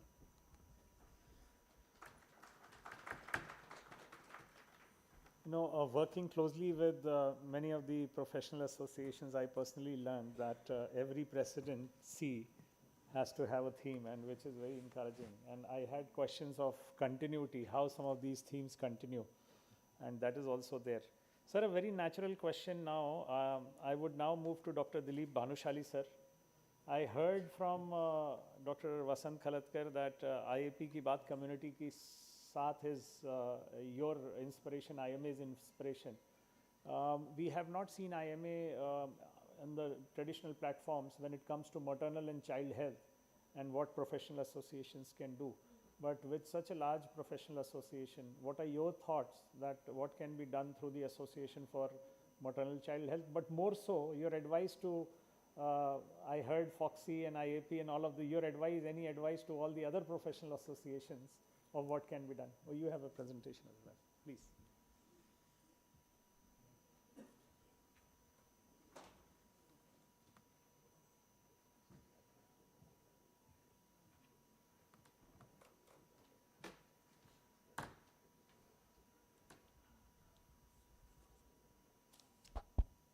Namaskar.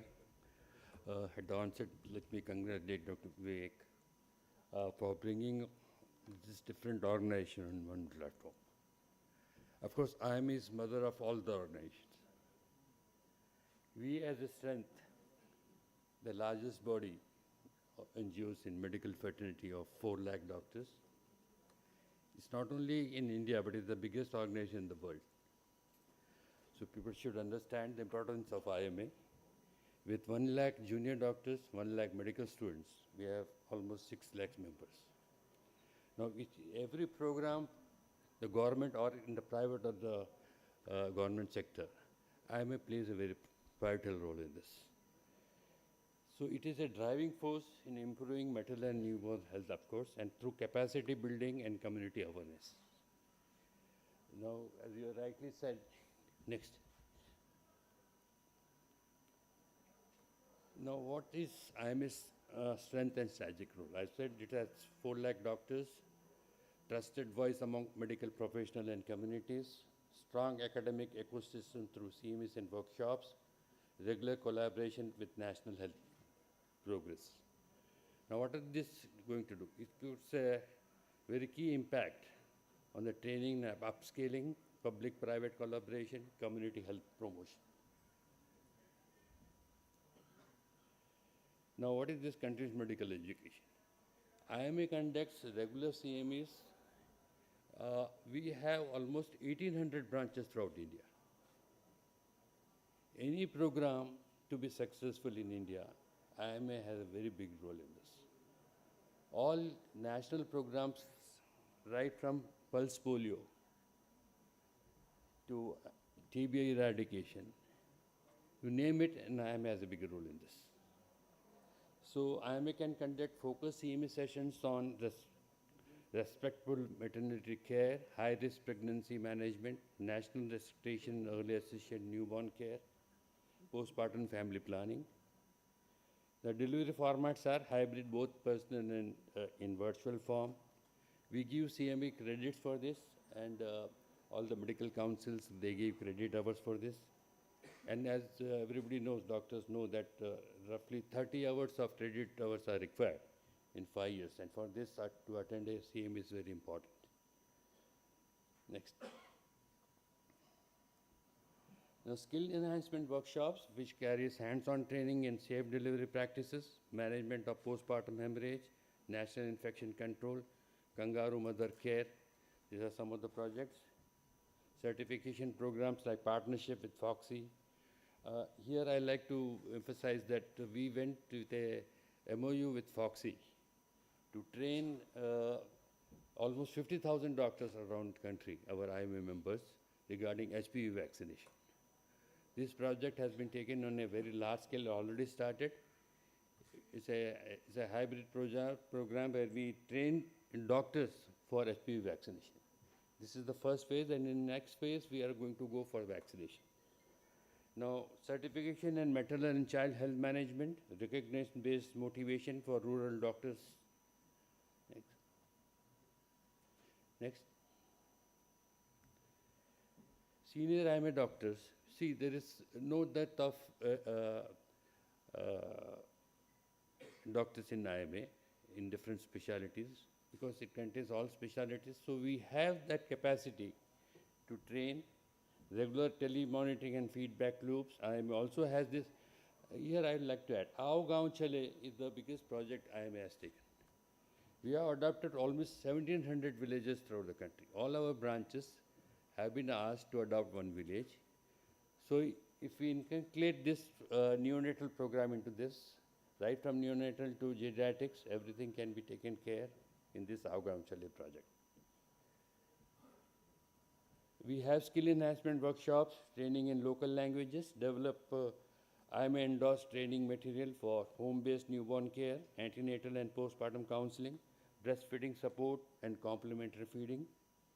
In joint training, we had collaboration with district health officers, conduct periodic joint training with MOs and ASHA workers, focus on real-life situation and field demonstration. Digital enablement, everybody has showed the importance of digital this thing. This can be used on mobile apps like Kilkheri Mitra and develop IMA-led support. Next. Health literacy campaign. IME can design community education campaign around early NAC registration, danger signs of pregnancy, importance of institutional delivery, exclusive breastfeeding and newborn warmth, kangaroo care for newborns. The models are health talks in Anganwadis, schools and SG visits, local TV and radio sessions with IMA doctors. This has been a regular thing which we have been doing. Community-based events like organizing IMA Seva camps, free checkups of pregnant women and newborns, family counseling on spacing, birth preparedness, mother support groups, facilitates Ma Sishu Samitis with IMA support, engaging male partners in awareness session for husbands and fathers, nutritional support, danger signs, emotional and postpartum support. Now in Tamil Nadu, we have a program called IMA Sujata program. Initiated to reduce maternal mortality in the private sector, trained almost 1,000 doctors on maternal complication and its management, built a referral system between private clinics and government hospitals. The result is improved early identification of high-risk pregnancies, timely referrals and reduction in delays. And Jharkhand had a unique program called IMA Nirogma, which focused on the tribal areas. You know, Jharkhand has a very thick population of tribal people there. Volunteers trained ashas and conducted safe motherhood campaigns. Birth preparedness kits with distributed with pictorial instructions. So, like in conclusion, IMA can serve as a bridge between health systems and the community. By investing in capacity building and awareness, we can reduce preventable maternal and newborn deaths. Let us strengthen partnership with government, NGOs, and each other to ensure no mother or newborn is left behind. Let us commit as IMA members to lead from the front. And at this point, I'd like to request all the juniors or who are not members of IMA, they should become a member of IMA. Thank you. Jai.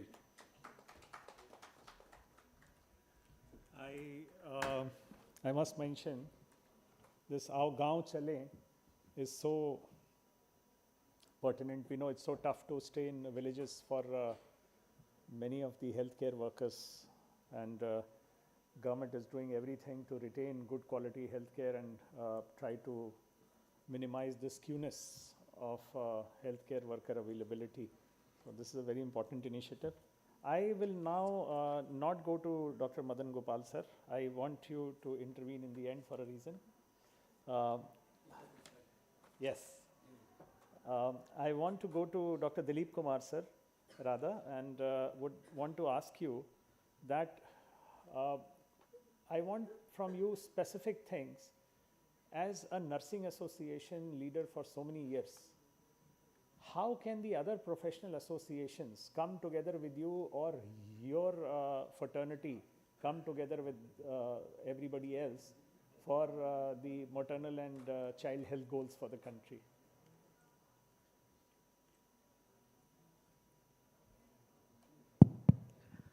I think, thank you very much for inviting the Indian Nursing Council.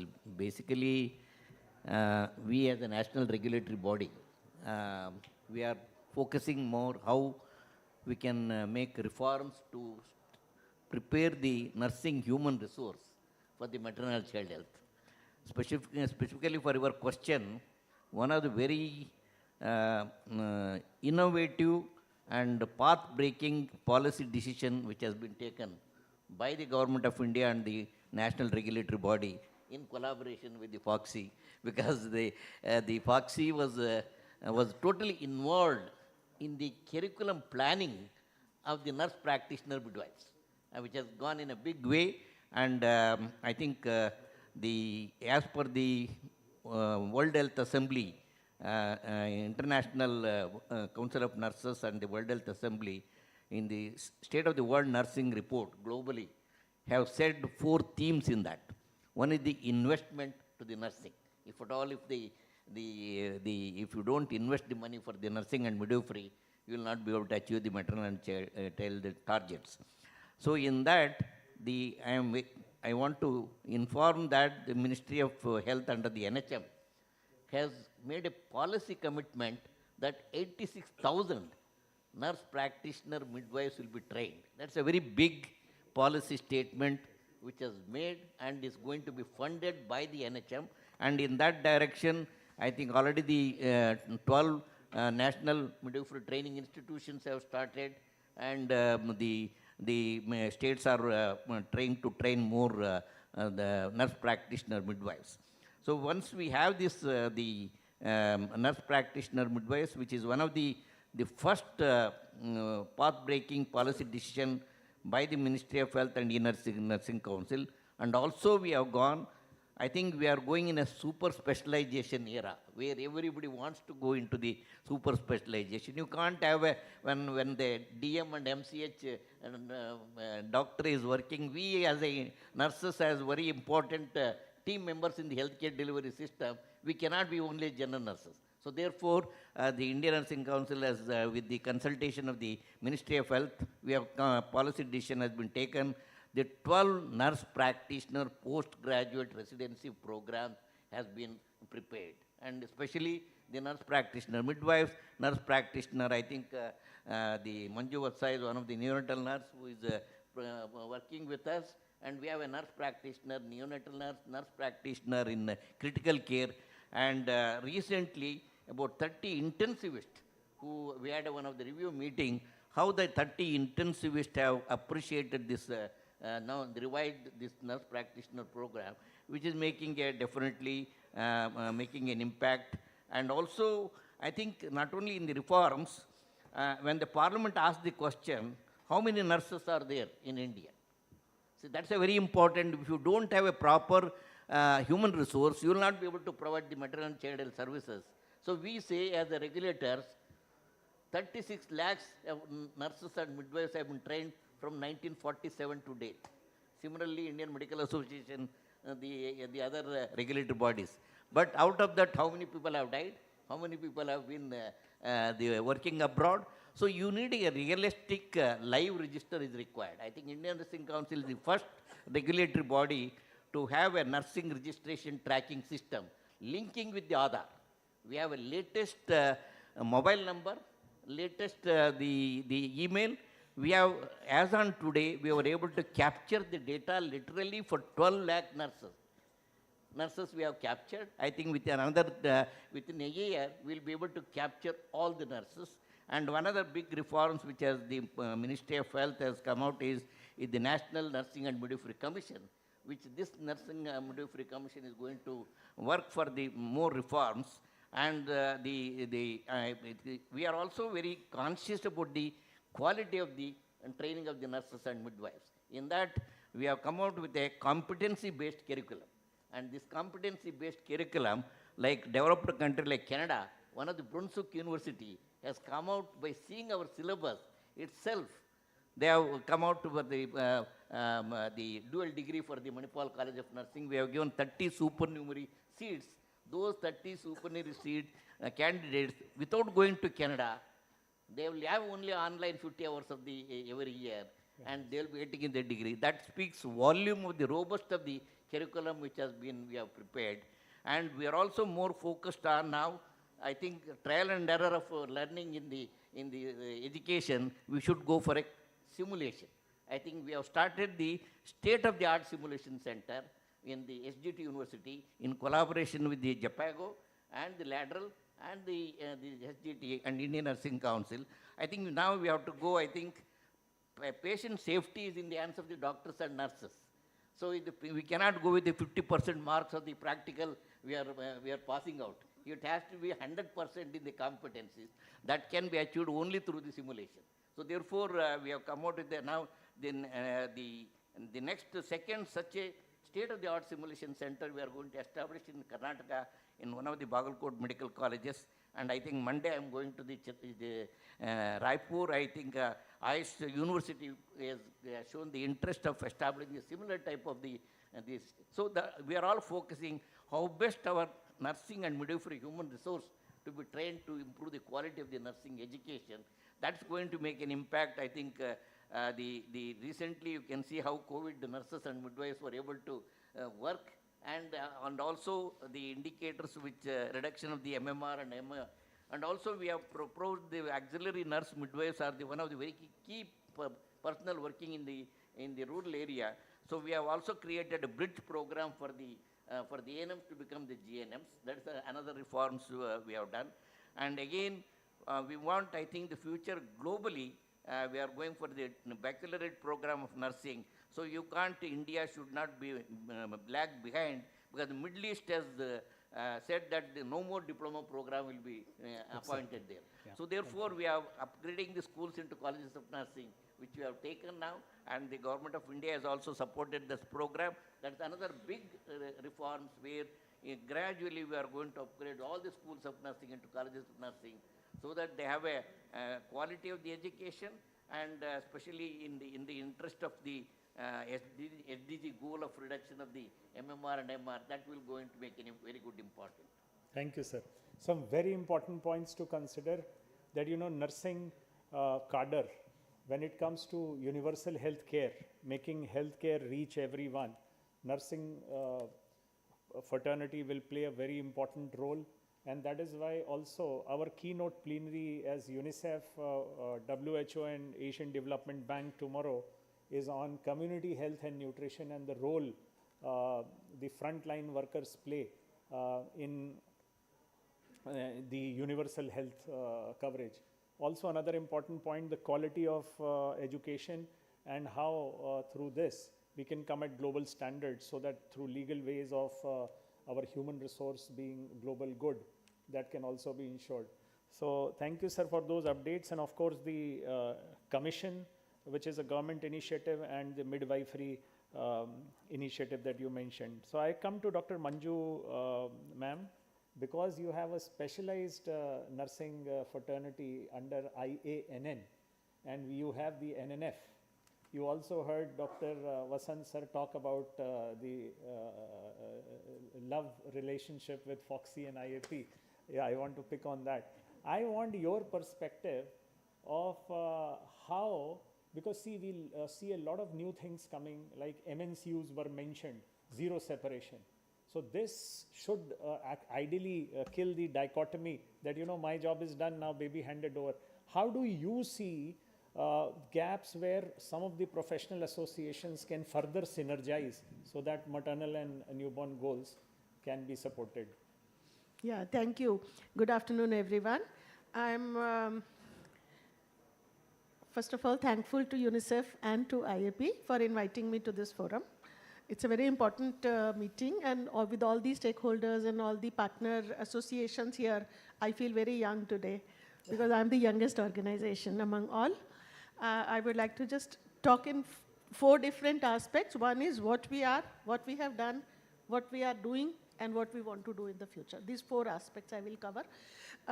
Indian Association of Neonatal Nurses was conceived and established as a sister organization of the National Neonatology Forum.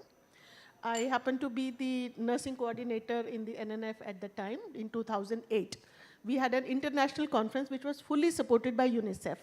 So with the blessing of UNICEF and NNF, IANN was established, and in 2008 we registered. 2007 was the conference.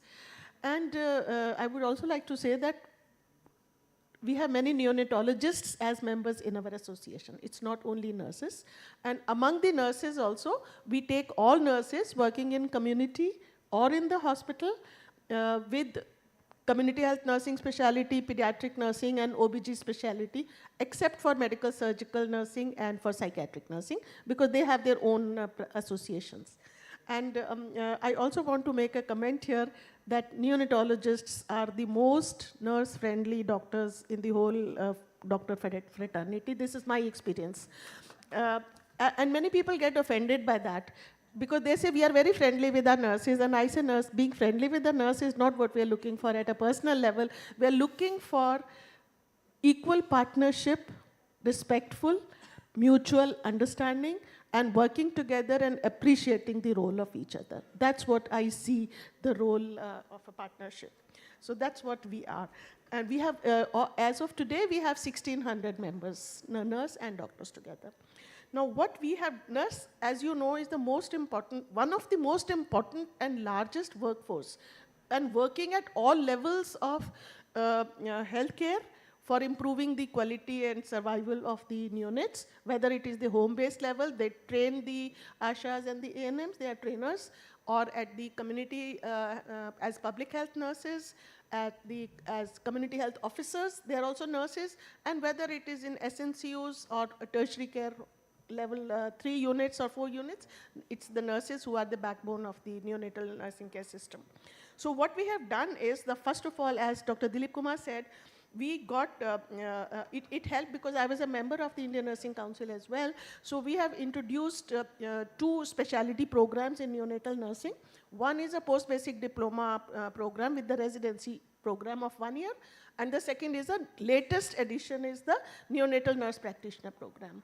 And thirdly, we have also introduced the integrated the modular-based training on ENBC, FBNC, NRP and IMNCI into the basic nursing curriculum, because we want every nurse in this country to be trained in this. And as you said, dichotomy between nurses and midwives and doctors and nurses and obstetricians. The advantage that we have in our country that every midwife and every nurse in this country is a midwife.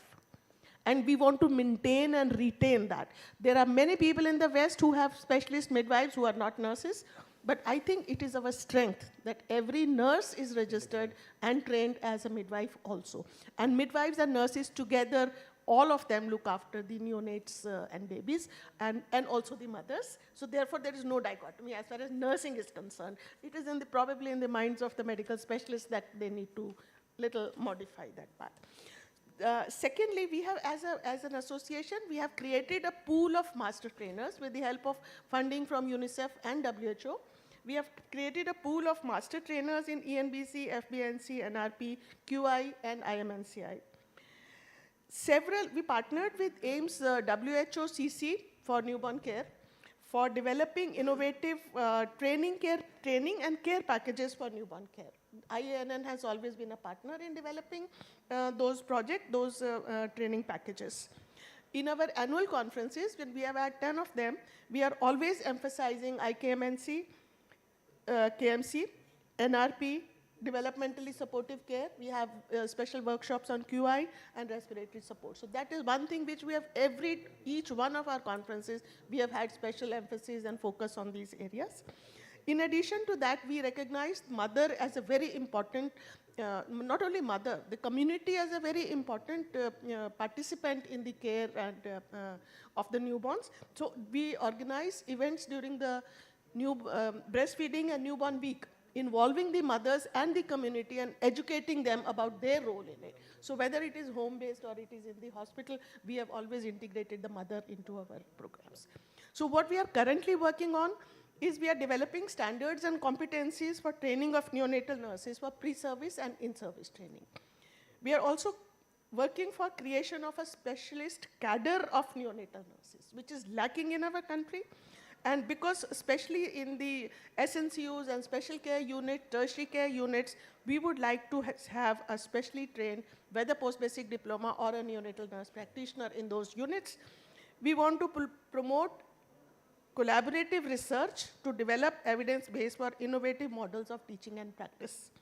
And also performance standards.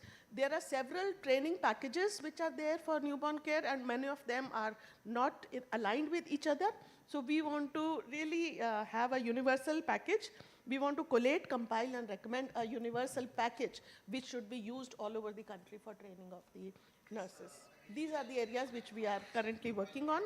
Our future collaboration and how hopefully we would succeed in that, first of all with Government of India and with the support of NNF and other organizations to create a cadre of neonatal nurses in all government and private sector hospitals. Secondly, with NNF particularly, you have an accreditation program for your neonatal units and you have a criteria.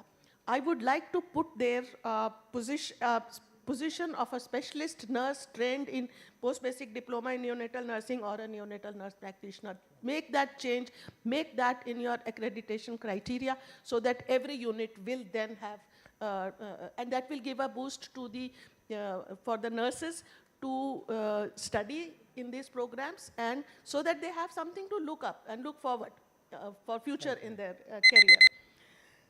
career. please create a position of specially trained neonatal nurse in every neonatal unit, which is accredited, and make it one of the standards.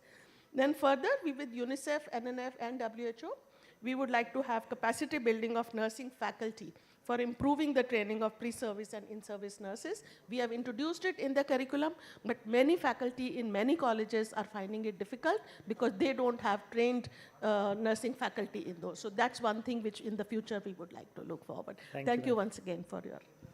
Thank you, ma'am. And I hear you that this has come through from NNF, but a very welcome step.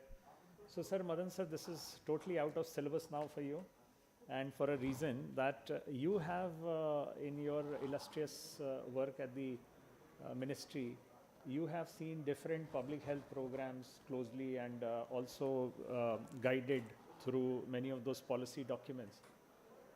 One of the questions is that how can we further maximize coming together of such illustrious professional associations? If you see still opportunities at some place, individually we heard there are all presidential visions and they align to the government priorities. But if you see further opportunities of what needs to be done so that, you know, this support for the country priorities can be optimized. So what's your views on that? And I think that is a final word, which is very apt.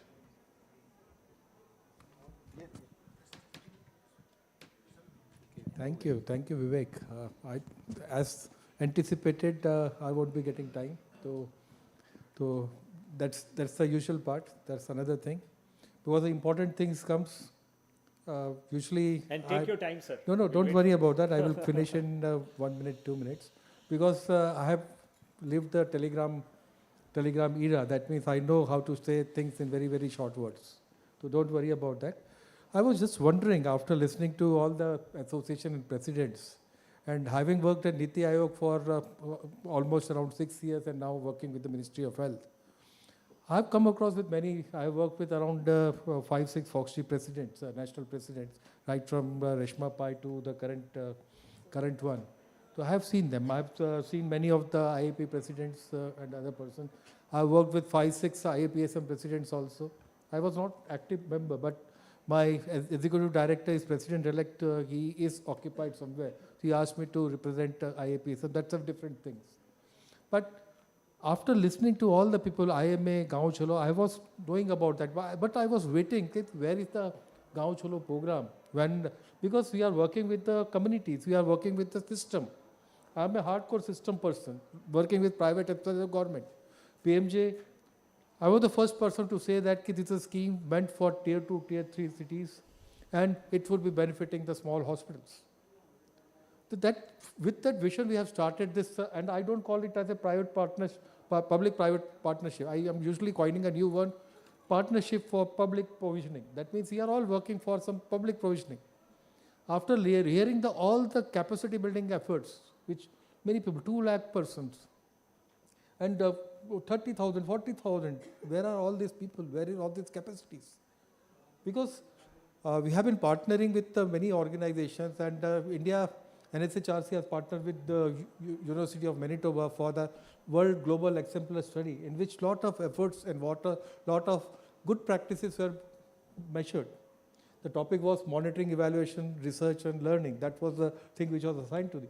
But we see that when so much efforts are happening, we should be accelerating our efforts. As the chairperson has mentioned, that more than two times the efforts which we have to make.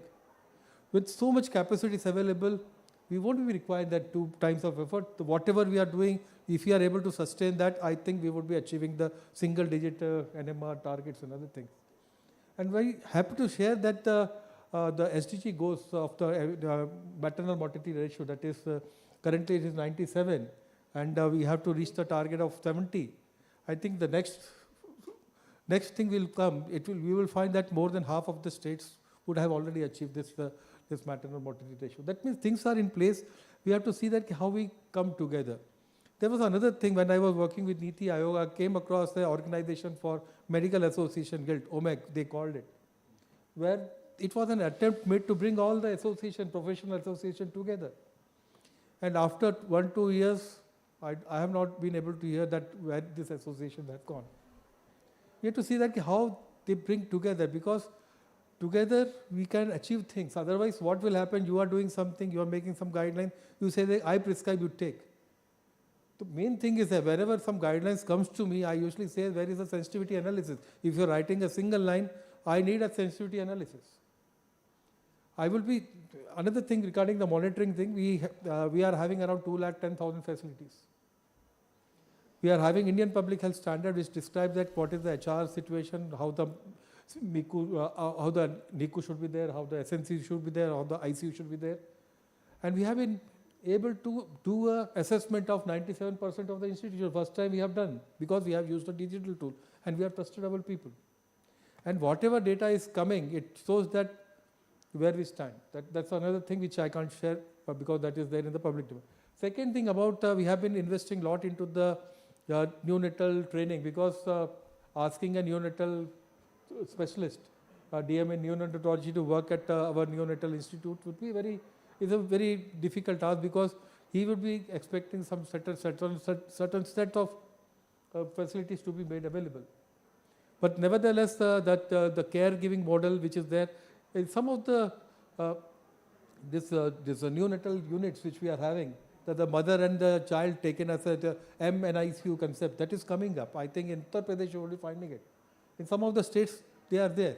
But we have to see that how the efforts which we are making, that becomes a cohesive thing, and we take the things forward from there. You are doing something, you have built in capacities, 2 lakh people, 4 lakh people, they have been capacitated for the neonatal training. That's a very good number. Foxg is having around 40,000 people. Pediatricians, they are having 40,000 people. IMA, Gaon Chalo, 4 lakh people. So many resources are there. How many health workers we are having? 30,000. ASHA workers, 10 lakh. And how many doctors? Around 40,000 doctors working in the public system. We see that the number is small, but the capacity, people with capacities are there. Only thing is intent is missing and bringing people together. Very well. It's very interesting, because when we have come up with the Suman Ashwashan, Suman is nothing. It's not that ki Sampurna. No. Suman is the government is giving a guarantee. That means Surakshit Matatva Ashwashan. That means it is giving a guarantee that if you go to any institution, any delivery, that's a physiological process, we are guaranteeing that. But the intent is very clear.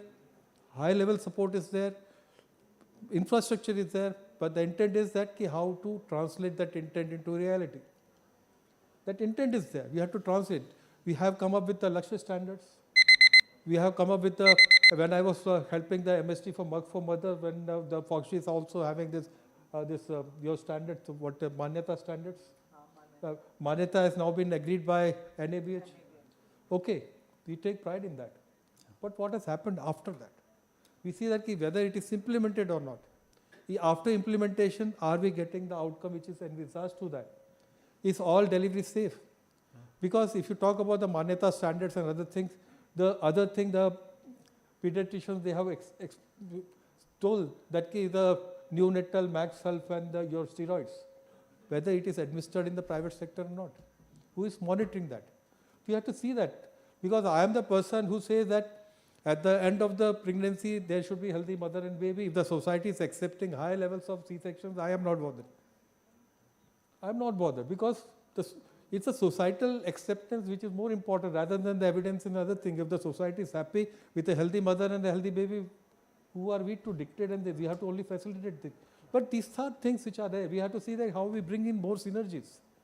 They have given guidelines, they have proven that if max sulf and the steroids are given at an appropriate time, is wonders. The preterm and the other things, still we wonder that so many stillbirths are happening. We have to address that issue of the stillbirths.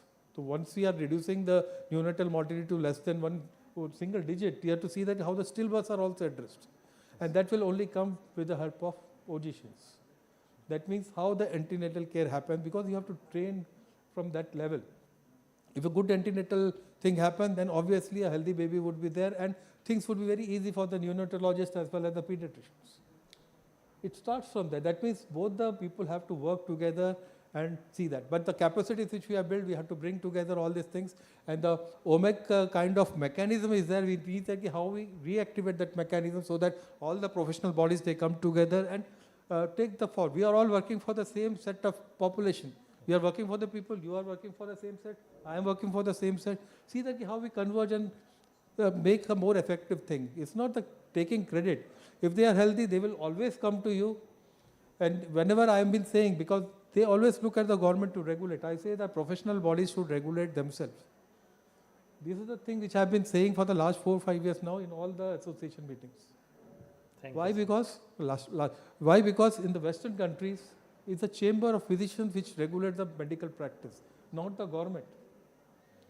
And you have to get your certificates from chamber of physicians, chamber of surgeons, whatever is there, they regulate the practice. Yeah. You can regulate your pediatric practice. That if you don't subscribe to our practice, then you are not registered with us. That kind of thing, we have to work towards that and see that how these things are operationalized. The OMEC mechanism is there. We see that how we reactivate that. There was an agreement that we would be doing on a regular basis. First year, it would be pediatricians, then it would be PSM people, then it would be physicians, and then the other, likewise, the other things were to happen. But this mechanism there, so we see that how we activate that mechanism and take the thing forward. I stop here. Thank you. Thank you, sir. And I remember when I and Dr. Priyanka, we were there at your office. This is something you have definitely been saying for 4 years, that why do you want to be regulated? You should be your own regulatory this thing.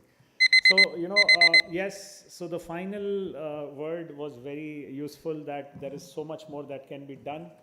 But I want to conclude definitely by saying that, when all these professional associations come together, scaling access to ensuring health equity will become easier in the country. And special thanks to the IAP for convening all the presidents, and thanks to all the presidents and the representatives for coming to this event.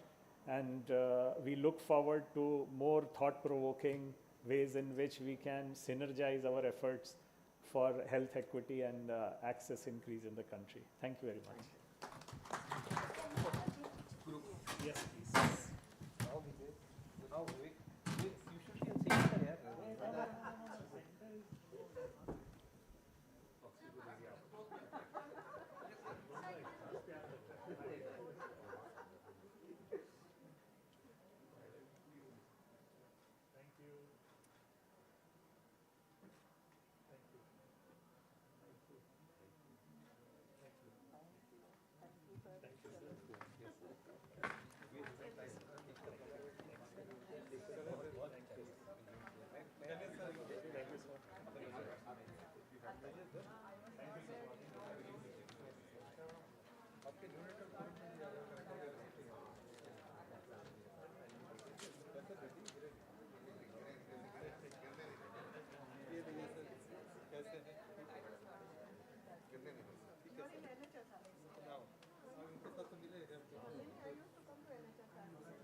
Can't hear you, right? Good afternoon, everyone. Thank you so much. Thank you for joining today's panel. So the topic today is the next frontier of digital mental health, innovating for equity at the margins. So the word mental health is thrown around a lot these days, and hopefully today we'll be able to take the discussion a little bit deeper. I'm very, very glad to be joined by an incredible panel of interdisciplinary experts who will help us explore this topic and hopefully allow us to break the next frontier of digital mental health. So before I start with the introduction of the panel, let me share with you a bit of a context. We've had a number of years where mental health has been part of the discussion, and over 400 startups in India have popped up in this last 5 years that have been focused on mental health. However, if we look at the spectrum of intervention innovation so far, what we see is a generative transformation from telephone counseling to teletherapy platforms that allow us to take the clinic to people. Then, a little bit further along in the innovation journey, now we find ourselves in a place where we have a number of AI chatbots and self-guided support that allows people to manage symptoms of mild to moderate distress. However, there is a significant gap when it comes to addressing the underlying challenges that individuals face. Innovation so far has allowed us to replicate what exists for some, for a few more. But when it comes to the most marginalized, when it comes to people who deal with multiple complex barriers to entry, and to those who are underrepresented in the current system, let alone in the new system that we're building through digital technology, there is a lot more to do. Is this something that we can agree on? I'm seeing some nods and some smiles, so I'm glad we're not on the wrong track. So what does transformative interventions look like beyond these platform changes that we've seen so far?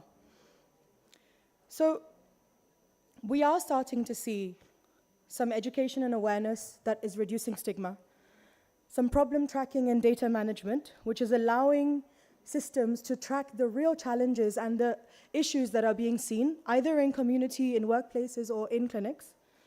And now, very effective AI-driven triage systems and data analysis, which allows us to create some predictive models around risk of people developing some sort of behavioral and mental health challenges. However, when we look at the actual interventions that are available, we have not gone much further than the best of already a broken system. So this is where today, as the hosting organization, Adagio VR, this is where we started. How do we traverse this challenge? What we have created through a 6-year design and development journey, integrating 12 different clinical and therapeutic techniques, is a multisensory and non-verbal intervention. And we'll go into the context of why non-verbal in a little while, but with the audience I have here, I don't think it's very difficult for you guys to relate to why talking is not necessarily the easiest or socially acceptable thing to do for many of the people that surround us today. And then finally, looking at how do we do personalization in a way that is culturally adapted and accessible at scale to even the most marginalized.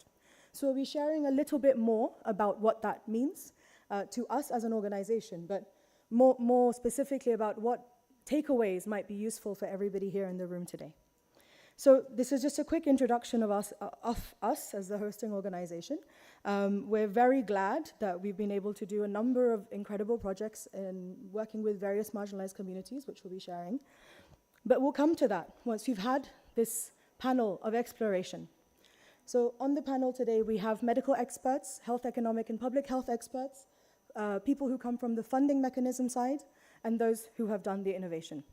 So the purpose of this dialogue, hopefully it will be a dynamic one, is one that will push all of us to think a little bit outside of our own expertise, our own experience, and go further in how we might create the next frontier of digital mental health in a way that does account for equity and the marginalized. Okay? So I'm going to start off by introducing our first speaker, Dr. Rajinder Dhameja. It's my privilege to introduce him as one of India's leading voices on neurology, mental health, and public policy. So currently, he serves as the director of the Institute of Human Behavior and Allied Sciences, IBHAS, one of India's foremost psychiatric and neuroscience institutions. His career spans decades of clinical excellence, research leadership, and systematic advocacy, working at the critical intersection of neurology, psychiatry, and public health. Because we live in a country that is grappling with severe mental health crises and multiple different angles to that crisis, Dr. Dhameja brings deep understanding of both the medical and the infrastructural challenges, which is what he'll help us through an introduction of these ideas, which will allow us to then set the scene for the panel discussion and the Q&A at the end. Is that okay? Nobody's too sleepy? Long day, lots of people, but we're good? It's a really, really important topic. I know you all really must deeply care about it. That's why you're here. So please be as engaged as possible. We are going to have a Q&A at the end. And this is really as dynamic and dialogue-based discussion as possible. Yeah? Okay. So please, can I introduce Dr. Dhameja and invite him to come and start us off today.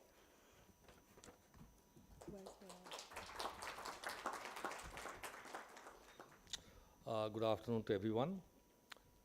Thank you, Sana. Thank you, Pawan, for giving this opportunity, and thank you, World Health Summit regional meeting in Delhi.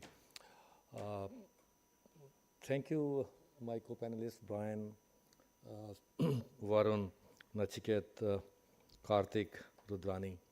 And above all, we also have in the audience one of the leading global expert on brain health, Dr. Andrea Winker she's a visiting professor at Harvard Medical School, and it's a privilege to speak in front of her.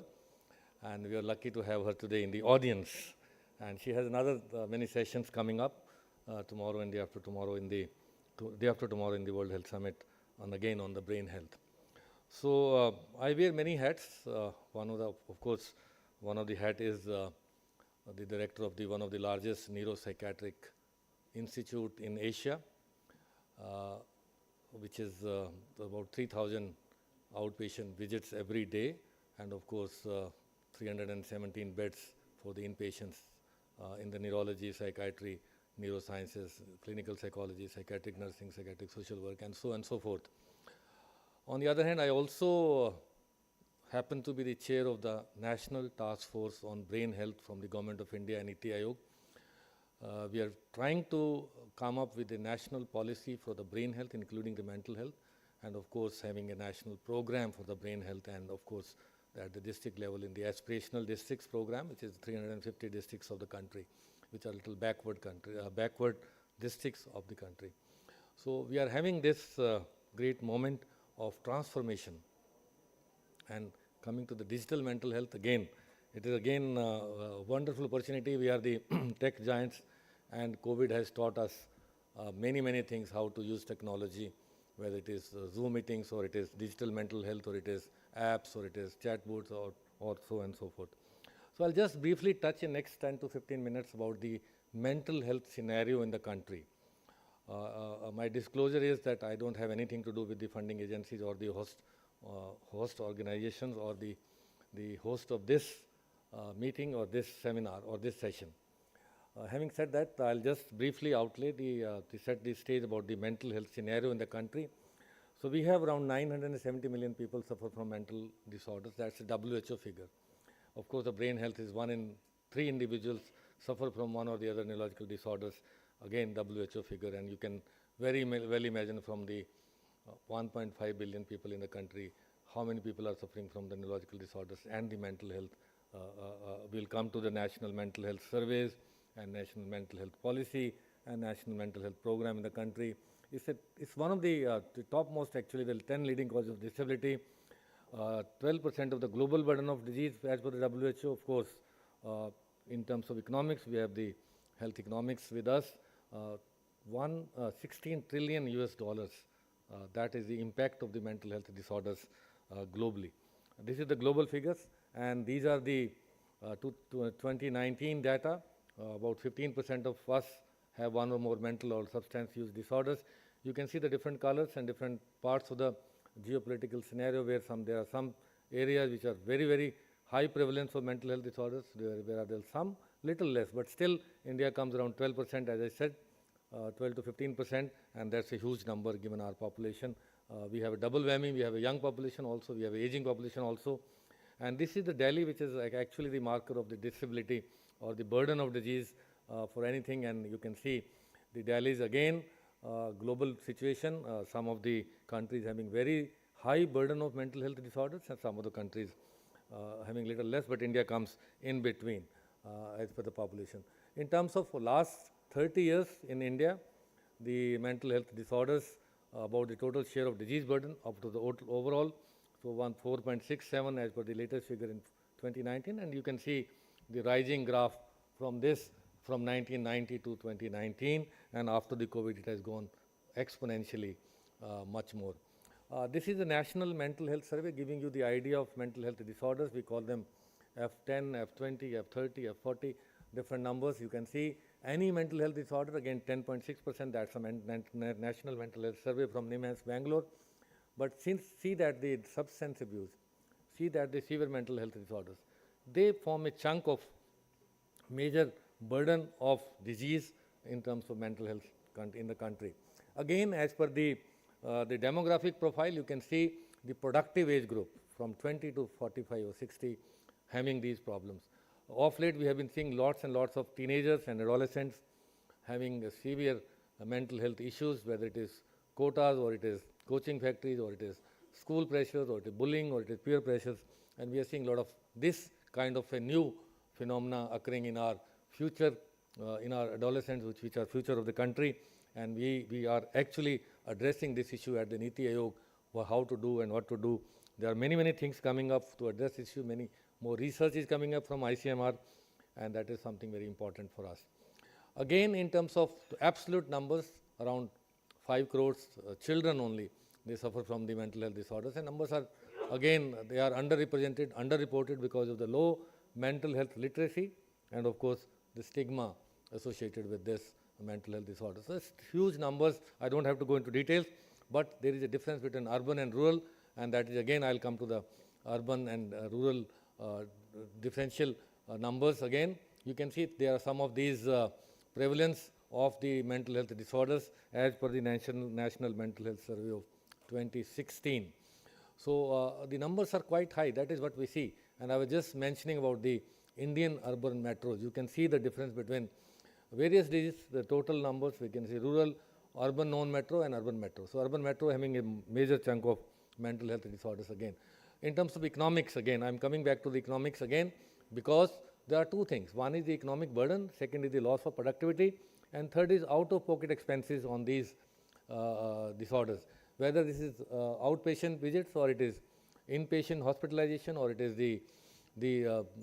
the loss of productivity, there is huge numbers. You can see trillions of dollars, whether it is the rising numbers from 2010 to 2016 or it is 2030, sorry, and these are the expected numbers, and of course you can compare it with the other non-communicable diseases like diabetes or cardiovascular disorders or chronic respiratory disease. So the numbers are highest in this category of non-communicable disease, and these numbers are going up. 2030, you can see mental health disorders right at the top of the things.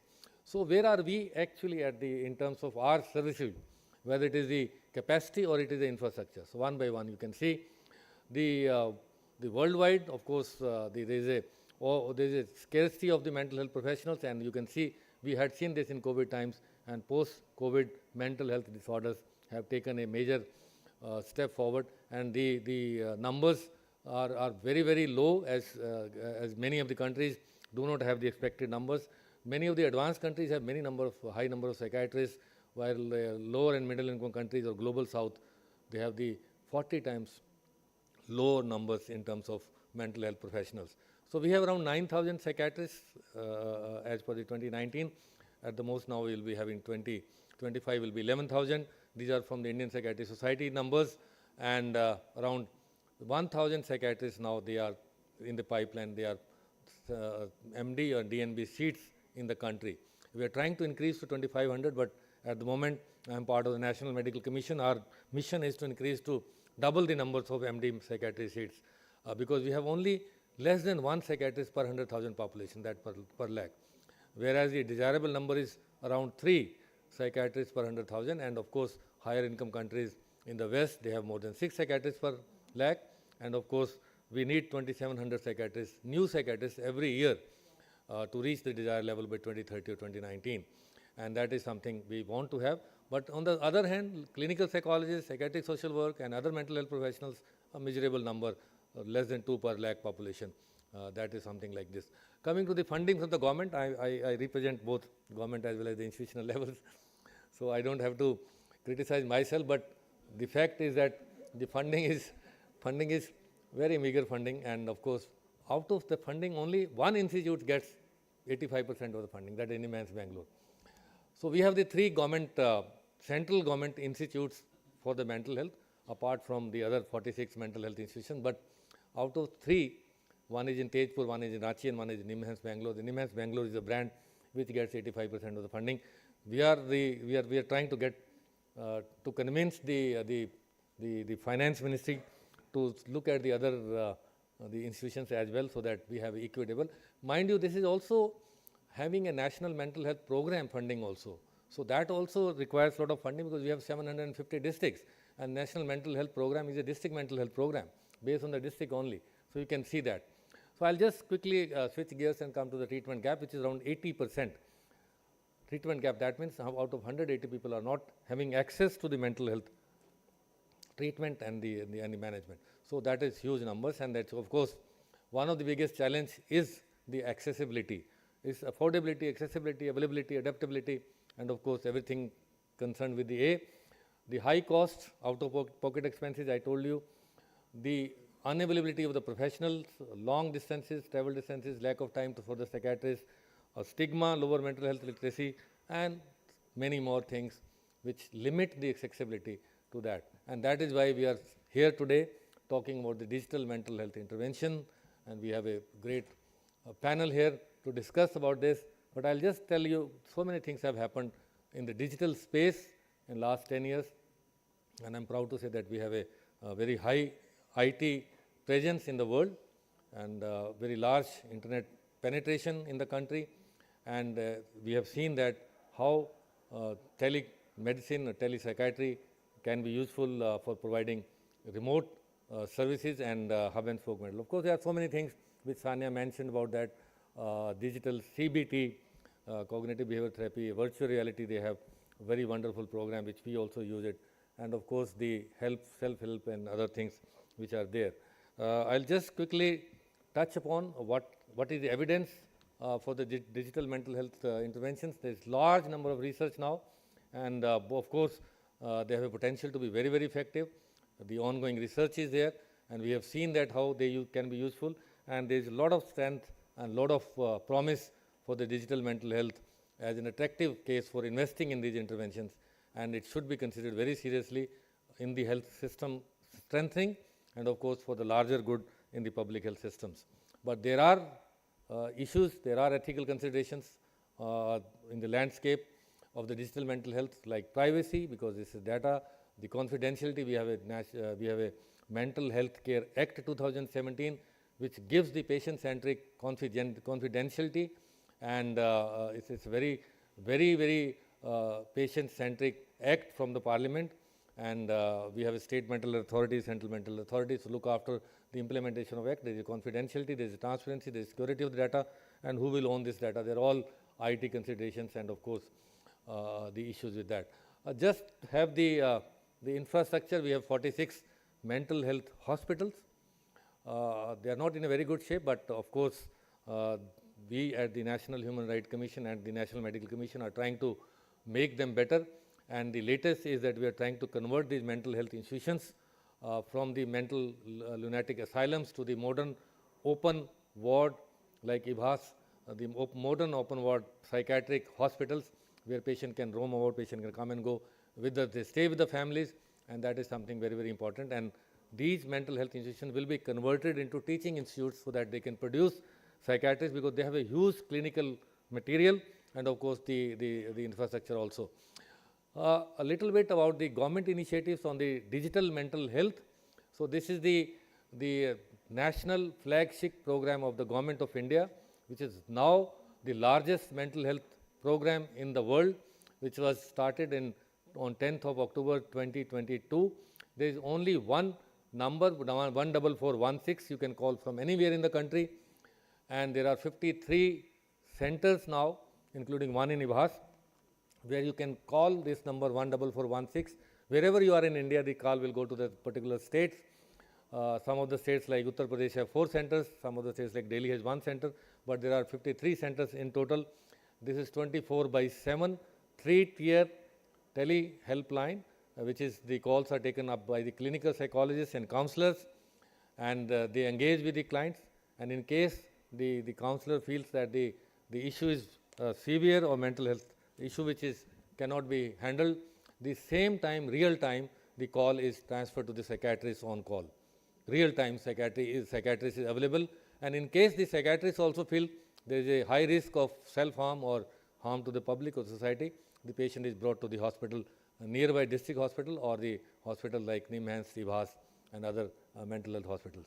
So this is again a very, very robust, more than 20 lakhs calls have been received, and there are areas like Jammu and Kashmir which has received more than 1 lakh calls.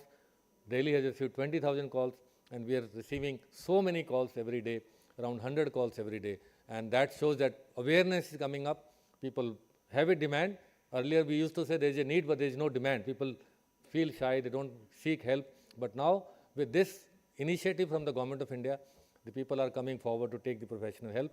And Ibhas particularly, because I direct the Ibhas, so we have a center of Delhi in Ibhas, and we are also regional center for 7 states including Gujarat, Uttar Pradesh, Uttarakhand, Himachal Pradesh, Jammu and Kashmir, Daman, and we are also mentoring institute for all of the institutes, all of the centers there.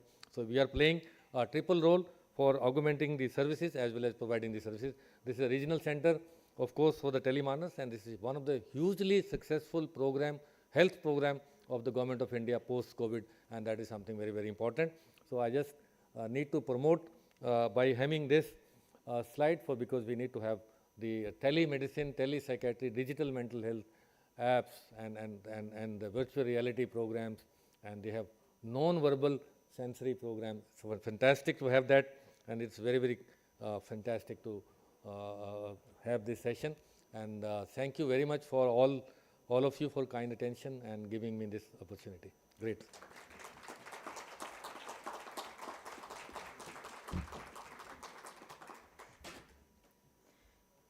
Thank you so much, sir. So this brings us now to our panel discussion. Let me just ask the wonderful people at the back if you could put the thing back. Thank you, the new one. So I didn't introduce myself at the beginning. Hi, I'm Sanya. I'm the CEO of Adagio VR. I will be chairing today. I was so excited about the topic, I just wanted to get going. So now I will introduce Dr. Brian Wong. He is the research and public health lead for Adagio VR, and will be moderating this panel discussion. So, thank you. Great. Thanks, Sanya, and thanks everyone for being here. And again, thanks to the organizers for letting us have this session, which I think is a very important and timely one, as I'm sure you all will agree. So we've heard from Sanya and Dr. Damaja, who've set the stage of the state of mental health, both in India as well as globally, as well as some of the challenges and trends. I think what we're going to do here is have a discussion on kind of how we break those barriers, how we overcome some of those challenges, how we scale access to ensure health equity, as is the theme of this summit, but scaling access to mental health care to build healthy futures. So let me just quickly introduce the panelists that are joining me on stage today. So to my right, we've got Dr. Nachiket Moore, who is an economist by background. He was the former national director of Bill and Melinda Gates Foundation here, and now is with the Banyan Academy as a scientist. To his right is Varun Javeri, who's managing partner at Evernile. To my left, we have Kartik Varada, who's a venture capitalist at Building Next Ventures. Next to him is Rajani Chetri, who's got lived experience and is a founder of Mitra Trust, which is an organization that we work very closely with at Adagio VR. And to their left is Dr. Pawan Rajpal, who's our Chief Medical Officer at Adagio VR.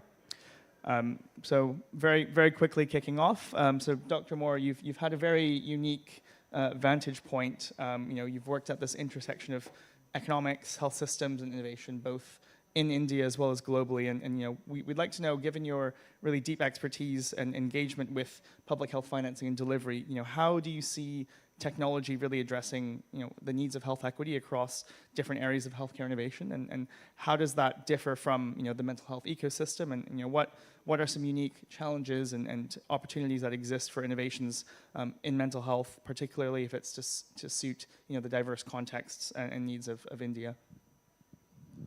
Thank you very much for inviting me to this important discussion.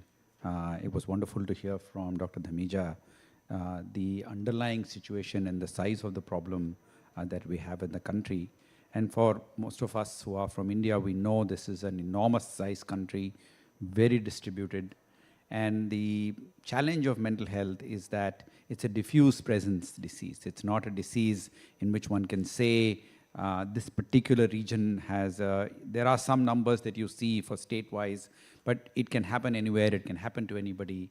So in some ways, whatever we do will have to have a diffuse presence across the entire country, which means we will have to find a way to integrate it with our core primary care system. It's not possible for us to imagine building a system that's entirely a separate, parallel. And that's one of the challenges that you see with national initiatives that emerge.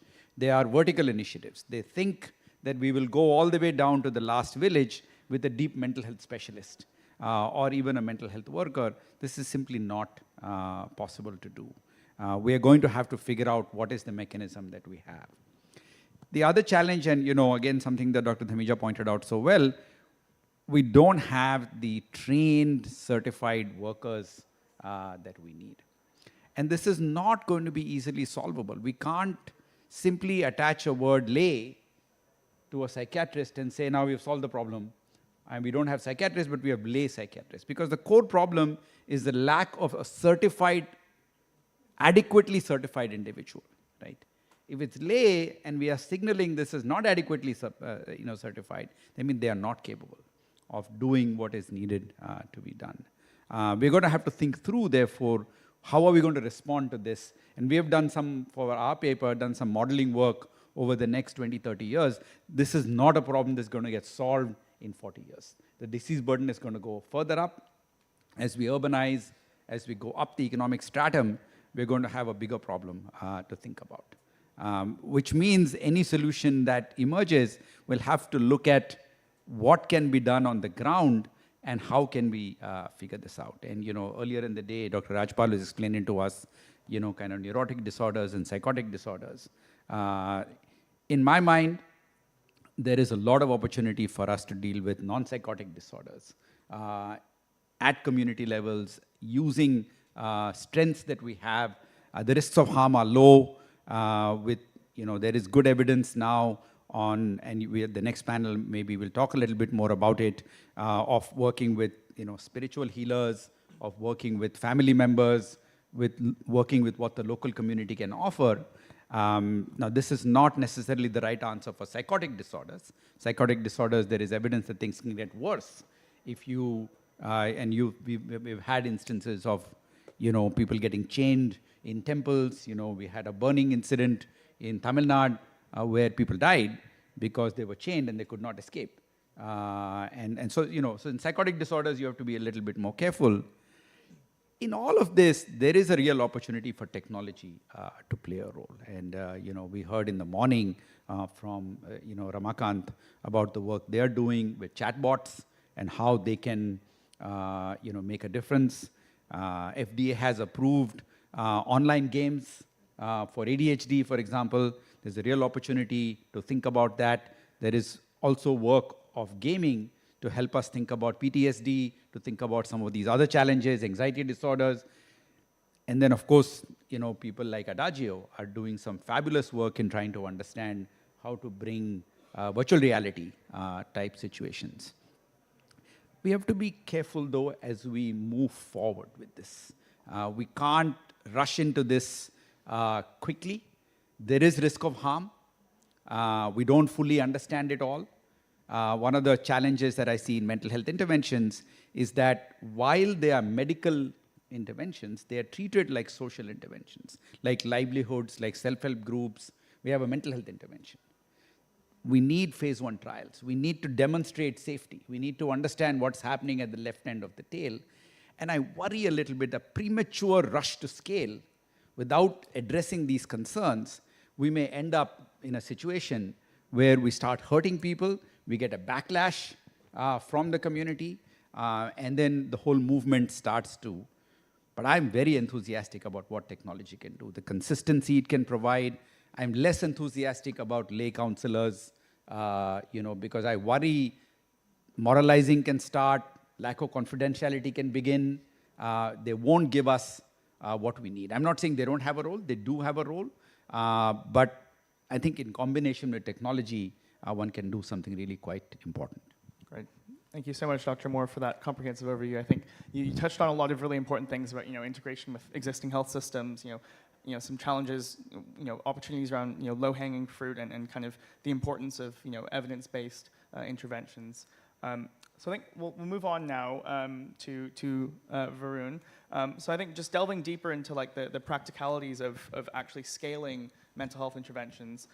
You have extensive experience both in public health policy as well as in investment banking. We'd like to know from you, how do you view this landscape for public sector funding for testing, implementing, and scaling digital mental health solutions, and particularly in underserved areas, and what key barriers exist and must be overcome to really drive true equitable scale? Thank you, Brian, for that. That's actually a very loaded question. I will try to answer it as per my experience, and thank you for having me for this particular panel. One particular data point that really stuck with me from Dr. Dhamija's presentation is 12% of the entire disease burden, it comes from mental health. Of course, we know the absolute numbers, but when you actually just scope it out and say 12%, and then we realize what is the available infrastructure, that itself is a very alarming moment. And this is not only for India, but globally. When we look at from the public health perspective, I think we still have the very basic problem of not adequate and effective awareness. I still feel that mental health is not being mainstream as a conversation. And this is probably something that we need to ask ourselves, that when was the last time us as a family sat together and really discussed about mental health as a potential problem that could be there. And I want to draw parallels with something very similar that we probably saw 20, 25 years back with regard to women's health. Again, big taboo, big stigma, conversations only restricted to particular cohorts. So I feel that is really something that we need to start doing. And it is not only probably that there is a government or a private sector can work, but as a society. And we have so many case studies about how awareness has to be built. So I think that is one big thing that needs to be done. The second thing is the fact that, and what Dr. Moore also mentioned, that we still do not have an established pathway for the builders about what exact sort of standard workflows do we need to follow to demonstrate effective solutions. We do not have standardized procedures in terms of clinical trials. We do not know what trials to do, when, and how many. Now, the challenge that happens is that the builders who are building, and there are a lot of solution builders building different digital tech or even physical solutions, they really do not know what is the evidence that would be required for these solutions to be picked up, both either by the public system and by the private system. And I feel, I'm very happy when I heard that, Niti Aayog and the larger government system is working on devising a policy, because the builders, they need to know that this is the outcomes that the society or the country is looking at, so that they know whether the solution works or not. Unfortunately, and this is something that I have personally seen from a very close ring, is that there are so many solutions which actually keep moving in a spiral of just doing clinical trials. They keep, applying for grants, they keep doing clinical trials, but they are not able to scale up. And I think it is very important, if we want to really get into this commercialization phase, it is very important to build this particular ecosystem.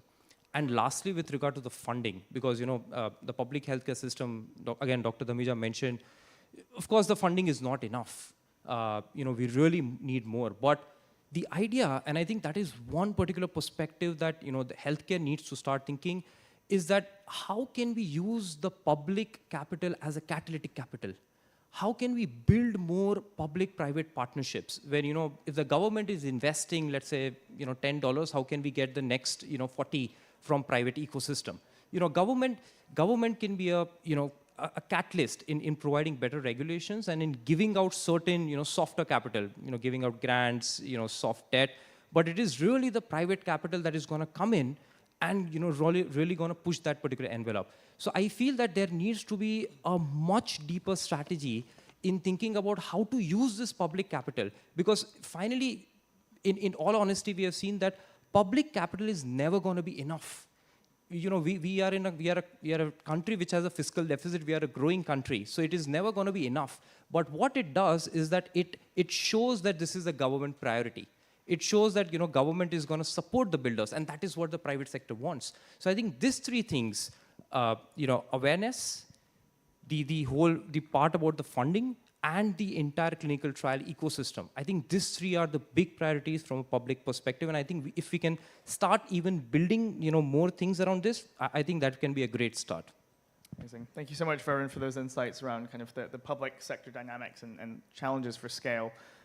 So I think moving on, beyond government and splendid models, there's, as mentioned, private capital, particularly venture capital, has played a really key role in shaping India's broader health tech landscape.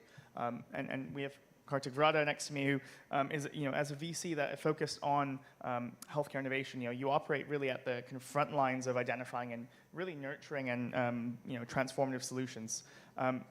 Healthcare space really requires good governance, regulation, as well as ethical standards to really slow down the rapid iterative models that VCs typically prefer. But in many areas, significant investment has been made. But when it comes to mental health, particularly truly innovative tech-enabled solutions that really aim to serve the majority, those at the margins who we're here to talk about, the investment landscape is really thin. So we'd like to hear from you. What are some of these unique barriers that of the mental health space that make VCs cautious? What does it take for VCs to really reframe their approach to see the commercial potentials in addressing one of the largest unmet health needs, not just for India's elite or the world's elite, but for millions of underserved individuals across the country? Brian, thanks for the question. I think I'll give you a 3-word answer and then expand on why these 3 words are important. Number 1, adherence. Number 2, evidence. Number 3, monetization. I think, again, I don't need to repeat this. The fellow panelists have already mentioned, the scale of mental health as a challenge in the society. The cost it bears on the society is tremendous. And we all know that. It's a huge market. And now talking about VC language, when we think about market size, the problem of mental health is a huge market. But if we sort of like go one step deeper, when we think about awareness about mental health in India specifically is still not as big a market as it is a problem. And if I go one step even deeper and think about willingness to pay to solve for the problem of mental health, it's unfortunately a tiny market.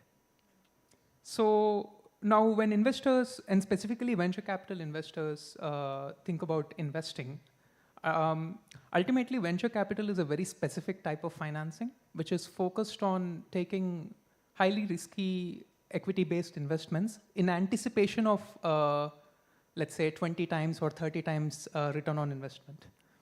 Now, large return on investment is generally possible when obviously there is a good amount of monetization that a startup can unlock, And this is possible, largely, again, at a very, very basic level, it's possible in 2 ways. Reach a lot of people who pay little money, or reach few people who pay a lot of money. As simple as that, in the context of mental health, right? Now, in India, we are starting to see a lot of interesting initiatives taken, sort of like being taken up by a variety of startups to reach a lot of people aimed at earning little money, and that is amazing. And we need to pursue more of these initiatives. But the and these are, AI chatbots, these are teleconsultation services, these are community-based services. I've heard someone, a startup which recently told me that they are a B2B mental health service provider where they sell the service to their corporations who then offer it to their employees. And this founder told me that the most used product on the app is the venting feature, where it's not the therapist sessions, it's not about sharing the way one feels in a given day, it's not about learning, it's not the content, it is venting. So there are different ways, unimaginable, for one individual, in terms of the type of creative approaches people are taking towards solving for a large scale using automated solutions. But the problem there boils down to lack of evidence. In India, the regulatory landscape to sort of qualify a certain product as something that could claim health outcomes is very thin, especially in the digital world. And therefore, it's very often a scenario that a lot of startups claim to be doing interesting work, but at the end of the day, the evidence is very thin. And that actually shows, at least from my standpoint as an investor, it actually clearly shows. And the where it shows is not necessarily in the lack of clinical evidence, it's actually in the lack of adherence. Many of these digital applications have very limited adherence. And that's a big challenge for us because with limited adherence, the longer term opportunity for the service to actually have a business model that makes sense, becomes thin very quickly. And therefore, adherence is one of the important keywords that we would look for as an investor. Now, coming to the other side, coming to services which are highly effective, which are probably large evidence-driven, but focus on a smaller market at a higher ticket size.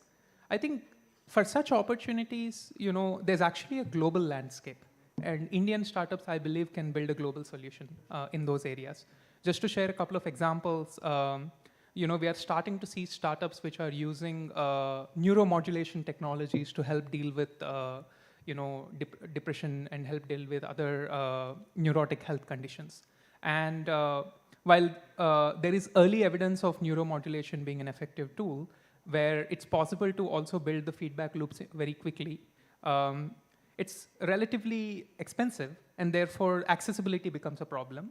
But in such cases, we are starting to see startups tackle a global marketplace. Of course, similar to Adagio, there are a few companies which are using virtual reality solutions. Some of them are using augmented reality. Some are using all the Gen AI, LLM tools, etc., to create new cutting-edge technologies which leverage digital tools to solve for mental health. But in these areas, we also need to, we've also seen the challenge of regulation being a barrier for why VCs are not investing. I'll share 2 examples from 2 countries. Some of you in the room may have heard of a company called Peer Therapeutics. This is a US-based digital therapeutics startup. They built an amazing piece of technology, good evidence in being able to use digital health applications to reduce insomnia, to solve for substance abuse disorders. There is evidence, there is FDA approval. But the insurance companies did not, did not consider this tool for reimbursement. Now, if we look at it, and therefore, Peer Therapeutics, even after going for IPO, went bankrupt. In Japan, in contrast, there are companies which have built regulatory-grade digital therapeutics applications for smoking cessation.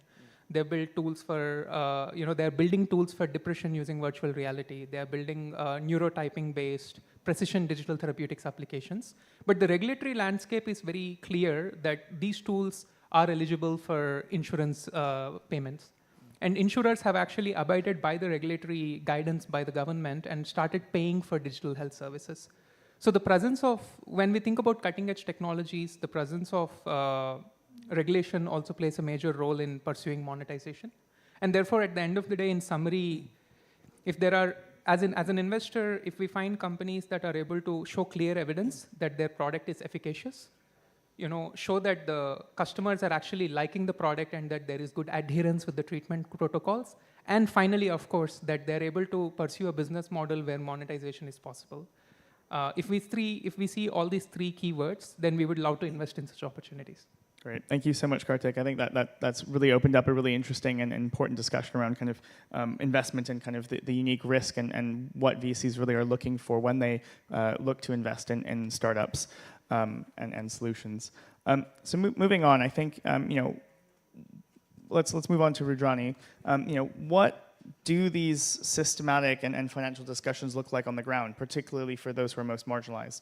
Rudrani is you're a long-standing advocate for and leader for India's LGBTQIA+ community, and as someone who's personally witnessed and experienced deep-rooted trauma and exclusion that your community faces, could you help us understand how do historical violence, systemic discrimination and deep distrust of institutions really affect your community's ability to access mental health care? What are the consequences of that inaccessibility? And do people with such intersectional marginalizations relate to tech innovation and find it as something that's built for them?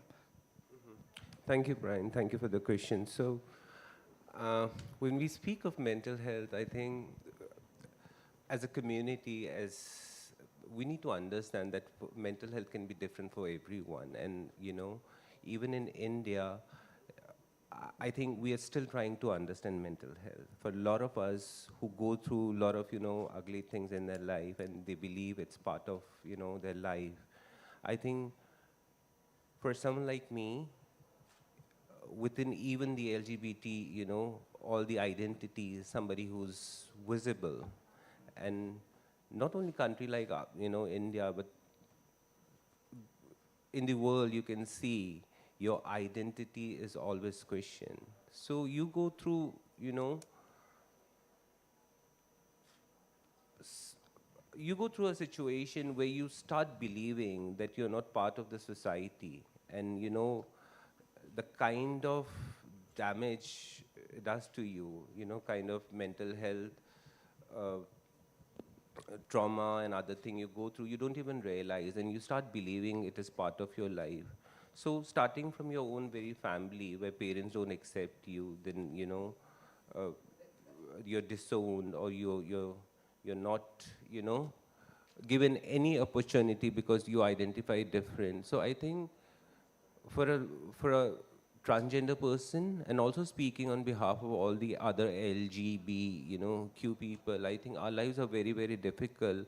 And the most disturbing part is even the community don't realize what they're going through. They don't understand the idea of what mental health is. For example, I'll give you this example of one of my, not friend, a beneficiary who takes service from Mittal Trust. She came one day beaten up very badly.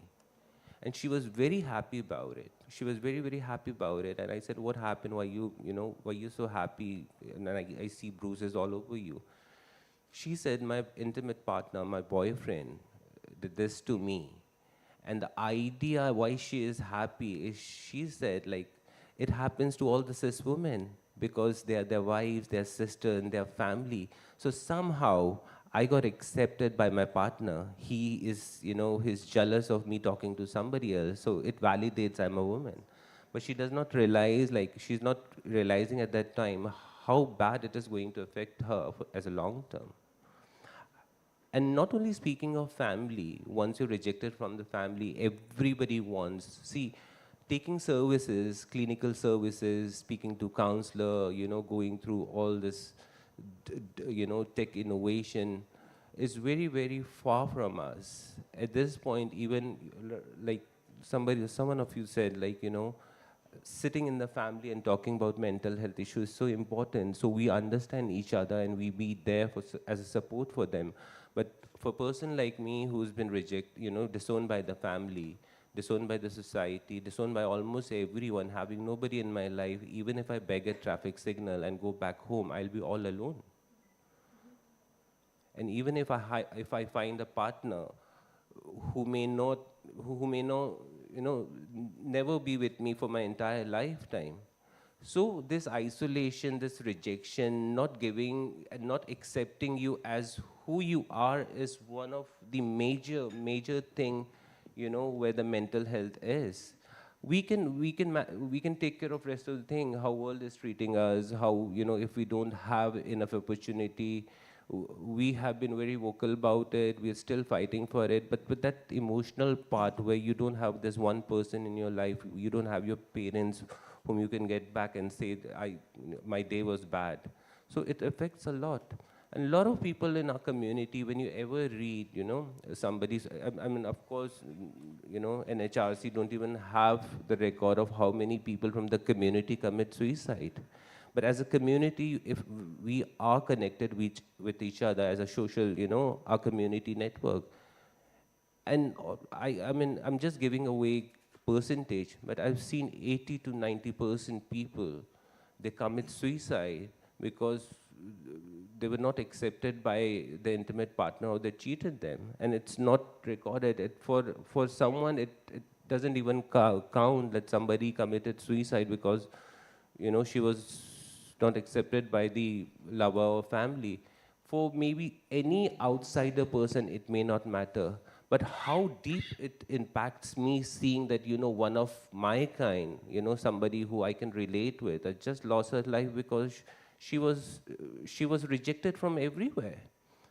Now forget about the society, family, and intimate partner thing. But if I need help, first of all, and I'm going through something, I don't have that information. This is somewhere around the mental health issue, and this will, impact me and harm me in future. And even if somebody helps me realize this, that if if you're cutting your wrist, you're doing self-harm, and there can be some kind of mental health issues, and you should go and take some kind of, think about it. I don't have place to go. Even if there is some place, I don't know whether the team member, the staff or doctor do understand who a transgender person is. I have met doctors who are MBBS who, addressed me as he. So this may be a very small little example of somebody addressing me as a he early morning while even taking cab or something, but it remains in my head for the entire day. You understand what kind of trauma it can be for me, somebody not accepting me.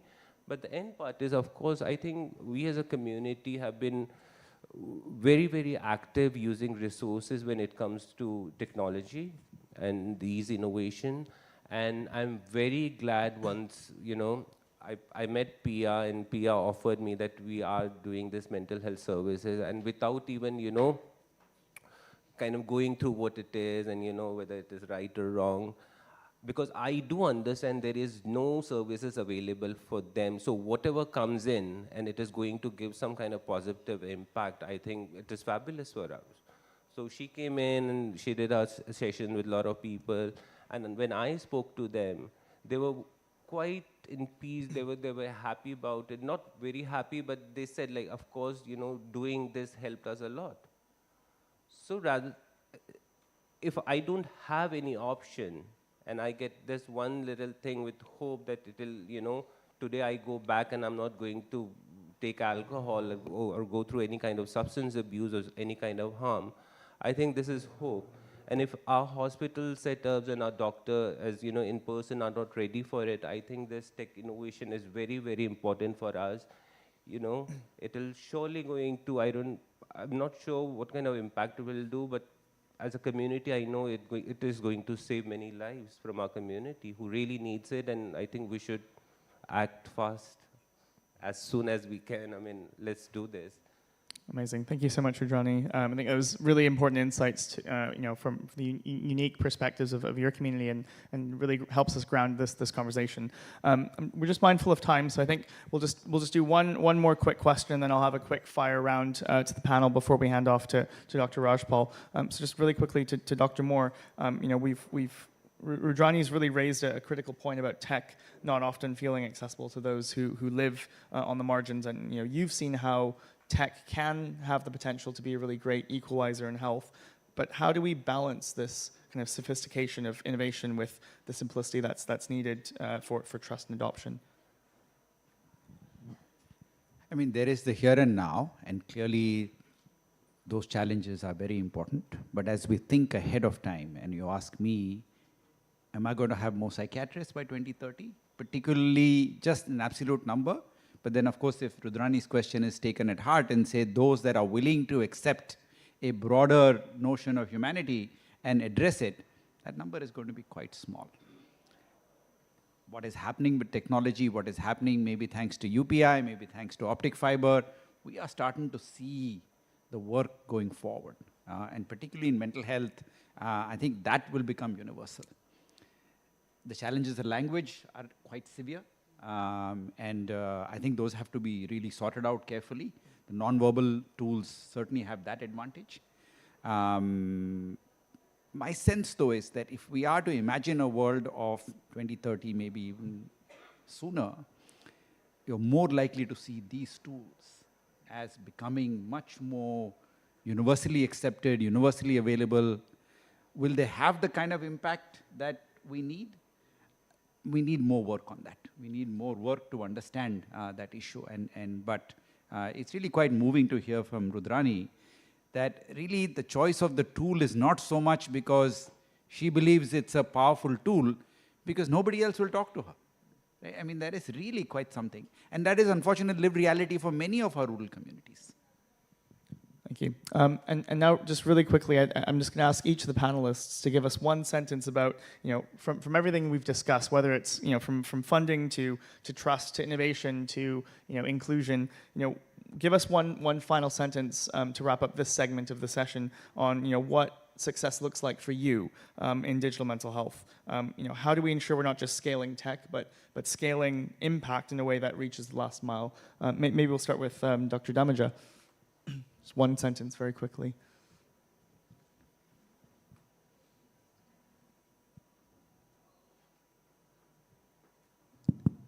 Thank you for this question. Just my one-liner would be that digital innovations, particularly digital phenotyping, has a tremendous promise in prevention as well as treatment of many psychiatric disorders, including minor psychiatric disorders as well as severe mental disorders. But we have to be careful that the challenges are there, and whether it is accessibility, whether it is ethical considerations, whether it is the cost factor, considering our own situation as a global South country.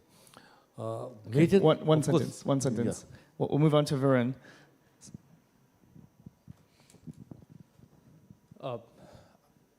I would say that, for any of the solutions to really scale, I think there are 3 blocks that are required.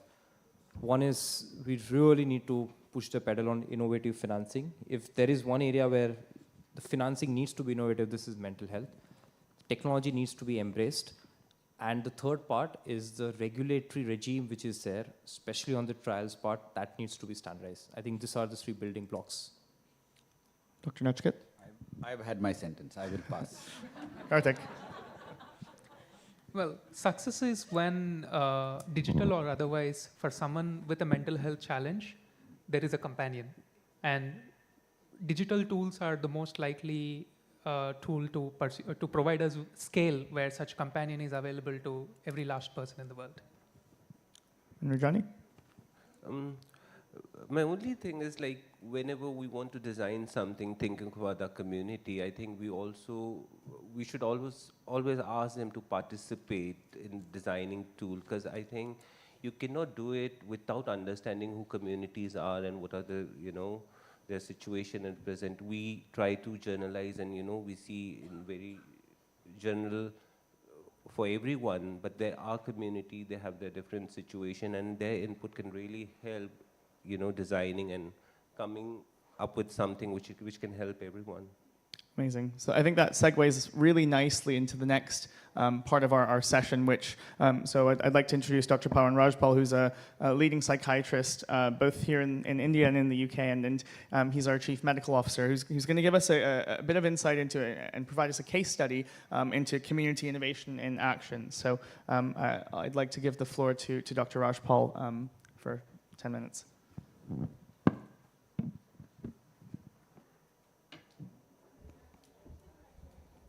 Thank you and welcome everybody. So much appreciation for all your time that you spent here and shared your thoughts on the matter. My name is Pawan Rajpal. I am a psychiatrist. I trained in Mumbai and then went to UK where I trained further and currently have a practice there. During this journey, I specialize in working with people who have neurodevelopmental disorders. And one of the many difficulties that they have, one of them is limited emotional language, inability to recognize their own emotions, inability to express them, and hence being unable to process them. I went on a journey of getting further trained in almost a lot of therapeutic strategies and innovated to this product called Adjuvia. I could talk for days about how it happened. However, I think it will be perhaps more impactful if I share the results of one such intervention. And because we have Rudrani, I thought it would be a great idea to discuss this one. We have heard from different colleagues about challenges in intervening in mental health difficulties. LGBT plus community is one of those marginalized, socially isolated community that have been exposed to. I cannot think of a trauma that they have not been exposed to. You know, physical, emotional, financial. It is difficult to say that life is not, it's not easy for them. To add to it, there is limited intervention available, as we heard, and if the intervention is available, at times it is not the most optimum. As you can well imagine, a group of people who have gone through abuse from male gender, having a male therapist is perhaps not the best idea possible. However, it happens. In a developing, almost developed country as India, we are still a little bit of distance away from literally diagnosing or labeling mental health difficulties.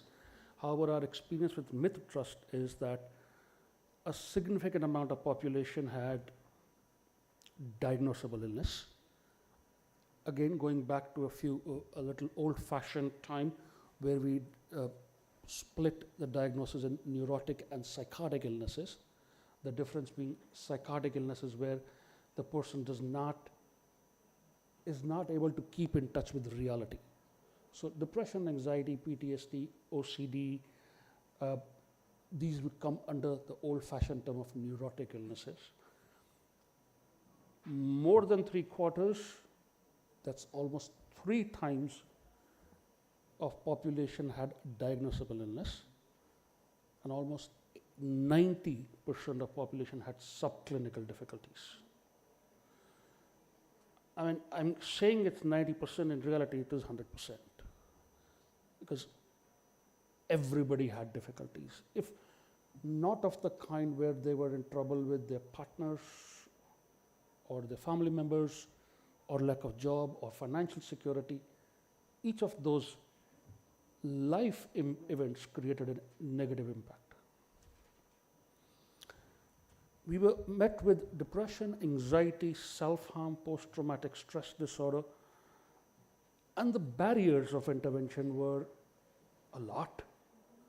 Lack of specialist staff to even do a diagnosis, if staff available, perhaps not the optimum one.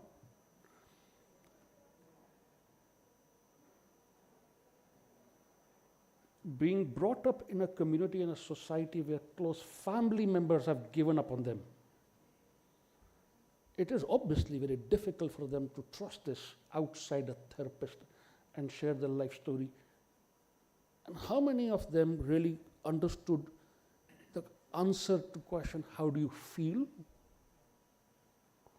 Well, I do not know, but after listening to the story, I think it was fair to say, my life is shit. But nobody said that. It almost is, life is difficult, but this is life. We'll keep living, not knowing their resilience is slowly running out. Cultural barriers, language barriers were significant. We met a center in northern India, so there were commonalities of language. But I would not be surprised if in other part of India, and I suspect in India we have, again, somebody will perhaps correct me, more than 50 languages as officially recognized languages. The food we eat changes every 50 miles, so if languages changes, it's no surprise.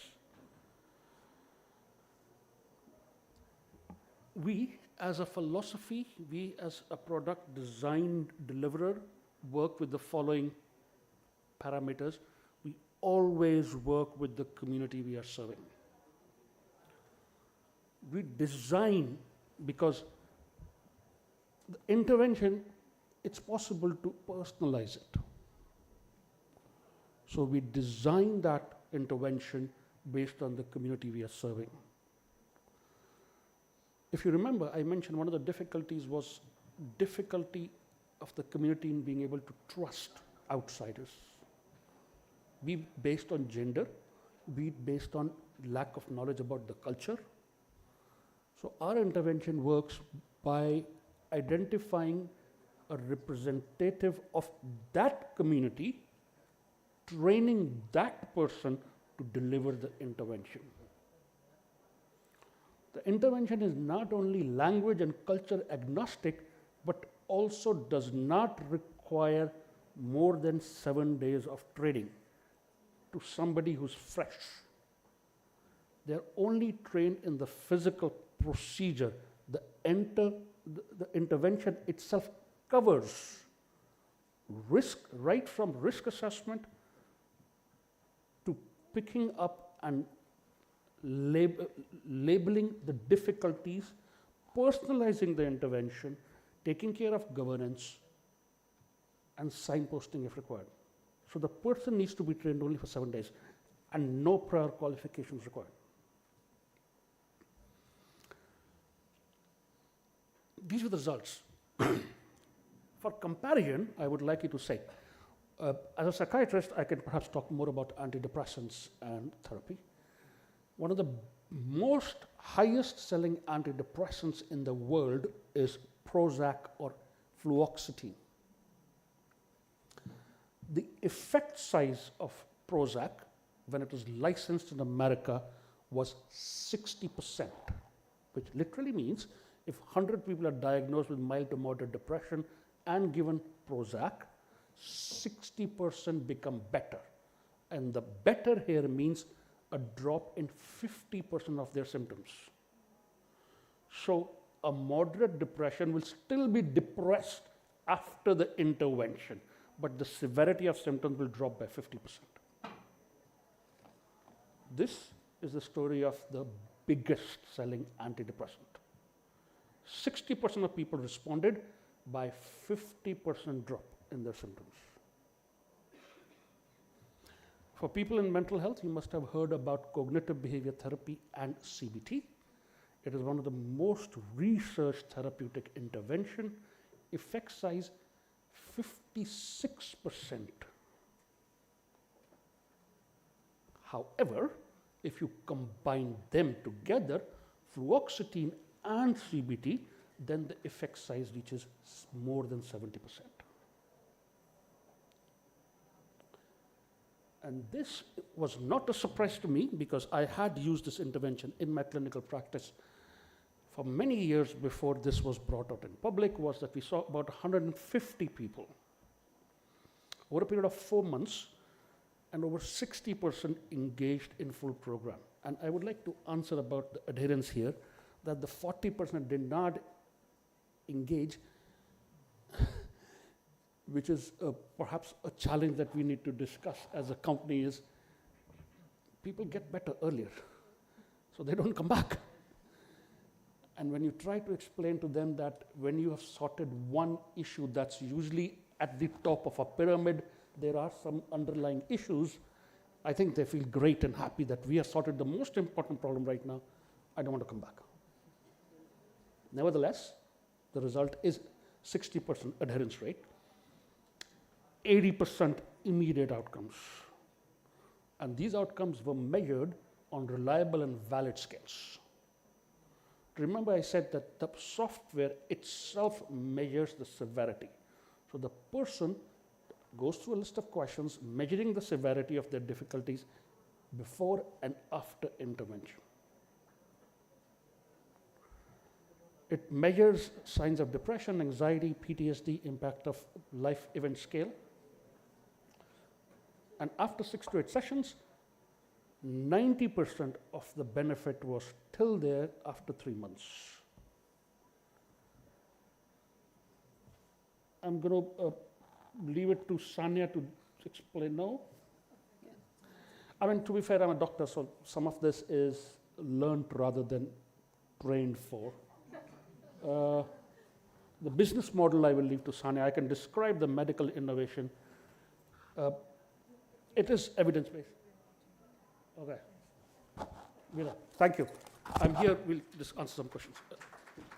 Perhaps whenever we look at questions, I'll answer. Thank you, Dr. Rajpal, for that excellent kind of overview and insight into some of the work that we're doing at Adagio VR. So I think we'll take a couple questions. Perhaps we'll do a few, 3 or 4 at a time, and then we'll just have whoever wants to speak on that, or please direct them to the panelists. And if we can have a roving mic, that'd be great. So let's take this woman here, and then you right here. Hello, hello. I'm Ananya Dasgupta. I just wanted to ask, can panic attack be taken care of by digital mental health? Can it be cured by psychological counseling? Or is it permanently be cured? Can it be permanently be cured? Okay, so can it be permanently procured? We have another one here. Yeah, hi, I am Jyoti. I run this organization called Biotech. We work on promotive mental health, and similar to Rudrani, we've also worked on interventions with students, young adults from high-risk communities like sex workers, childcare institutions. Great innovation, Dr. Pawan. I had just one technical question out of curiosity. So how even Rudrani mentioned that, when people in your community started using, so they stopped engaging with alcohol or drugs for that matter. So depression, PTSD, schizophrenia, which is very common in such population, still continues to be a clinical issue, right? Which needs a medical intervention. And still, I think we are exploring, and this is at, in their initial stages. Can this solve for some of those typical neurotypical clinical issues, or it's a alternate intervention? I just wanted to understand that. Okay, thank you. So it's permanent cure, clinical or medical intervention. We'll do one more, and then we'll do a quick round. Okay. Hi, my name is Simi. I'm an assistant professor of psychology. My question is to Dr. Pawan. And first of all, this is really great. And I had 2 questions. One is, first of all, I wanted to ask, you said that, right, there is 50% of people in this community who have diagnosable illnesses, but there is also a much larger, probably 100% who have subclinical, and we know that this is a failure, that diagnostic criteria have very poor reliability and they cannot capture what trauma does to people. What you said, you showed us some numbers on 80% reductions, 90% reduction. What's happening in the sub-threshold group? That's one. And the second question I have is that sometimes in the biomedical model, we do wonders, but we take good health to be an absence of disorder. But WHO good status of mental health is not simply an absence of disorder. So did you include any quality of life improvement? I did see some qualitative findings, but did you do like a well-being assessment or any? Those are my two questions to you. Okay. Thank you so much. Thank you. And we did promise one here, so one final one here, and then we'll go to the panel. Thank you very much, esteemed panel. Great having all of you here. I'm Dr. Srishti Mohapatra from UK, met Brian before as well. And my question would be very direct because my research is one of its kind because I'm using ethnographic analysis and sentiment analysis as my methodology for my PhD thesis. So coming to what Varun said and what Karthik said, that we have this virtual reality which is actually augmenting more people, you know, getting into like this sort of like mental health, like it's getting elevated, like Dr. Pawan said. But like addiction is addiction. Social media addiction, virtual reality addiction, medicine addiction. So how are you going to tackle that addiction? Let's say we start off with the therapy of having people towards that mental health, like, you know, using it as a therapy, but people or adolescents who are young, how do we tackle that addiction? And there are no trials virtually because we have no trials. So how do we actually know that this works? Right, thank you. So just a reminder, can we have a permanent cure, clinical versus subclinical diagnosis, other metrics, good health, quality of life, well-being, and kind of ethnography? I'll start with Dr. Rajpal. Thank you. Guys, is this working? Yes. The answer to the first question is yes, yes, yes. Panic disorder, yes. Panic attacks, yes. However, one has to be careful in mental health while using the word cure. Treatment and cure have a different outcome. Panic attacks is different to panic disorder. Panic attacks can be seen in itself, panic disorder, treatment possible, cure possible. Panic attacks as a part of schizophrenia, treatment possible, cure not possible. So I want to be very careful while saying this. Treatment, absolutely 100%, cure, no. If it's a part of a psychotic illness, which brings me to part of your question as well. The intervention does not sort addiction. The intervention sorts craving. The person can still do what they are going to do,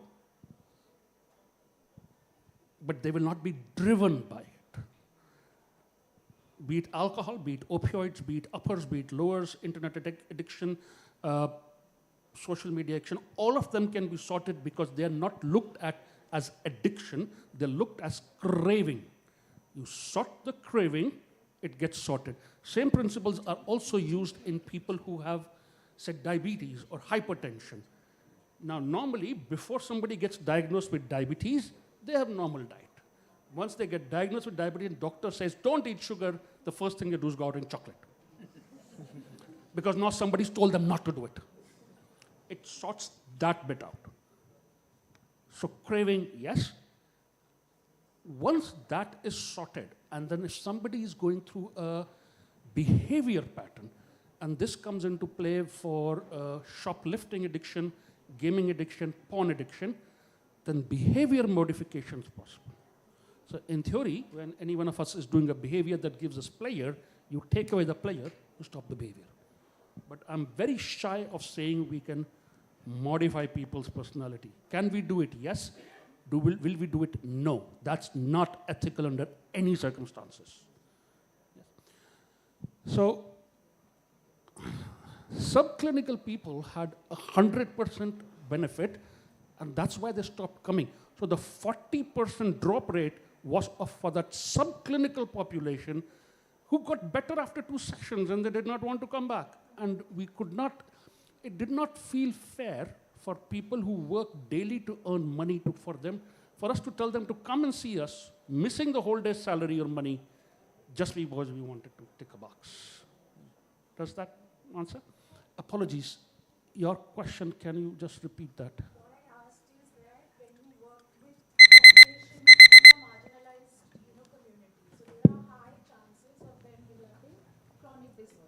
Right? Like schizophrenia, PTSD, high chronic depression, right?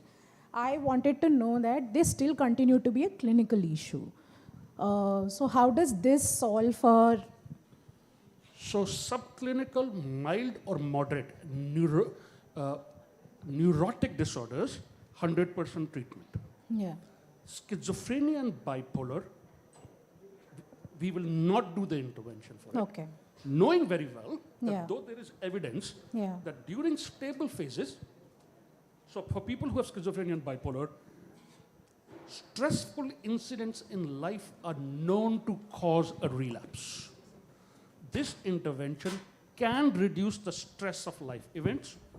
However, one of the exclusion criteria is episodes of dissociation, which can happen in schizophrenia and bipolar.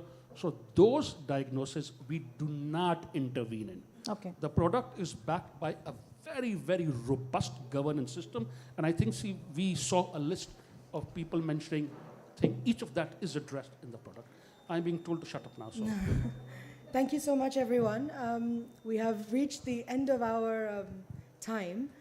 So just a quick one-sentence wrap. I hope we have given some specific examples, but I also hope that you can extrapolate from this some of the insights that can be useful in multiple different contexts, multiple different communities, and multiple different types of intervention. And that's where this last slide is what we're leaving up.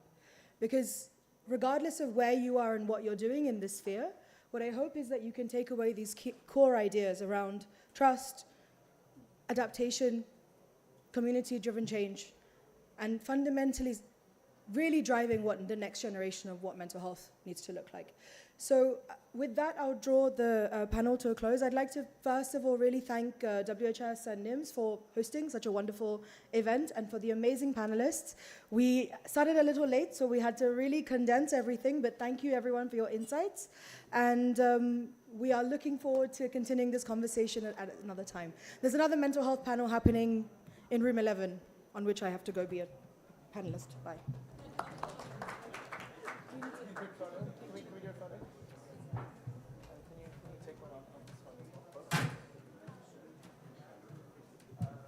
Sir, I learned a lot from your presentation. I used to be earlier with the Actionable Bharat. I was an OSD there. Yes. NHA. Yeah, correct. Divya, come.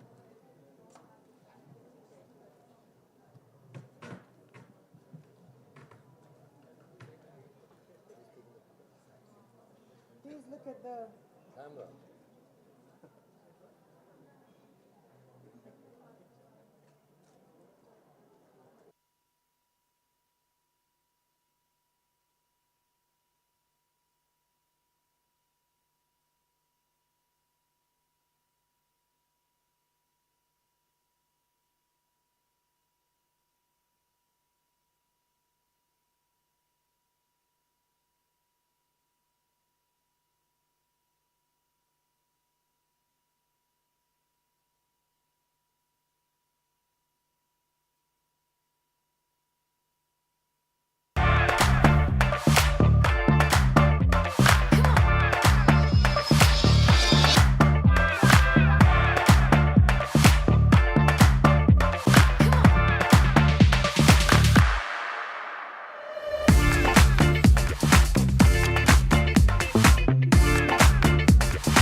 वो हम बोल देंगे, वो इनको पता है, वो बोलने की ज़रूरत नहीं है, उसको हम दूसरी तरीके से बोल देंगे।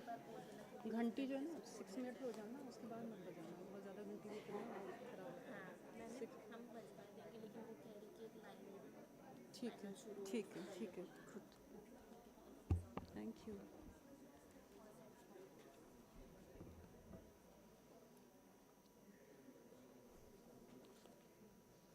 So good evening, distinguished guests, experts, panel members, delegates, and colleagues.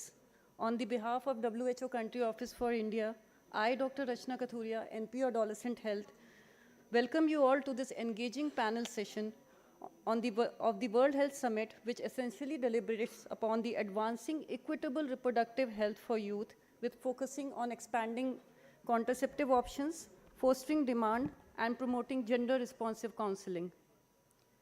Equitable access to reproductive health services for youth is a critical global issue, particularly in low and middle income countries, including India, where young people face disproportionate reproductive health challenges. This panel seeks to explore innovative solutions to overcome these barriers for ensuring that reproductive health services meet the evolving needs of youth, and while empowering them to make informed choices and supporting long-term health outcomes. Today, we have with us well-known personalities from different walks of public health who touch this topic of ours, including our youth representatives. We are happy to have them for this discussion. I now request Dr. Zoya Ali Rizvi and all the panelists, Dr. Kirti Iyengar, Dr. Jyoti Sachdeva, Dr. Praveen Tuteja, Dr. Jeevan Jyoti Vaishya, Dr. Shruti Raj, and Mr. Saad Alam Khan to please join us on the stage for session proceedings.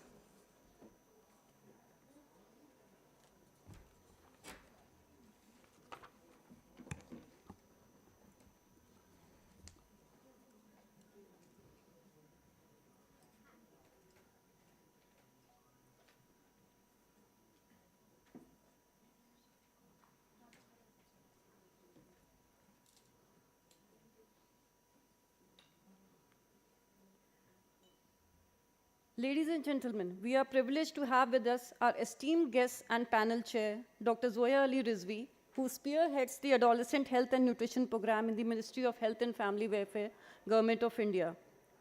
Dr. Zoya is a meritorious and hardworking doctor, having vast experience of working in the government health sector at district, state, and national levels for more than 2 decades. An alumna and gold medalist from King George's Medical College, Lucknow, and the London School of Hygiene and Tropical Medicine, she is at present working with the Government of India as Deputy Commissioner in the Ministry of Health and Family Welfare.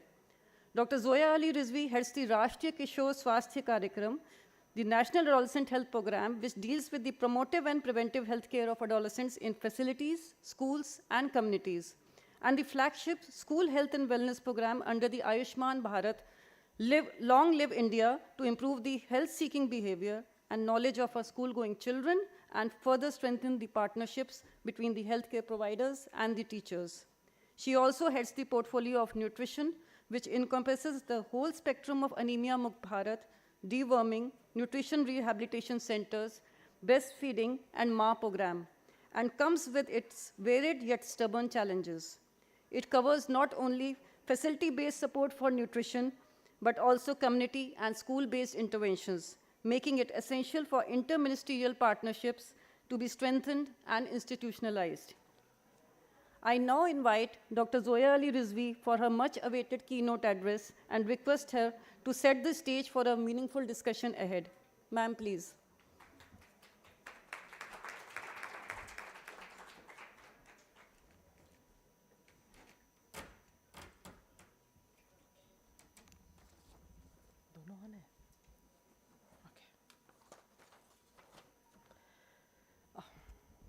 Thank you so much. And I think it's indeed an honor to be here among such illustrious panelists, from young people to much older people like Jyoti and I. And I'm sitting between Jeevan and Jyoti, so I can't be in a better place, I should say, to just set the context of something which has to do with health and well-being of young people. Just to begin with, I think we in India is home to the largest adolescent population across the world. And having said that, I would also say that it becomes really important for us as a nation to invest in this in this critical demographic dividend, so that, sorry. Yeah, fine. So that, because this is the age group which looks at adulthood, which is looking at the incoming of whatever illnesses come with age. So if this age is healthy, then we're looking at a much healthier population in years to come. Hence, the investment in this is really very important. But just to continue, you may be aware that India is one of the pioneering countries to have invested and to understand that health and well-being and wellness of this young population is really important. In fact, we are the first country to launch a national level adolescent health program, the Rashtriya Kishore Swasthya Karyakram. We have a national screening program of school children, which is called the Rashtriya Bal Swasthya Karyakram. And we also have a partnership program with Ministry of Education called the School Health and Wellness Program. So that is the kind of importance which the government has given to health of school-going children and adolescents. I would also like to say that if we just look at some data, we are going to have about 30 million young people who will be adding to a population in our country. And then it is important for these young people to have access to the right information, to have the capacity, to have the ability to access healthcare services, including reproductive healthcare services. If I go back to how India is a country of kind of contrast, on one hand, we have done really well. We have reached the total fertility rate replacement level of less than 2, which is wonderful. We have good access to modern contraceptive levels, which has increased from 47.8 in FHS4 to 56.5, which is very nice. We have also decreased the unmet need of family planning, which has gone down from 12.3 to 9.4. So we're doing really well there. But on the other hand, there's a contrast. We are seeing that even though these needs are met, it is not linear in women. We have women, say, above 40 who have access to modern contraceptives, who have unmet need, which is very little, which is about 3%. But younger age group, 15 to 19, whether married or unmarried, that unmet need continues to be high, about 20%. So we have to ensure that this gap has to be filled.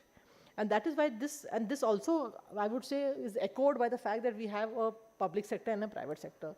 Public sector, you may know that is highly covered. The family planning interventions for public sectors are what? Sterilization, male sterilization, female sterilization. We do have, of course, now we have the other implants which are there, that is there.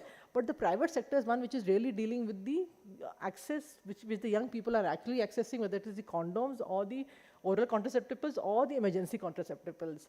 So then this divide is always there between the public sector and the private sector. So how do we as a government, I think, take a call how to improve that? And what do we need to do? So we have to, I would say, start from within. So within health, let's start within health. We have adolescent health program, we have maternal health program, and we have the family planning program. So why don't we work together? Because we are addressing the health of a mother, health of a young girl, and we're also addressing the need for contraception in this age group. So if we work together, so within that, I would say for adolescent health, if I look at the adolescent health angle, I would say that we have the adolescent-friendly health clinics. You may know we have more than 8,000 across all the states. And we have healthcare providers, we have medical officers, counselors, and ANMs who are posted here. So we have to work together so that these counselors who are actually trained on these 6 thematic areas, you may be aware, we have sexual reproductive health, mental health, NCDs, substance misuse, injuries and violence, and nutrition. So these are 6 thematic areas, but then we need to, I would say, add extra load on access to contraception. And that is where we need to train our own providers, our own counselors who are posted here. We have the RM and CHA counselors, we have the adolescent health counselors, we have the ICTC counselors, we have the TB counselors, we have the elderly counselors. So we have counselors for so many programs, for RTI, STI also. So what the government, I would say, not needs to do, we are trying to do, of course, we're trying to work within ourselves also, because we all have little silos, you all are fully aware. So let's work together so that any counselor, anywhere, in any program, if he, she, they are accessed, if any young person accesses them for information on contraception, they should be aware. They should be able to tell them, okay, these are the various options, this is what you can get free of cost, this is what you need to do, this is how you use it, this is how you dispose of it. That basic thing, which is non-judgmental and supportive, has to be supported. So that is first. Second, you may also know about our peer education program. We have more than 3 lakh peer educators who are trained, and this is an ongoing number which keeps, every year we select, we train. So many of them leave as peer educators, become older, go to cities, go start working, get married. So it's an ongoing process. So we are kind of informing and training this whole set of young people on, again, the 6 thematic areas. So we can now add this whole need of contraception for this age group. Because if young people, we have young people here also, and you do talk to each other, no? You do listen to your peers. And what somebody has used and used successfully, why will you also not try? So if you inform peer educators, we believe that that will really take this program far, far forward. Third, I would say we have an intervention which is called the Adolescent Health and Wellness Days. These are quarterly activities which happen in schools, colleges, communities. So this is a very great and a very simple to do platform in which you talk about adolescent health. So if we ensure that during this Adolescent Health Day, in which there is presence of A&M, presence of ASHA, presence of Anganwadi, presence of teachers, parents, village elders, when we bring about this topic of contraception, let us start sensitively as to how important reproductive health is. Maybe we begin with having a set of only if you look at our rural setup, maybe we begin with only women, we talk to them. But then I would say, let us not forget the boys and the men. So we have to have a general, very simple conversation about how important it is to manage your own reproductive health right from community. And I would say, let us not feel that rural is anyway behind us. Rural and urban India has the same problems. I think the quantity or the exact specifications may vary, but the young people in rural India and urban are having exactly the same problems. So addressing them in community becomes really important so that at least the conversation starts. Conversation at home, in community, within villages that, okay, what is reproductive health? What do we need to do? How come? And so many women, I think, will identify the fact that they were never told when they were young. So at least you may want your own children to know, your own boy, girls to know. Next thing I would also say is that we have to also do some kind of, because I think as a government, as an intervention, we do realize that young people face a lot of barriers.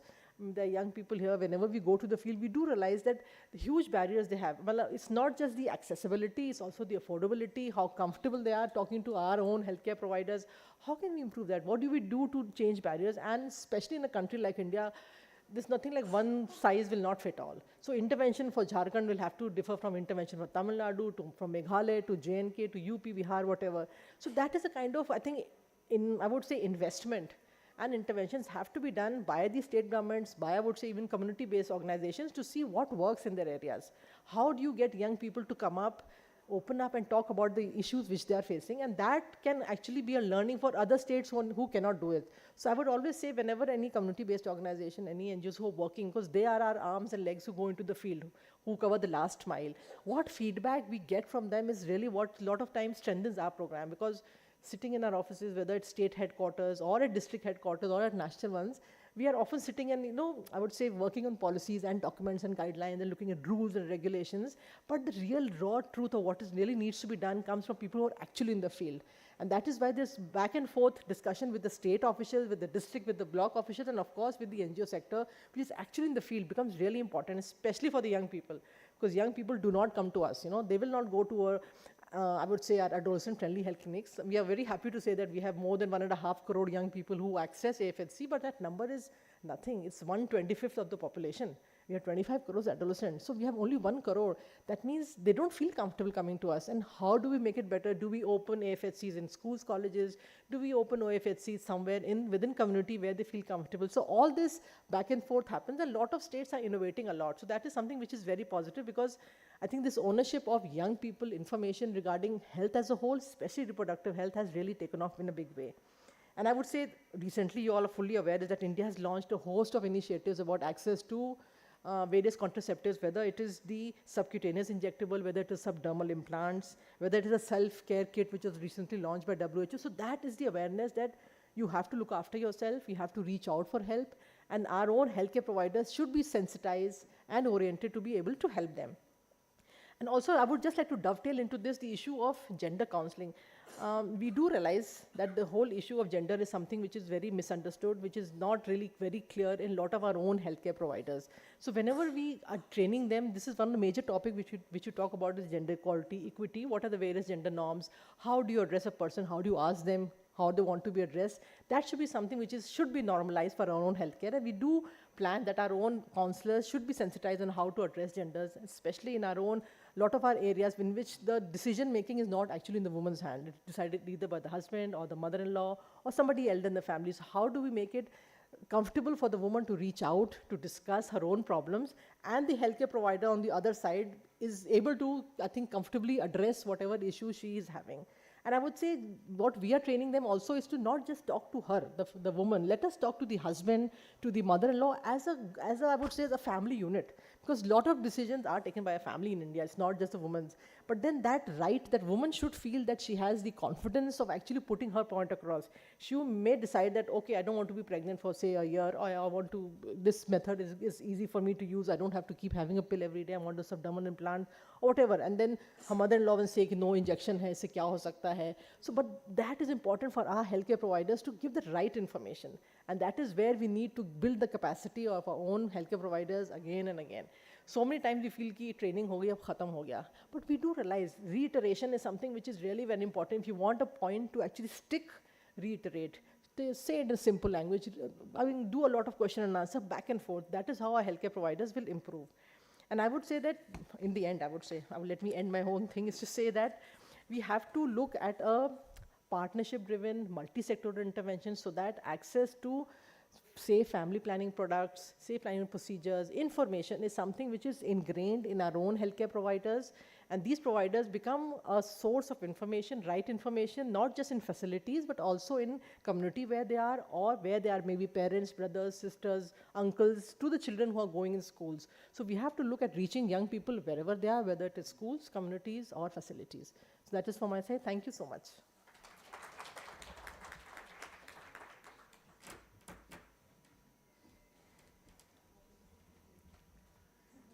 Thank you, ma'am. It was really enlightening to have heard from you that why we need to invest in adolescent health and what are the challenges faced by our adolescents and young population, the initiatives taken by the Government of India to overcome these barriers, and the achievements of the Adolescent Health Division of the Ministry of Health and Family Welfare for adolescent health and well-being, especially those related to sexual and reproductive health. Thank you, ma'am, for your insightful thoughts and experiences. On this wondrous occasion of World Health Summit Regional Meeting, we have a video address from our esteemed WHO representative to India, Dr. Rodrigo Offrin, for this August gathering.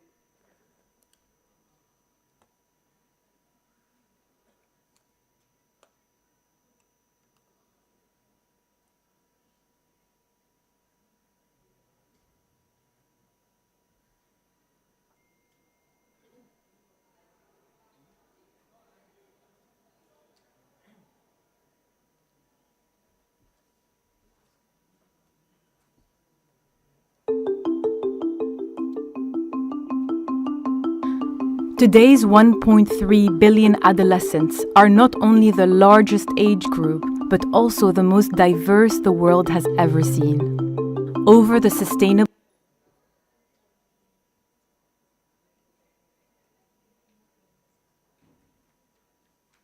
The health and well-being of young people is both a moral imperative and a strategic investment in the future prosperity, stability, and resilience of societies worldwide.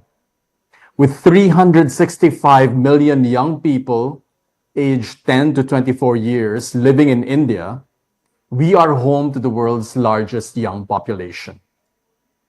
The economic case for investment in the well-being of adolescents in India, a document produced jointly by the Partnership for Maternal, Neonatal, and Child Health, WHO India, and the Ministry of Health and Family Welfare, estimates that an investment of $33 billion per year across various sectors would boost India's annual GDP by an average of around 10.1%.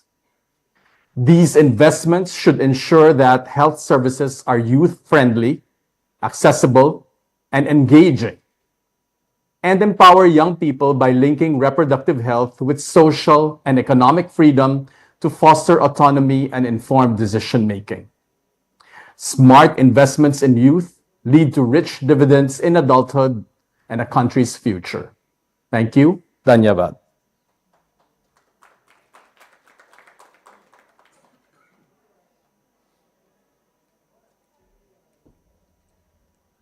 Moving ahead, it's my pleasure to welcome Dr. Kirti Iyengar as the moderator for this panel discussion. Dr. Kirti is the Director, Sexual and Reproductive Health and Rights with Children's Investment Fund Foundation, where she steers the investments on sexual reproductive health and rights across multiple states of India. She brings 3 decades of experience in global sexual and reproductive health to her work, Prior to joining SIF, she worked with UNFPA India and had also served as the adjunct professor of public policy with Duke University. Dr. Kirti is a medical doctor with specialization in obstetrics and gynecology and PhD in international health.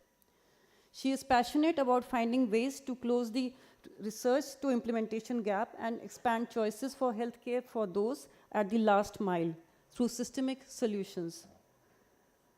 I now hand over the cue to Dr. Kirti to steer away the panel session and have the panel session's proceedings done forward with the distinguished panelists.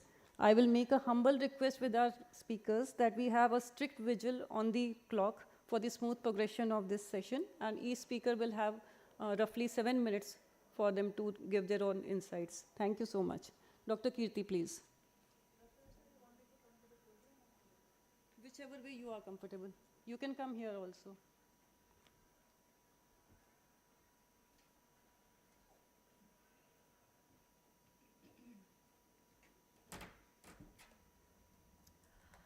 Thank you, Dr. Rachna, for this introduction. And thank you, Dr. Zoya, for laying the stage for this very, very critical session. As we heard that the sexual and reproductive health and rights of adolescents and young people is very critical, and Dr. Rodrigo spoke about the millions of young people who are there in India, and how investing in the health of young people can lead to so many dividends and benefits. As we have already been, like Dr. Zoya mentioned, all of us know that adolescents and young people face several challenges in accessing SRH information and services. Either the services are provided in an inaccurate manner or provided in a very judgmental manner, especially through the regular health system channels. And the challenges are faced not only by unmarried young people, but also by married young people. One example which comes from the NFHS data is that the contraceptive prevalence rate among currently married young women was only 11% in NFHS 5, which was 5% at the time of NFHS 4. So it basically means that even now 89% of married young women are also not using any contraception. So this just shows, this is one indicator that shows the extent of barriers that even married people feel, and as we can all imagine that unmarried people face far too many barriers. Having an unintended pregnancy by a person when they do not want it in an early stage of their life can completely throw them out of their plans for the life.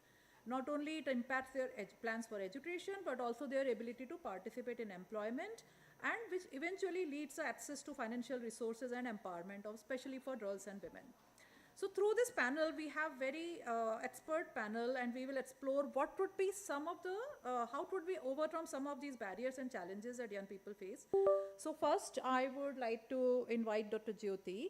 Dr. Jyoti Sachdeva is a state program officer for maternal health and family planning with the government of Delhi, and her special interests are in the areas of reproductive health, safe abortion services, and quality of care. She is a member of several very, very important panels. She has been responsible for rolling out many family planning programs, and especially the new contraceptive programs that Government of India has launched.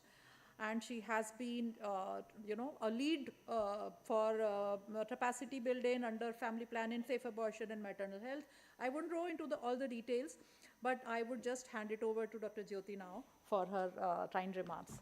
So Dr. Jyoti, over to you. So the question that I have, Dr. Jyoti, for you is that you have been with the government of Delhi for so many years, and as part of your role, what are the interventions, policy interventions that you think are most critical to enable access of young people to SRH information and services?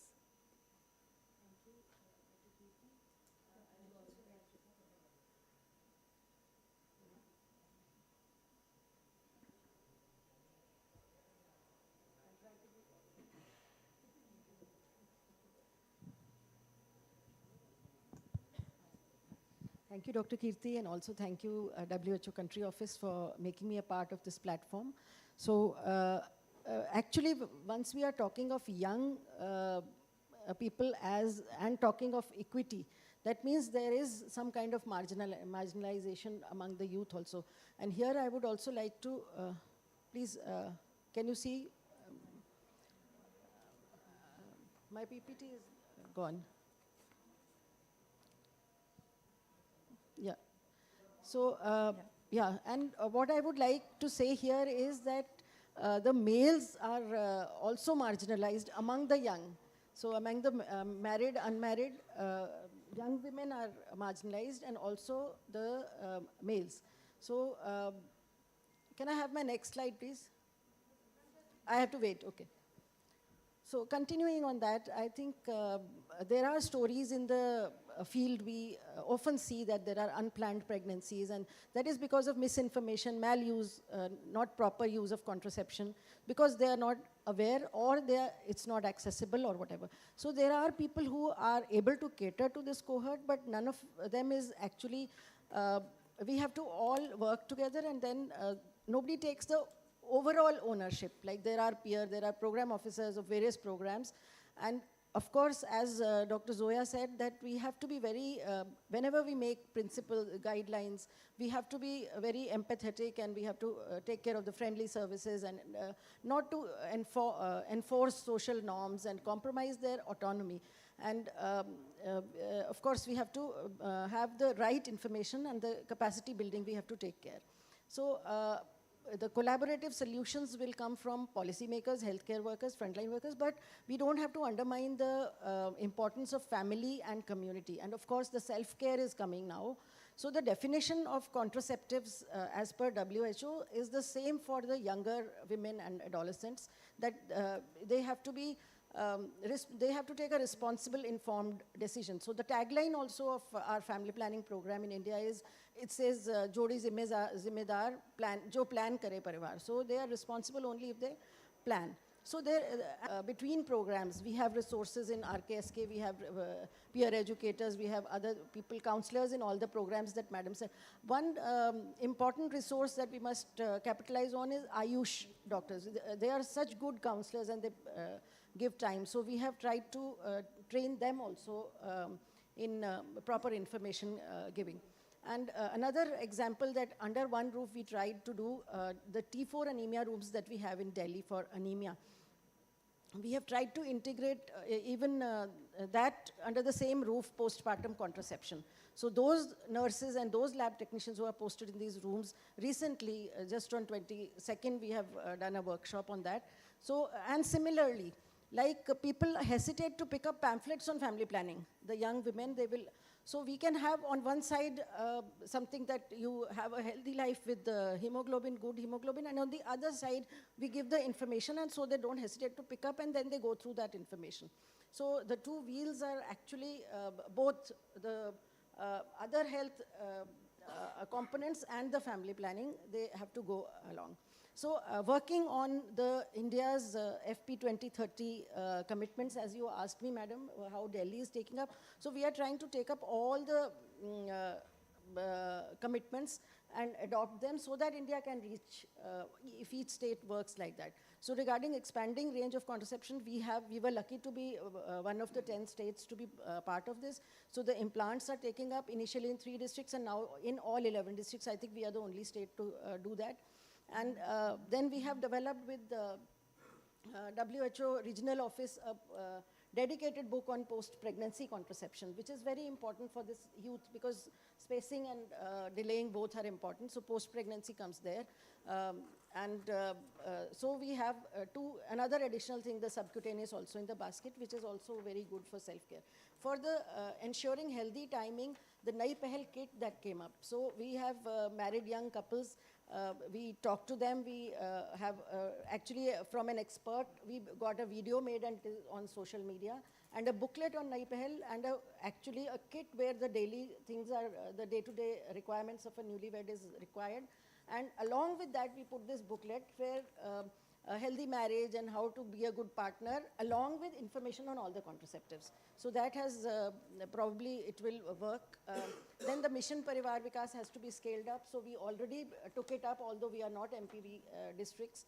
So the gatherings of Saas Bahu, the experienced and the inexperienced. So basically the young people face challenge of the poor knowledge. So if they sit together, the decision making also becomes easy, and their experiences are shared. This can be done with the mother also.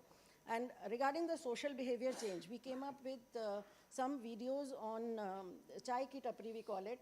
And it is a conversation over a tea stall where the actual behavior change comes in those 5-10 minutes of video. In the beginning, they are not accepting that young people should be talked to about, posters of family planning should be put, and at the end they do realize that yes, awareness is important. So various themes were taken up. Of course, we have to be short-acting or contraceptives will have their place. LARCs are coming up in a big way. But the proper usage and proper, we have to tell them the advantages like RTI, STI of condoms and non-contraceptive benefits of hormonal. And the indigenous molecule of India, the centrochrome and ormiloxifin, also there hardly has a condom. And these things came very handy during the COVID period. We have the scheme called home delivery of contraceptives at doorstep of beneficiaries by ASHAs, and when the ASHAs were visiting the geriatric people for antihypertensives and those supplies, they could also supply this. So this was a great thing. And another thing I would like to say is the unmet need is not a presenting complaint. It has to be explored. So for that, we have the Sugam model, we have pen stands in Delhi at various counseling tables, clinics, of all, not only gynecologists, other people also like Ayush and other rooms, ICTC rooms. And we have displayed whichever pamphlet they want to pick up. And of course, the other platforms like public forums and all, we have done in collaboration with organizations like NARCHI. So one more initiative that we took was transition from IUCD camps to fixed day services, and not only IUCD fixed day services, we called it LARC fixed day service. So here, when it was IUCD camp, only the delayers, the spacers would come up. But anybody who is not paras will not come. So here in these camps, they are also coming, the WHO wheel is there. Now another thing is that these adolescents, they have a lot of screen time and they don't have time to visit clinics. So capitalizing on that, we made this QR gallery where just like we do balanced counseling strategy, we tell them to pick up whichever QR they want to scan and they are able to scan. And then we have done a helpline, inbound and outbound calls. For that, we have trained some counselors. So as Zoya madam said that all of these will have to collaborate and work policymaker to the youth themselves, the community ownership. And this is the group that group of experts that we have. Among the group, the better counselors we have picked up and tried to teach them, so that they will be. It is kind of a TOT. They will be able to counsel and they will also be able to cater to and support the helpline people. And this is something that we are really banking upon. That if we can take it forward, then they can take e-Sanjeevani kind of thing. The helpline can answer. So to summarize, I think. We are in the right direction, and we need to work more and more on these young women for a better healthy timing, spacing of pregnancy, and the rest will follow. Thank you. Thank you, Dr. Jyoti. You highlighted all the enormous amount of work that is being led by the state government to sort of implement FP 2030 vision of Government of India. And both the service side interventions, which are highly tailored to the needs of the young people, such as the home delivery of contraceptive, self-care kit, etc., but also the demand side interventions, which you just mentioned, including the digital interventions, e-Sanjeevani. Now we'll move to Prableen. Prableen is the executive director of the YP Foundation, and her expertise is in the area of gender-based violence prevention, women's economic empowerment, gender justice, and rights advocacy. And she has been a member of UN Women's Generation Equality Leadership Group. She has been an advisor of various national programs on SRHR and adolescents' rights. And she, like the YP Foundation leads more than 100,000 young people, like builds the capacity of 100,000 young people across India. So now, you can go to the question, yeah. So probably you have been leading such an amount of work. So what we wanted to know is that how can adolescents and youth participation contribute to enhanced awareness, reduce stigma, and improved equitable access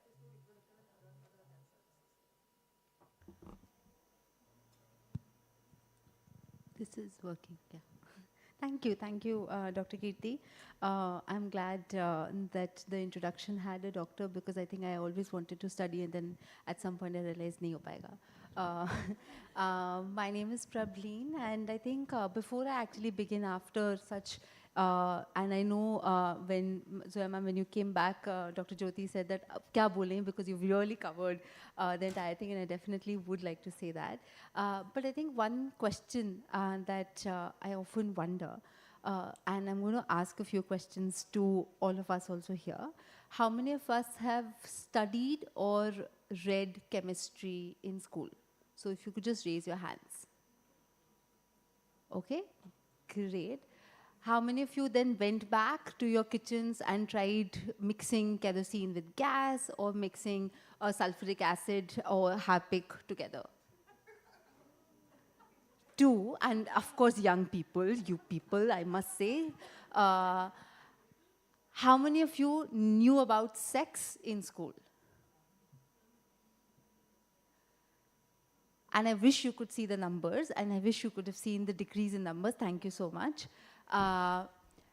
When we talk about chemistry, it's absolutely easy for us to know. The usage of chemistry was not something we knew that we don't want to do it. When we talk about sex, there is a very specific reason of why we don't want to tell young people about sex, because if we tell about sex, they'll go and have sex. If you told about chemistry, we didn't go back and started experimenting in kitchen, right? That's because information actually has always been the tool to take decisions. Whereas in certain cases, information has become a tool to actually institute social norms that actually then create barriers for you to access the kind of initiatives that governments or programs or organizations like ours take. And that's the first thing. So when you're saying about how can we enhance it, the real question is that since we're enhancing it already, how is it that it's not reaching the young people? The second question is, how many of us here are below 35? No, no.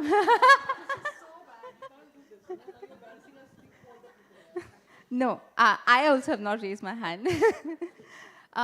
And this is actually a very significant change that has happened. And that's the other how, that I think over the period, because of many of these initiatives when they were initiated in spaces and in rooms where there was a conversation, there was a need that was felt, but whose needs were we talking about was not something that expanded. So I think the tables have expanded a lot more than they were expanding, say, 5 years back. And that has changed the discourse. That's also changed what are the needs that are really coming in. And that's the second thing when we really look at how do we enhance, is to also, are we ready to enhance the spaces that we belong? And can those spaces be intergenerational? Because honestly, I thought breadcrumbing was something that I learned in Hansel and Gretel, which was that if I lose a way, I will find the way back by the breadcrumb. But breadcrumbing, for all of those who you don't know, please go and Google. Breadcrumbing today has nothing to do with bread or Hansel or Gretel. And that will only happen when the people who want to be heard of the messages are the people in the room. Otherwise, we will actually only have some of these stories that will not land. So that's the other thing, that the reason why some of these things are perhaps still not landing and young people are still not coming is, yes, they're busy, but also they don't know, is this service or is this information meant for me? Because that's not the language that they're following. The third important thing actually is, and this is something that I remember very interestingly, we were doing a session with students of Law College in Jaipur. And I'm going to read out the poster that I have with me. So we asked them, what does masculinity mean to you? And they, of course, I wish I could show you, but they had very interesting things around dumbbell and moustache, of course, is the logo. But some of the rules they set up. And the rules are, there has to be gym, which is compulsory. There's a uniform, which is blue in color. Females' opinions don't matter. No emotions are allowed. There should be not a posh committee. Boys are allowed in the girls' hostel. Girls are not allowed in the boys' hostel. Hire the body muscles, hire the masculinity. No offense to male ego. Mess food must contain protein. College admissions based on special eligibility criteria, including sports, gym, and beard. And this is in 2025 law college students talking about what they think about how should masculinity, if masculinity is something that you would like to see in my campus, how should it look like? This is also a space where we were talking about how can you create safe campuses. So it was quite interesting for us to see the baseline. But the second important thing here is that when we talk about spaces and institutions, are we really getting into this is what you need to do because you need to be a better person? Or are we really looking at norms which are institutionalized? Because our first approach always in many of these situations is inko alag kar do. Separate them because we need to tell them how do they protect themselves, and we need to tell them in how they have to behave. Is that really what is happening? Is that something that we really need to start looking at? Because when you separate them, this is what happens. Because even when we're talking to adolescents, and we did this one exercise where we asked them that there is a marriage happening in the house, enact the marriage, a lot of adolescents did a whole scene of making all boys running around, setting lights, doing a bartan, and they were all women who were only getting ready. There was a group of girls who got up and said, that's not all we do. And that dialogue helped us to do an entire series on what therefore gender roles means. Because unless you bring people together, you will not be able to have a dialogue, because then it will also be always be and that also happens, right? We should not tell young people now to have about sex. This is their age to study. Then this is their age to get work, which nobody is getting. And then there is age to finally get married, and that's the age you will find, you will suddenly know, because obviously under 18 you are asexual in India, and above 18 you are heterosexual. And that's the other worry, that when we talk about young people, are we really looking at them as an absolutely monolith? Young people are very, very diverse. So they are actually not perhaps relating to a Nayi Pehal kit. That's an alarm. Thank you. A Nayi Pehal, I have 1 minute, okay. A Nayi Pehal kit, because a Nayi Pehal kit actually has a lot of things which I might not use as a young person, or a poster which is asking me about family planning but is showing me a couple. Because my idea of union has absolutely changed. I am not getting into marriage for sex. I perhaps can get into a union for pleasure. And when we are talking about reproduction, can we first start talking about sex? Can we start creating spaces where some of these words can be said without taking a deep breath? But also, most importantly, be said in a way that it's actually a spectrum. It's not about when should you have your family planned. It should also be a choice where if I don't want to plan a family, can I still use a contraceptive? And what would that message look like for me? If I don't use a contraceptive, or if the contraceptive fails, what happens and where can I go and seek abortion? And that, the moment we start normalizing reproduction and reproductive services as a spectrum, and not as something that you should get because you are now married and wah-wah, but actually because it's your right. And that's really where the messaging now needs to go, and that is how young people's awareness or stigma reduction will happen, because they don't need to know. Perhaps our baselines have also need to change. They already are seeking a lot of information. Entry to sexual activities in India is definitely much lower than 18. Sorry to break the bubble, but most importantly, it is unsafe, and a lot of times it comes with violence. And that's our responsibility to change. And that's what we should do at World Health Summit now, that if we're looking at breaking this chain of violence, let's not dream of equity and freedom and choice. Let's make dream equity and freedom a reality that we once dreamt of. And that's what we're really hoping for. And I think that's what we should look at.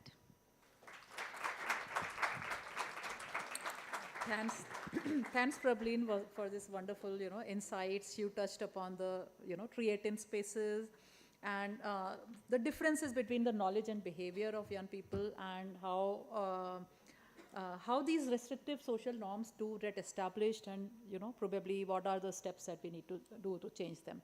Now we'll turn to Dr. Jeeban, and because Prableen already spoke about the norms, we will be speaking to him about that. But first, an introduction. So Dr. Jeeban is a program manager with Johns Hopkins University, and his expertise is in the areas of global health, infectious disease, health systems, research and policy. But he has also led some work on the area of SRHR as well. He has worked with WHO and USAID, and he has led HIV, TB, and reproductive health programs. I wouldn't go into the detail. So, Dr. Jeeban, Prableen just touched upon the norms, the social norms. And like the question that you have, like we would like you to answer is that for addressing restrictive social norms, how can we have innovative strategies, especially the digital approaches for improving young people's access to confidential and non-judgmental services? Thank you, ma'am. I think after listening to Pravleen, I feel I am the wrong person to answer this question. But anyways, you guys made me sit on the panel, so please bear with me.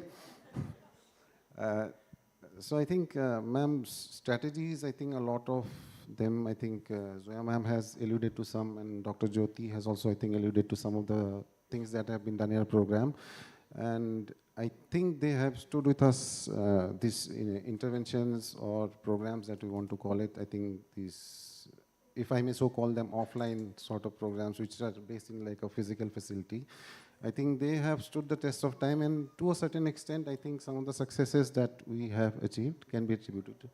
I want to focus my time today on more or less digital interventions. I don't think digital is new anymore. I am an old uncle, so please bear with me, young folks, you will know much better. So the idea behind these digital interventions and how it can help us overcome social restrictive norms, basically I think it eliminates gatekeepers and judgment. That is like the understanding. We'll get into the details of how and why that also is not perfect, but the idea is that it eliminates gatekeepers. You don't need to go and like physically talk to someone. You can do it over the phone or do it over your smartphone. So that's one thing.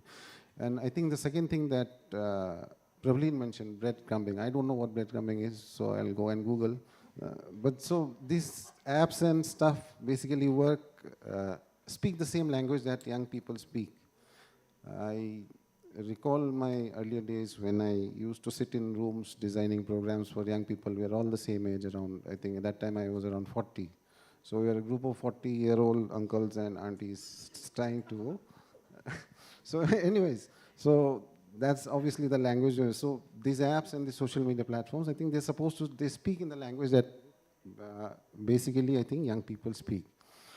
And the last thing is, I think it offers scale and personalization. So these are two things that digital platforms can offer without too much, maybe I would say, an investment. The investment is minimal, but it offers a scale as well as personalization. Now, when I speak of digital interventions, the one thing that I want to basically emphasize is that this is not a replacement for other services. It can't replace or like it can't transform norms all by itself.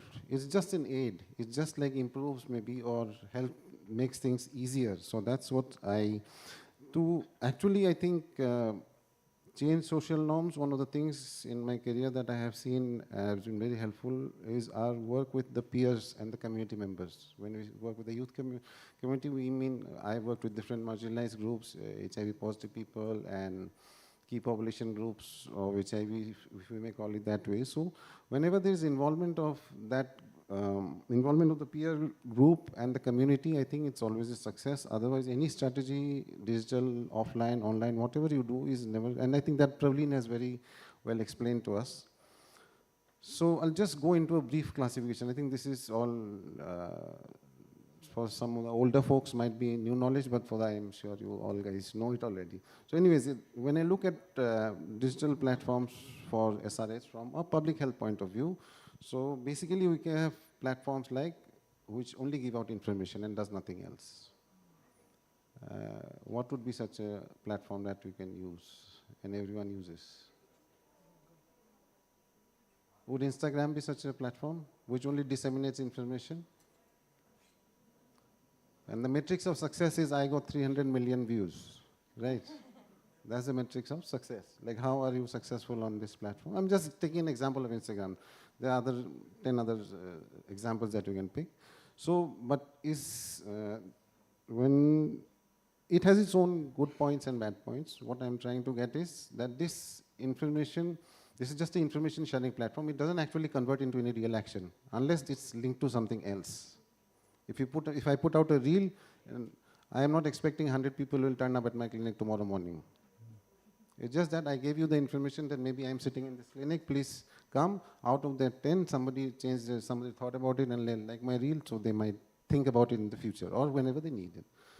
Apart from that, you already know chatbots and SMS, IVR services, those things you already know. The other thing, the other kind of digital intervention in behavior change is basically we have those norm shifting campaigns. There was a show called MTV Sugar some years back.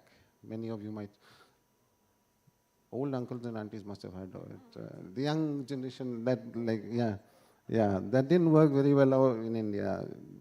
I think it was a big hit in South Africa, right? So anyways, we have, so those are kind of shows and things that people try to normalize, like things which are not considered normal in society. So by showing it on television, the idea is that more people will get accustomed to the idea. There's also virtual safe spaces. I think you guys already know about this, right? At least young people. Should I explain virtual now? I don't think so. Okay. Counseling and support services, I think we are, as public health people, we are the masters. We will counsel you for everything. We are born counselors, and that is so. It's something I've realized over my career is that any person who's a medical provider, even if it's a chaprasi, even if it's the ward boy, he will know 5 things more than you, and his job is to counsel. Did you take your medicine? You did not take your medicine. Did you take this? Oh, you took this, you should not take this. Everybody is a doctor on this side of the table, and it's not their fault. It's an indoctrination that we have been taught in the medical system. We are supposed to give information. We don't care what you think. I will tell you to take 3 tablets a day, and you take 3 tablets a day. I don't care if you're having any other problem or if you have to go to office. I don't really bother. So that's, I'm sorry if am I digressing too much? So anyways, counseling and support service. Some of the newer things that I think people are working on is AI-powered counseling bots. But I think that is realistic. I feel it's too far away. Maybe I'm already out of my time. So anyways, I'll cut this short. And I'll go to basically some cross-cutting principles. There are 2 other things. One is service access and linkage platforms. So we have those platforms like 1mg or maybe Apollo itself has it. So those are service linkage platforms, right? Those are in a way better that you can actually track people back to a certain facility or something. It's not like a sending out a reel. So people actually do something about it. And there's also, I think we are all very familiar with this, monitoring and feedback online tools. So these are different kinds of things that we can do. The cross-cutting principles that obviously I think we have gone through this over and over again, youth-centered, co-created, gender-responsive. It should be inclusive of marginalized groups. Data security and privacy, that is one very important thing that we need to keep in mind, especially for digital tools. Telecounseling, I'll just quickly run through, because I think telecounseling is very easy to incorporate in our existing framework. Most ministries, like most departments, already have like a helpline service. Any new service that we want to integrate into that, it's very easy. Though it has its own limitations, especially if there's a person sitting behind that desk, and if someone calls that person late at 10 o'clock in the morning, he'll be fresh, and by 5 o'clock he's like tired of answering questions and any sort of concept. So it has its own human, and also like, it's often limited by time, as in like, some of the helplines that I have seen shut down at 4 o'clock because the staff have to go home. So it's a practical reality. People like can't be there for like 24 hours, right? So these are some of the things that do I have time left or is my time over? You can wind up another 30-second point. Okay, yeah. So challenges for some of the digital platforms. Again, even on online spaces, access is not equal, right? That I think young people very frequently answer. Privacy, that is one of the biggest concerns. Every website says, right, I agree, you have to tick that box. I will not share information with everyone. And the next day you start getting phone calls, like hundreds of them. Did you call for this service? Did you go to my website? So that's one of the biggest concerns. And stigma, online stigma. I think you have seen the kind of hate that online can now generate. It's even worse than like in-person hate. Because in-person, only the people in this room can hate me, right? Because I'm speaking so much. Online hate will be like all the people in this Bharat Mandapam can like hate me, right? So yeah, so those are again content moderation and censorship. Censorship I think is a real concern because not everyone will like what you say and like things are struck down and those kind of things. And the last point I just want to say is awareness to action. These are all very good things, very innovative, and they are very good tools to harness, but we always have to tie them to some physical service delivery point if we want real change. And that is what I think Dr. Jyoti and Dr. Zoya is sitting with. So online doesn't exist on its own. It basically has to culminate somewhere is what I want to say. Thank you. I think I'll shut up for today.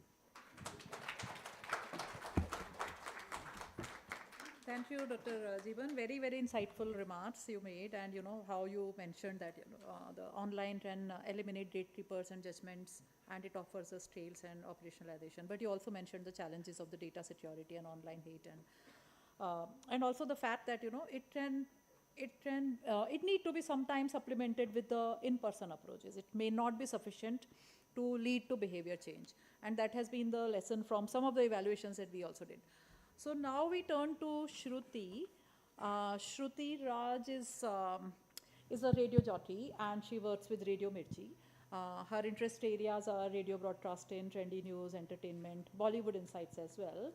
She hosts the program called Dilli Thi Top Hai Mirchi Shruti, and I'm sure many of you have heard it. Unfortunately, I have not, so I'll need to now start. And she also leads a national show called Panchtra Punch, which is a fun-filled Bollywood segment. So, Shruti, of course, there is a lot more about your introduction, but now we'll turn to the question for you, which is that, for increasing the demand for young people and increasing the reach of the youth-centric SRH services, in what ways can these communication strategies, including mass media, be used? So, over to you, Shruti. Thank you so much, Dr. Kirti. Hi, everyone. Like ma'am said, I work with Radio Mirchi, and I have this work of talking, but right now I'm a bit freaked in front of all of you. But anyway, starting off with reproductive health. Sexual and reproductive health is a topic which generally people avoid talking about, especially if we talk about rural areas or maybe people who are not well informed about such things. So we need to start a dialogue at first, is what I believe in. And for me, sexual and reproductive health is not just about biology. It is about understanding. It is about access, information, and guidance as well. So let's delve into what I have prepared in my PPT. Ma'am, I would need the pointer.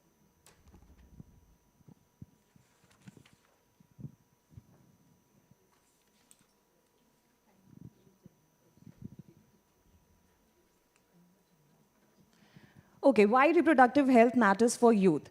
So what I understand is, like everybody sitting over here in this room, like you think that your body, your choices, and your future matters. In the same way, the youngsters' body, their choices and their future matters. And the more understanding we have about SRH, the more informed decisions they are going to make.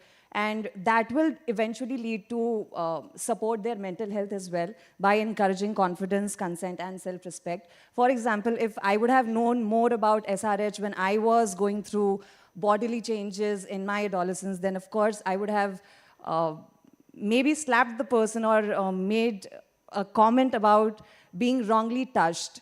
So that today is a trauma for me, which I am dealing with in my life. So that wouldn't have happened if SRH was there for me in a better way. So there are statistics. We have always been talking about statistics. So we can read 1.8 billion young people globally lack essential SRH services. And if we come down to India, then the rate is, of course, higher. Moving on, role of strategic communication. Why communication matters? Because it helps raising awareness, of course. We tend to tell people about their rights, their bodies, contraceptives, STIs, menstrual hygiene, sexual orientation, and much more such things. For example, my niece is a 10-year-old kid. She just got her periods. And the way the age is decreasing in women of getting their periods is alarming. And to a 10-year-old, I was really clueless how to make her understand what is going on with her in her body.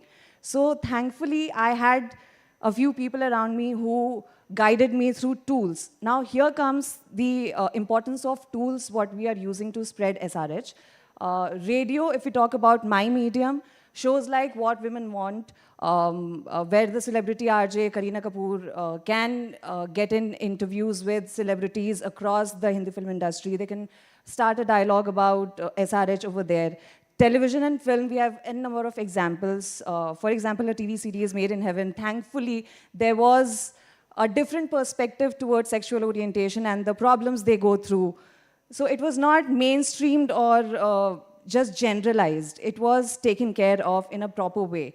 In fact, Sex Education is a series where high school students are shown talking about and delving into problems they are going through related to their SRHs.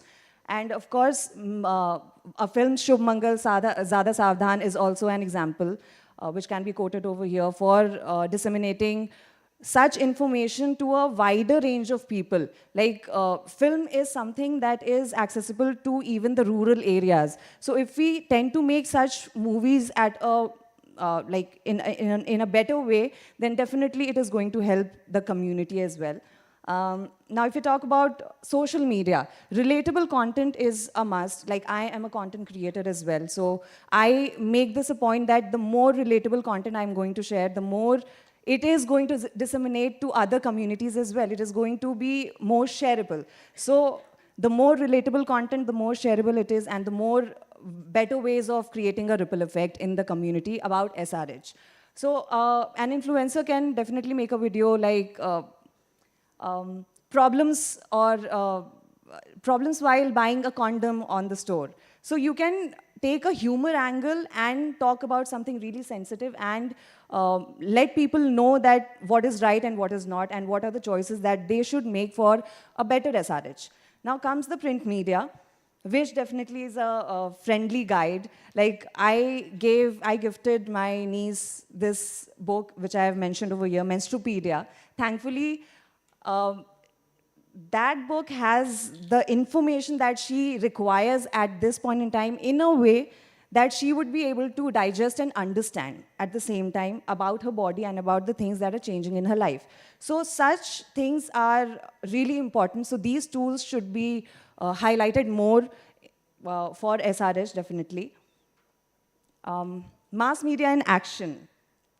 See, I've written doing it in their style. Why? Because every generation believes in their own generation at most. So, like, I will believe my generation rather than believing the younger generation, maybe what they are saying or what they are thinking, or maybe the other way around. So, you have to get into their style, use central languages and storytelling with real-life stories and testimonials are really important. We connect, as youth, we connect with people when we know, ki, oh, I'm not the only one who's going through this. Oh, I'm not the only one who is facing all these situations. So this relatability actually paves a way. So again, I have mentioned influences and peer voices, like friends, group circles. So basically, people of their age should be the role models to make them understand about SRH. Like I said, more the relatable content, more shareable it is, and it will create a ripple effect. Integrating counseling. Now, counseling is the most important thing over here. Like, we generated the demand, but what if people have n number of questions in their mind and they are not able to open up in reality? They have knowledge, but they are not able to get their queries solved. So we need to have proper counselors who are professionals, because that should be the safe space for the youngsters, where they feel not judged and they can talk freely over there and confide to those people with their problems. Now in this, media support can of course be highlighted with helplines, clinics, youth centers, and apps, and of course, anonymous Q&A interactions, be it carried by a content creator or by a celebrity or through different agencies as well. Now, digital tools may, of course, chatbots is something that we have already talked about. So I have mentioned Sneh AI and platforms like Love Matters India. They offer safe advice 24/7. So these platforms should be accelerated more, is what I believe. So to conclude, I would say that no matter what platform you belong to, you just have to fulfill, utilize it to the fullest, not just to entertain in my case, but to educate, empower, and engage. Thank you so much. Thank you, Shruti. This is so inspiring.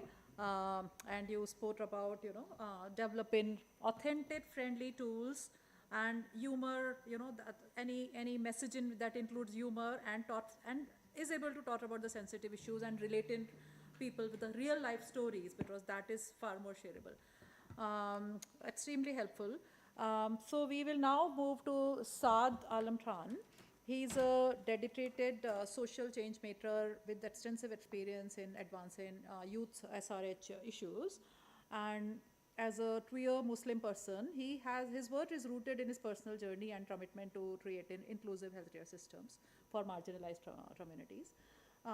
He has contributed significantly to adolescent and youth programs such as Ayushman Bharat School Health and Wellness Program, RKSK, and he has tenure at UNFPA India, and he has led several impactful initiatives, including the Youth Advisory Group, and is engaged with various stakeholders for services for LGBTQI plus disabled youth.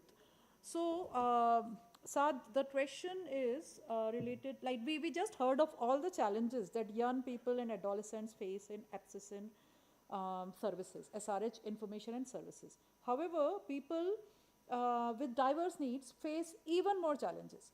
So in your view, what could be done? How could these barriers be addressed, which people with additional diverse needs face?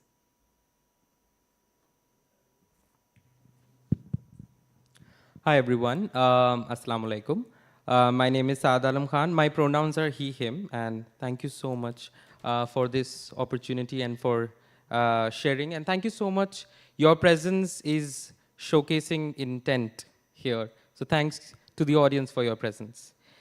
Now, I would respond to the question through a story, and I would not take my limited time to bore you with data and graphs, which something is you're already aware about.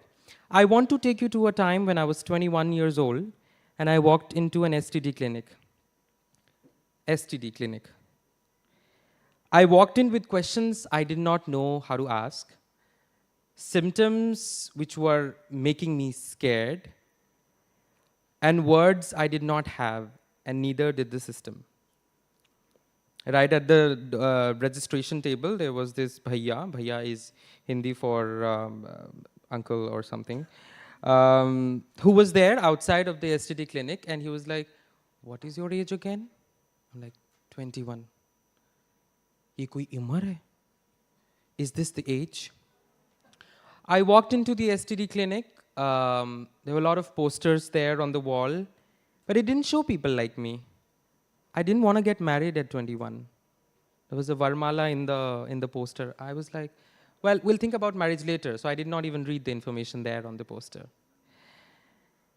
And I was left with pamphlets and shame of having engaged in MSM intercourse. I did not know what MSM intercourse was at that age. But I was told that you engaged in MSM intercourse. It's men who have sex with men.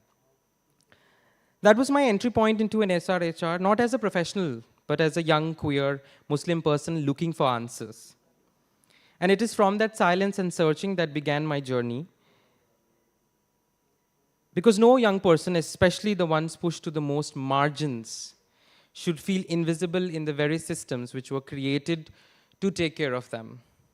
And usually I'm a very humorous person, but this is a serious topic. It is, right?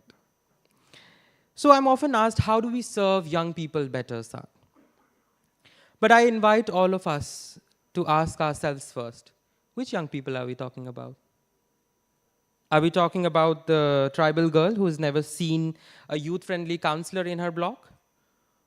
Or are we talking about that young queer boy who has to hide his identity every single time he visits a clinic, if he does at all? Or are we talking about that person from a religious or caste minority who is told that their community does not believe in these things? If we aren't centering our programs to the most marginalized, and I will quote it, LGBTQ plus young people, indigenous tribal communities, disabled young people, religious and caste minorities, and economic minorities, then our SRHR programs are only reaching a privileged few. There was also this basket on the counselor's table lying unexplained. Expanding contraceptive options isn't about adding more products to the list. For us young people, it's about recognizing our lived realities and communicating the same to us. Through my engagement from the ground to the UN, I've seen this up close. When I once spoke to my young trans friend who was never told at the very clinic that even she could use contraception.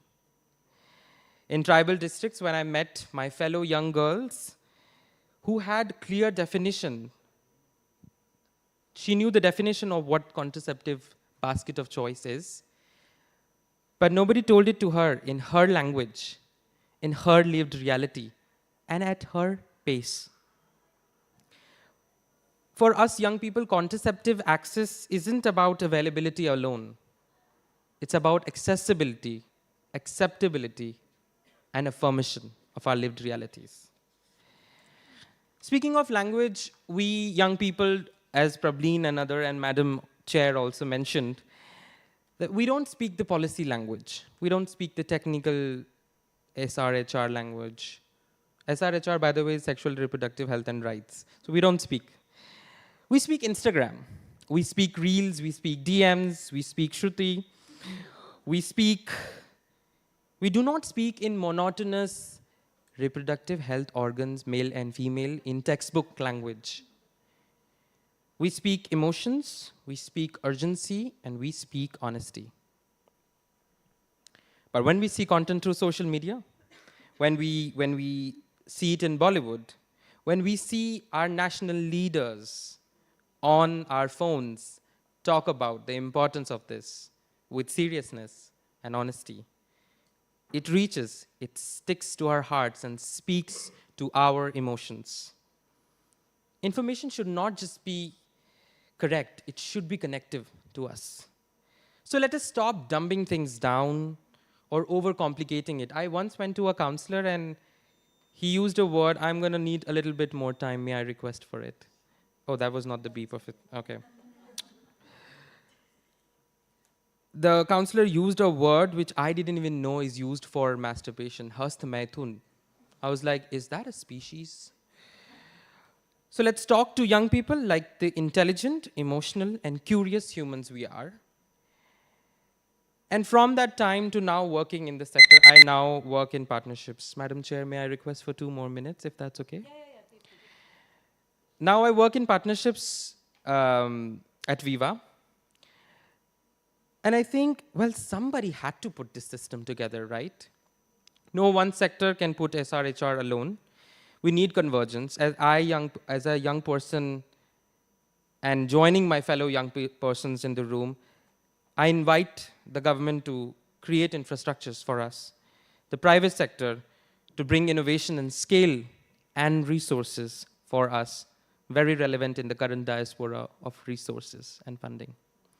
The social sector to ensure equity and community trust, and young people, we're not just beneficiaries, we are the architects. And I do not wish to paint just a fairy picture and a fairy landscape in utopia, and I want to address the current landscape. I'm thinking about my friend who's Isaac in Africa, who will be soon very much hit by the recent lack of resources and will not have access to life-saving, gender-affirmative SRHR support services. If young people are not involved in the design, delivery, and decision-making of programs, you're not being youth-centered. You're being, well, youth-adjacent. We've already spoken about counseling, so I'm not going to repeat that, but I am also a gender trainer, and I have seen so many counselors say that we were never communicated in our training programs that we need to communicate and ask, what is your gender identity? So we really need to acknowledge that we're not getting married right at 21. We are probably wanting to understand about pleasure. We want to understand about our body, what it means. What it means when I look at myself as a 16-year-old in the mirror and I hate my body, almost enough to harm myself. I wish to know that. Why are there facial hair growing on me? I was supposed to be a woman, right? Never supposed to have facial hairs. So here's what I leave all of you with. And I also want to request partners and systems and universities and institutions to recognize issues as realities. Because every time we build a system for the most marginalized young persons, it works better for everyone. So let contraceptive access be liberating and not limited. Let SRHR education speak not the language of skills, but the language of a comprehensive sexuality education. On our phones, in our communities, on our dinner tables, in our schools, with our bosses. And let our partnerships go beyond just logos and funders. And if we have young people in the room, to recognizing that young people are the present, we are the why, we are the who, and we are the how. And let's build it together with us and not just for us. Thank you.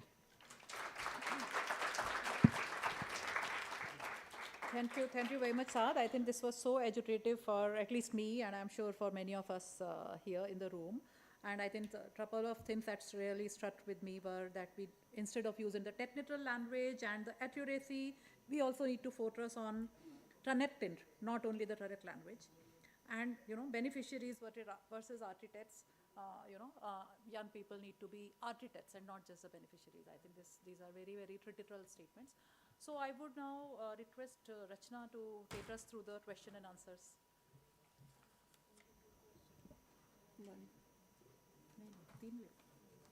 We don't have time.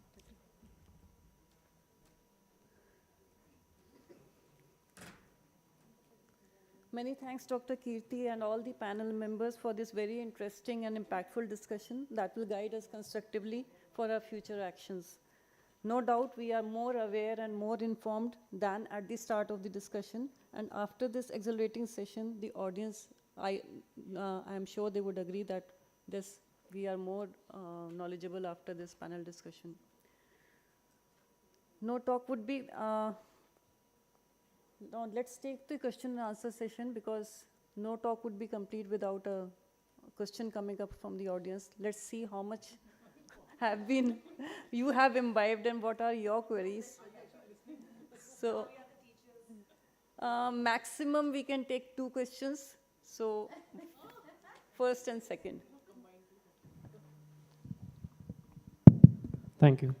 My name is Aniket. I am representing Scope Impact. So we are developing a self-care app, and I think first as an audience, I would like to appreciate all the panelists, because as I entered in the room, I would say I have taken more insights than I have anticipated. Thank you so much. Second, in terms of the government schemes and programs, Dr. Jyoti ma'am, you have explained that. I'm sure many of the audience members might have not been aware that there are so many schemes and programs that are ongoing government's end. And sir, from your end, I think, yes, we agree that digital is something which can be scalable and replicable, and hence we are working on developing a solution in co-design with the youth participants, particularly in Eastern Delhi. And the idea of this self-care app is to reduce the substance abuse and allow participants to take care of themselves properly. And I am sure, since sexual and reproductive health is something which is very private and it requires a personal level of engagement and customization as well. So in that case, I just wanted to understand, if we come up with a tool, is there any way in which we can plug the government programs and interventions so that it can be complementing government efforts rather than building a new dimension in parallel? So it's open for anyone who would like to take it. Thank you. Dr. Jyoti, Dr. Zoya. Yeah, thank you for the question. It's interesting because what we realize also in the government is there's a lot of innovation which is happening, but all innovations have to be assessed for scalability, usability, and safety of data, like already Jeevan Jyoti mentioned. So it's important for us to assess how good it can be, the ease of use, whether data is safe, whether it can be scaled up. And scaled up, then is it scalable across how many states? What is the whole, I think what is the scientific word, bhai? What is the scientific word for this? Again, scalability to hai. But I would say ki if it is going to look at various paradigms of adolescent health, see, if I'm looking at the lens of adolescent, we don't want one app to just look at substance misuse. We can't have multiple apps. And adolescent is such a huge thing in which everything is so interlinked. SRH issue will be linked to mental health, will be linked to substance abuse, will be linked to violence at home, will be linked to even access to nutrition. So it all has to talk to each other. We can't have, I'm just giving it back to you, that we can't have dedicated any intervention for just one theme. It has to be multiple so that it's fully utilized. There's no point in investing time, money, and research without actually knowing that. And secondly, some kind of assessment has to be done, a third-party assessment to see whether it's actually having an effect. That, and then once that is done, then of course, why not? Thank you so much, ma'am, for your insights and answering this question so well. Thank you for such an interesting conversation. My name is Vinita. I'm Saad's proud colleague and the founder of Viva Social Communications. My question is both for Zoya ma'am and Prableen. Saad spoke about connectedness, and it's not just about, as you know, the LGBTQIA community, but anyone out there who visits a service provider or a public health center or an adolescent health and friendly center. So my question is, it's really more about connectedness than information, or equally about connectedness as much as information? So would love to hear any of your comments on that, on how we as a system, as a public health system, really bring in connectedness among our service providers within the system, because end of the day, it's the people connecting with the people. So would love to hear your thoughts on that.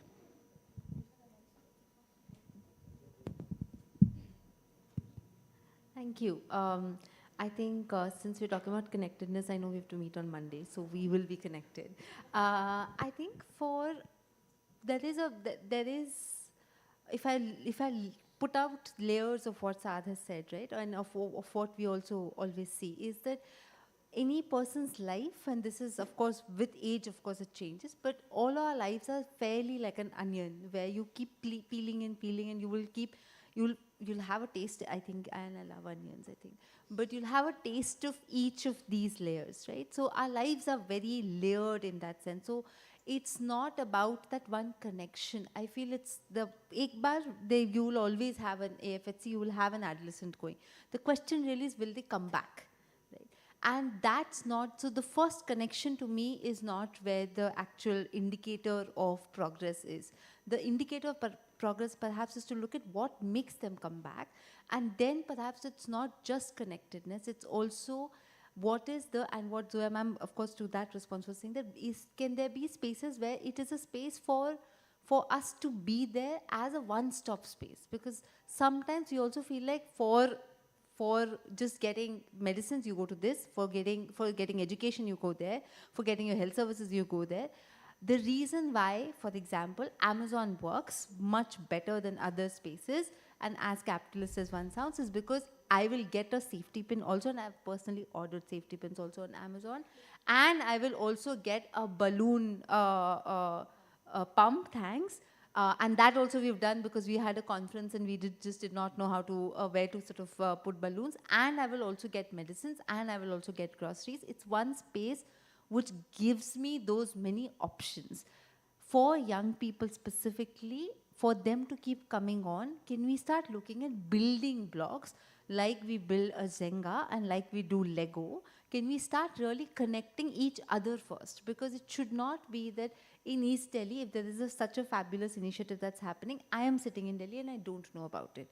And that's really where space like a World Health Summit can actually work, is that how do we really connect with each other to know that these are services. It's not that YP is the only organization, for example, that's working on comprehensive sexuality education. I see C3 sitting right in front of me, and who's not only then now doing in one state, but is gone to many other states. They have content, we have content. I'm sure there are others who have content.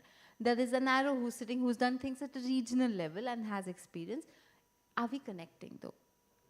Do I know exactly where their conversations stop, where I can pick up what arrow is doing and where I can plug in.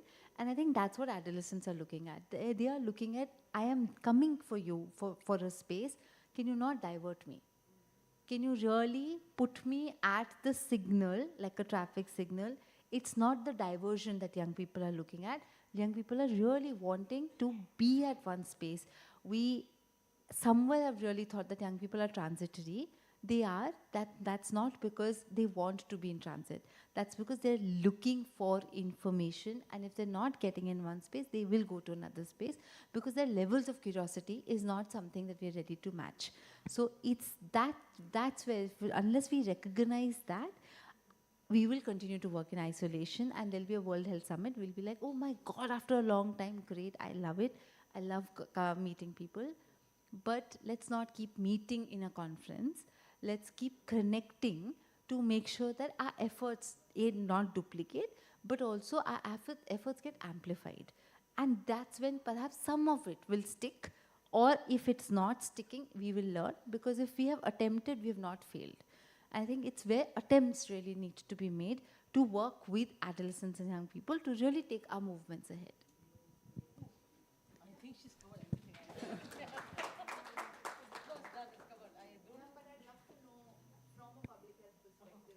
supposed to Yes, we are very short of time. So maybe in the tea session you can all discuss. Thank you so much. Thank you so much, Prableen, for your connecting talk. I am sure everybody would be very happy to increase their level of connectedness after this forum. And thank you everyone for your enthusiastic participation in making the session so lively. Now, we have a short video on the adolescent SRH, which was mistakenly played earlier. Today's 1.3 billion adolescents are not only the largest age group, but also the most diverse the world has ever seen. We've seen significant over the Sustainable Development Goals period, we've seen significant progress. Globally, child marriage has declined by 20%.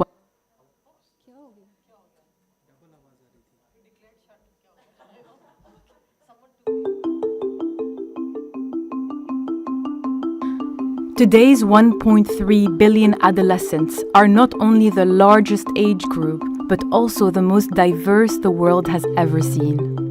Over the Sustainable Development Goals period, we've seen significant progress. Globally, child marriage has declined by 20%. In 29 African countries, researchers have reported significant reductions in female genital mutilation within a single generation. Adolescent rights are on the agenda in many countries, and we have a greater understanding of how laws and policies can advance adolescent health and well-being. However, progress is uneven within and between countries.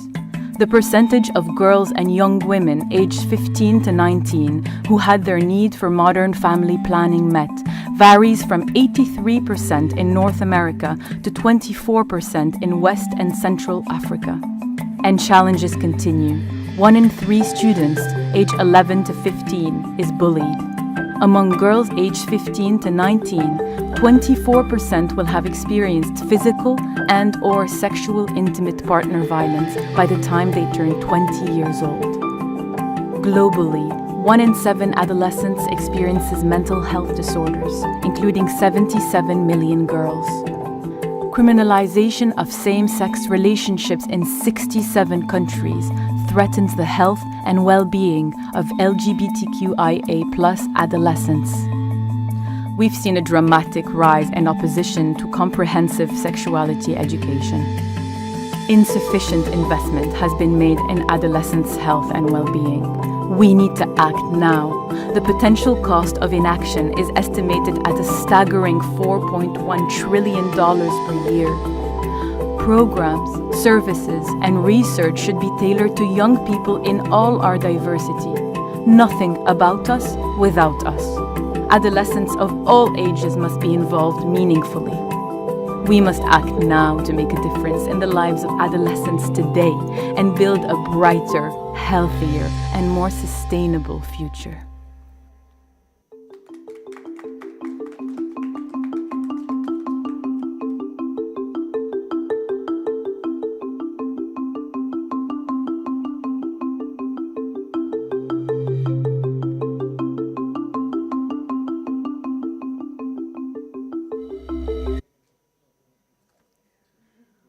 Adolescent health is the most important and safest investment for any country, especially country like ours, for ensuring healthy and productive adult workforce, which is the foundation of the nation. I now invite Dr. Zoya for her closing remarks to just brief us about the key takeaways and the future directions. Dr. Zoya, please.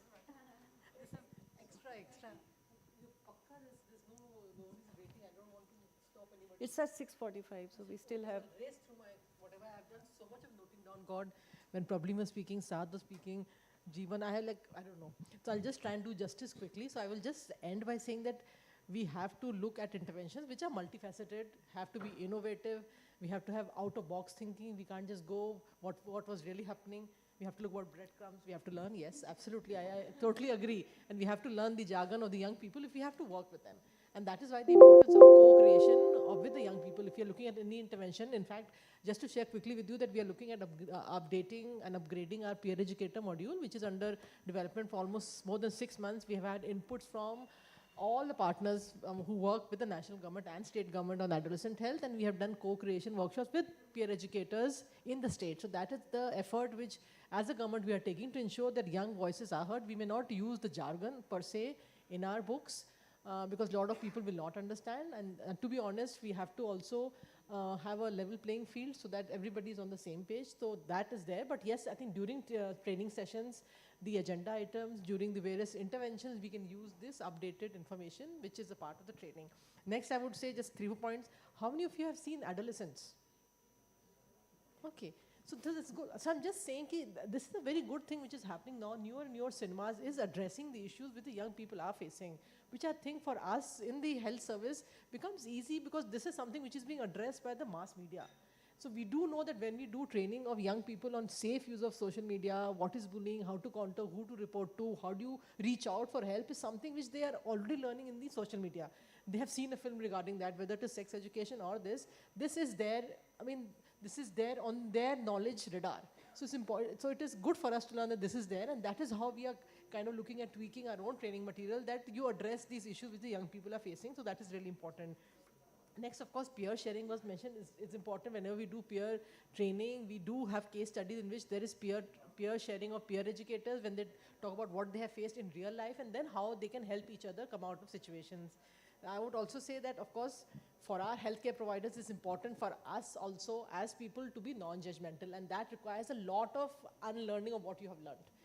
We come with our own baggages when we come and start working on any theme. So for us to offload our own baggages, to learn something new is also a struggle.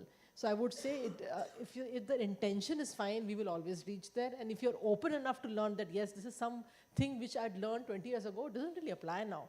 That I think is very important for us, and that is what we keep struggling with our state governments also, that, okay, this happened very well 20 years ago, but now you need to change. So bringing about a change is a struggle and it takes time. But I think if the heart is in the right place, we will reach there. So that I would assure, yes, we are working hard again and again, reiteration is happening.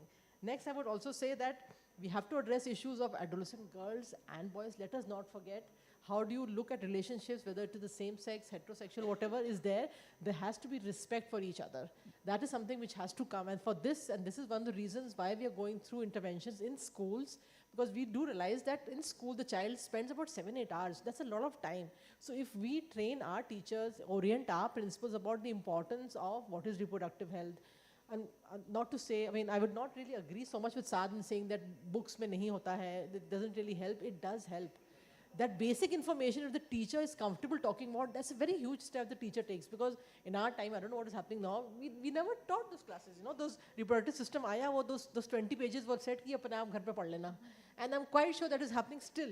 So India is a country of so much of variety and there's so much of beauty, but then it changes. One state to another, it changes. And that is where for us is important for the teachers to understand how important health is, how important reproductive health is, how important is prevention of RTI, STI, keeping yourself safe, away from unwanted touch, what is safe and unsafe touch, who do you report to, who's your safety net, who do you reach out to. Those are conversations which have started in our schools, and that I think is a big step. Access to sanitary napkin, of course, you all know data. I will not quote data. It has improved, but then that is just one part of reproductive health. There's so much more to it. So we have to acknowledge that we have to keep changing, keep innovating, improving as we improve the programs, and that I think is dynamism is still there. And adolescent health has that beauty